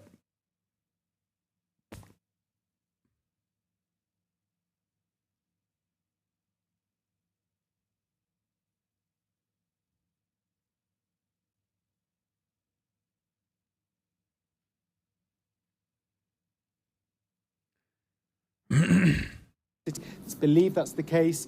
Their lives could be in danger. We know that Hamas previously has said that should Israeli troops come near to places that Israeli captives are being held, that their captors have been given orders to execute them. Hostage families are, of course, extremely distressed, saying that this plan is essentially a death sentence for their families, for their relatives who remain captive in the Gaza Strip. Then the announcement came yesterday morning, and we saw from the chief of staff of the Israeli military, who had, it was widely known, had been a vocal critic of the plan. We saw him publicly stating that there is now unity with the government. The Israeli military will carry out this plan. They presented this unified front, and we've seen the government really reassert and sort of double down on its language, hardening its language in the face of so much international and indeed domestic criticism. With the Minister of Defense yesterday. Channel 12 said that they need 250,000 reservists to permanently militarily occupy the Gaza Strip. 250,000. They're so cooked. First of all, only 30% is habitable.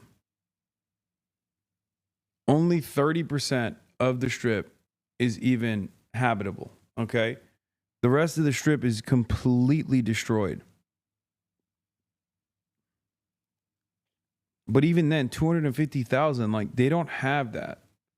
They, I don't think, have the capabilities of maintaining interior security, an occupation in the West Bank, and an occupation in Gaza, especially with the militant resistance that already exists, the network of resistance that already exists in Gaza after a decade plus of infrastructure development of the sort.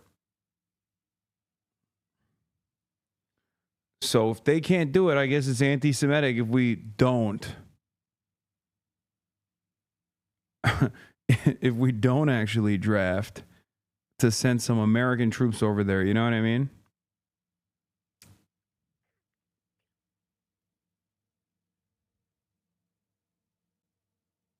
Some real anti-Semitic statements coming out of people who say, like, oh, we can't, I don't want to go and fucking serve in Israel. What the hell? For Israel's genocidal occupation. Unacceptable. You know? Saying that all of this condemnation internally, externally, the threats of sanctions on Israel, none of this will weaken our resolve. So there isn't really any sense that this huge international pressure on Israel and on Prime Minister Netanyahu's government will do anything to shift their thinking over this very dramatic and severe plan that they've announced. Okay. Amir, Nada, thank you very much for that. Thank you. The announcement also sparking a series of reactions from the international community. Germany saying that it will actually be suspending arm exports to Israel for use in Gaza, with calls growing from numerous European and Middle Eastern nations for Israel to simply scrap the plan altogether. For more on Germany's announcement, then, we're going to cross to our correspondent in Berlin, Nick Holdsworth. Hi, Nick. So, I mean, this marks a pretty significant reversal of German policy. I'm confused. I thought Germany wasn't actually giving weapons to Israel. What happened? I guess they were, huh? How did Germany outflank AOC? I mean, AOC doesn't want offensive weapons going to Israel either, and Germany doesn't, I guess, provide defensive weapons. So they're suspending arms exports because it's all offensive weapons anyway. If that's what you, I mean, that's most likely the equation here, you know? But it doesn't matter. Germany fucking saying, which, by the way, that's a distinction without a difference for me. Okay, I don't think that matters, right? But I will say the fact that even Germany, the biggest Israel dick riding nation out of all the nations, with the exception of America, the fact that Germany is also hitting the, this is a bit much, I think. I mean, it's over.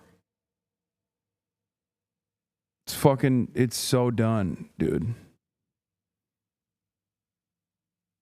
It's so over.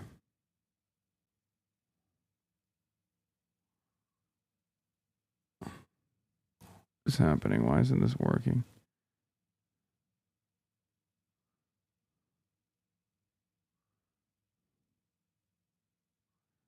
Oh, here it is. Okay. 80% of the population in Germany has been against Israel's action in Gaza for a year now. Our politicians are deaf. I know.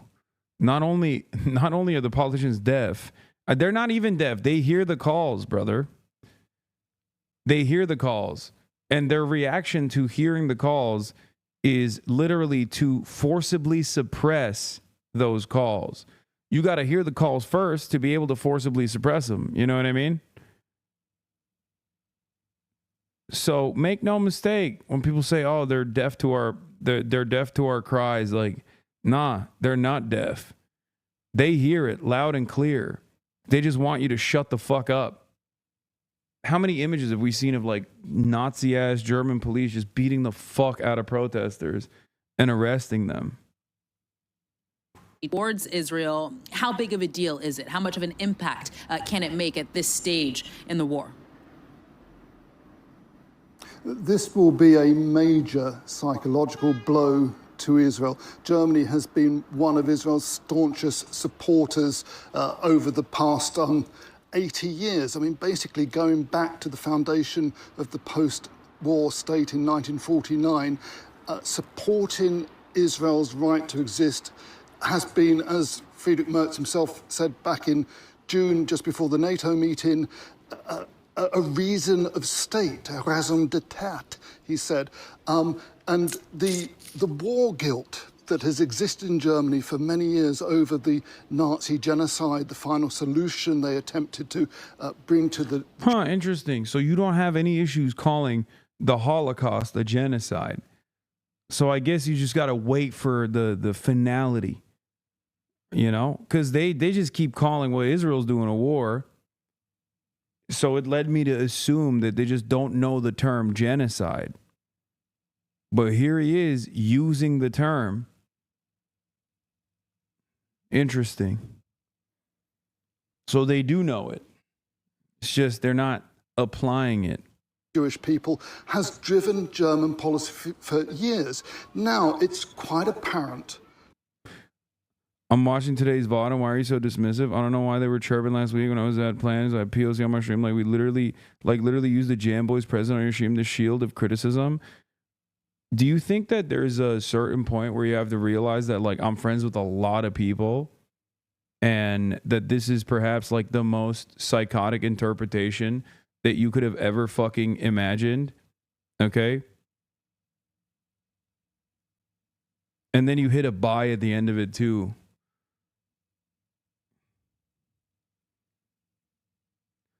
There's got to be a point where you go, fuck, I actually was wrong. Like, I actually was being a fucking weirdo. But instead, you chose, you know what you chose to do? And then immediately there's dumb fucks. They go, they're kind of right, to be honest. Okay, you know what? I'm going to ban all of them. Okay, there it is.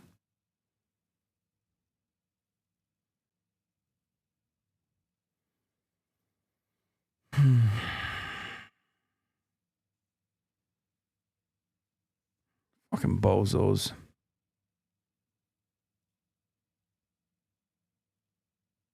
Okay, boom, boom, boom. Anyone else want it? Who else wants it? Who else wants it? Who else? Bro, you know you can't make everyone like you. Do your thing. No, I know. But if that's the type of shit if that's the type of time they're on, then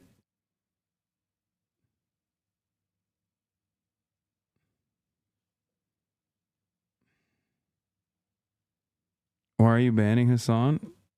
Don't ask questions like that.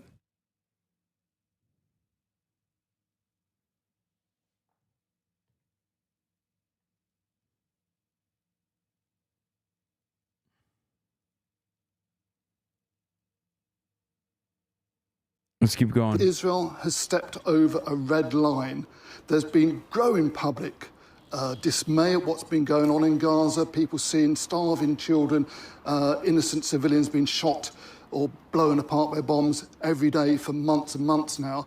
And finally, it looks like the German government has really taken a massive step in German terms and said, that's enough. We agree with Israel's aims to disarm Hamas. We agree that they should release the hostages. But as Friedrich Merz said, the German government believes that even tougher military action in the Gaza Strip decided upon by the Israeli cabinet last night makes it increasingly difficult to see how those goals can be achieved. And he added, under these circumstances, the German government will not approve any exports of military equipment. The Jewish Voice for Peace is considered an extremist organization in Germany, is monitored by the secret police. See, this is the type of stuff that I don't understand. Because, like, on the one hand, they're doing this stuff where they're like, you know what? Okay, maybe the people have a point, right? Maybe we should, I don't know, scale back on the weapons that we're sending to Israel because they're doing genocide with them. But then also, on the other hand, they're still repressing as aggressively as possible any person that looks at the situation and calls it out for what it actually is. That's what really weirds me out about it. Like, on the one hand, Keir Starmer, also known as Kid Starver, is like, yeah, we're going to do Palestinian state recognition. On the other hand, they prescribed Palestine Action as a terrorist organization and literally arrested hundreds of people just the other day in England for the crime of protesting against Israel's genocide. So what is it? It just like doesn't make sense. On the one hand, you're arresting these motherfuckers. On the other hand, you're like, but they're right. These people that we're arresting, they're actually right. And we should take some action. It's just we don't like their vibes. And we don't like how forceful they are with these demands. It genuinely feels like, 450 people were arrested in London today. Okay? 400. London police arrest 150. This is from 6 hours ago. I think there's more now. I've heard numbers that range from 300 to 450. Okay? And it's like, what are we doing? On the one hand, they're like, hey guys, your protests are working. Your protests are working.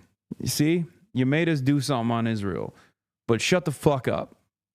Otherwise, you're gonna get clapped.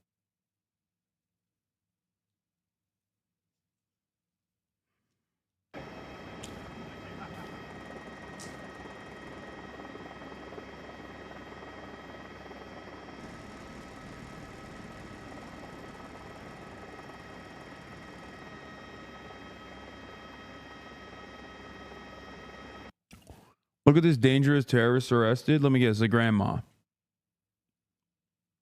Oh, it's a disabled blind man in a wheelchair. That's crazy. That's like the guy that you are not supposed to arrest, bro. If you want to look like a decent force, if you want to look like a decent force for good, an elderly blind person in a wheelchair is like the last guy, optics wise, this is the last guy you want to arrest.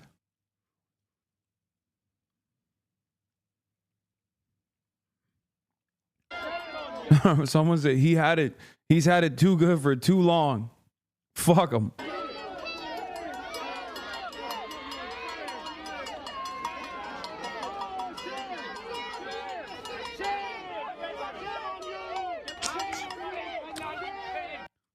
So you're saying old blind wheelchair guys should have free reign to terrorize all society? Yes.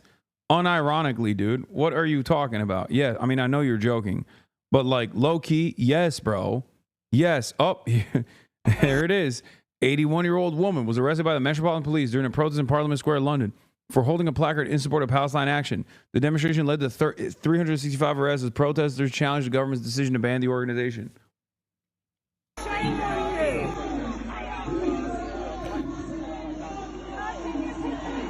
Bro, they can't even walk her.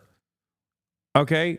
They can't even walk her straight. Like, they literally cannot walk her properly. That's how old she is. Oh my God. At some point, you got to be like, what the fuck are we doing? Like, if you're a cop that's doing that, you have to just literally be like, no, I'm not doing that. Like, you have no free will. You're not like,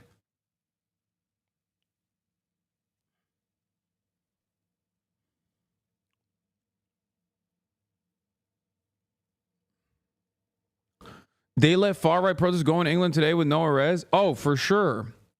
Bro, they barely fucking made arrests when dudes were like throwing Molotov cocktails at a hotel where migrants were staying at. They made like a couple arrests for I guess like the people that agitated online. The amount of apprehension you see at anti-Israel protests, if that was stable and adjusted to the crimes that are being committed, right-wingers would be getting shot by the cops, okay? They are literally like firebombing mosques and shit in England. There was people forget, like, there was a pogrom, an unsuccessful, failed pogrom that took place in England right after the Labour victory. Like, they did that. There was like the Rwandan teenager who like stabbed those little girls. And everyone was like, oh, this is like I mean, he was Rwandan British, right? Like he was an English citizen, right? He was a British citizen. But they were like, oh, he's, you know, this is a Muslim terrorist refugee. And then all hell broke loose. They were like, oh, we got to kill every migrant we can. And people were like, oh, they're staying at this hotel. They're staying at that hotel. People were going to the hotels that they suspected migrants were staying at and firebombing it. Yeah, he was Welsh. He's in Wales. Thank God they're fucking too stupid to actually successfully pull off a goddamn pogrom. Like, it was crazy. That didn't stop him from trying, though. You got fucking straight lynch mobs.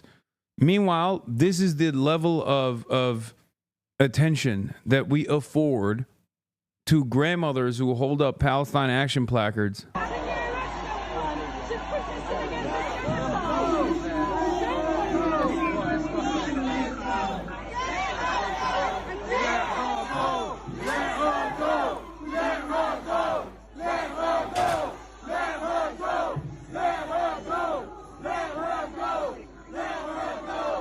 Good.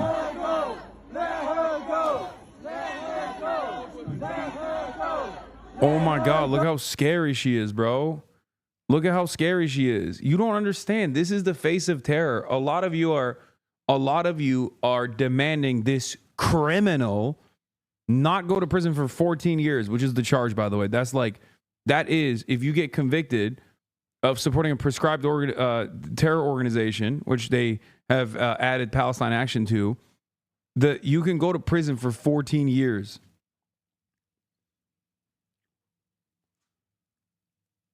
That's a death sentence? I mean, yeah, if 100%. Like, this is crazy, man. Every single person that's involved in this should feel a deep sense of shame for participating in this fucking idiotic song and dance, dude. Let her go! Let her go! Let her go! Clearly, she's been paid by Hamas. Yeah.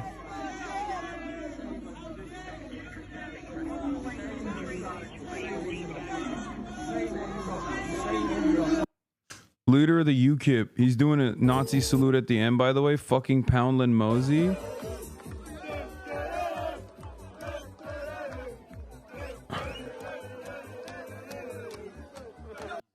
Oh my God. Oh. Yeah, you can't anymore. It's like Ausländer raus is what it means now. Sorry. You can't enjoy that song anymore.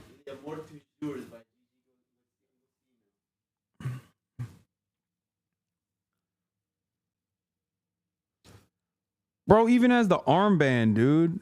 That's crazy. He even has the armband. Wonderful contribution to the world from us has been the fucking lame-ass Trump dance. These motherfuckers, they do the lame-ass Trump dance and then the fucking Sig Heil.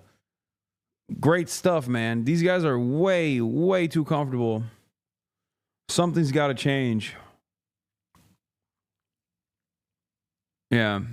80-year-old grandma gets arrested for supporting Palestine Action. Supporting Palestine Action, which is on the right side against the genocide that Israel is committing. Meanwhile, you got people in UKIP doing Nazi salutes, but hey, that's not a dangerous, scary terror organization like the fucking Palestine Action people are, you know? It's so cooked. It's so fucking cooked. It sucks so bad.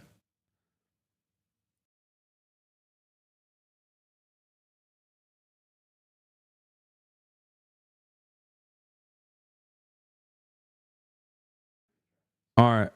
I think I'm gonna end it here because we have to we're gonna hit traffic to go to the airport. So this is a short half day, like literal half day stream. 5 hours. I love you guys. I'll be live tomorrow, I hope. But I'm back. I mean, I think so. I think I'm gonna be live tomorrow. But wanted to show you a little bit of a different experience on the weekend, you know? Are you not going to casting? No, man, I'm flying out. What the fuck? I told you. That's why I can't go to Cat's thing, because I'm flying back. My mom's birthday. Anyway, love you guys. And that'll be all for today. Yeah. We got to still pack up over here. And what the fuck? What the hell? All right. Anyway, like I said, we there's a lot going on. But I hope you guys enjoy Chicago. I certainly did. Peace, everybody. Shouts out to March. Sunny Los Angeles, California, says Hasan. The starlock to the starlock to the topic just begun. There he is again, Hasan is streaming. Hasan is streaming. There he is again. Hasan is streaming. Hasan is streaming. Reviewing the P.O. box, Uncle Uger's face. Sat in Discord at Chip Prop. Great names take embrace. Tiny Bernie Sanders, LGBTQ Air Force. The whole left at your fingertips, Ane at your door. H3 crowded debate, the Young Turks online show. 3 full fucking years of this, plenty more to go.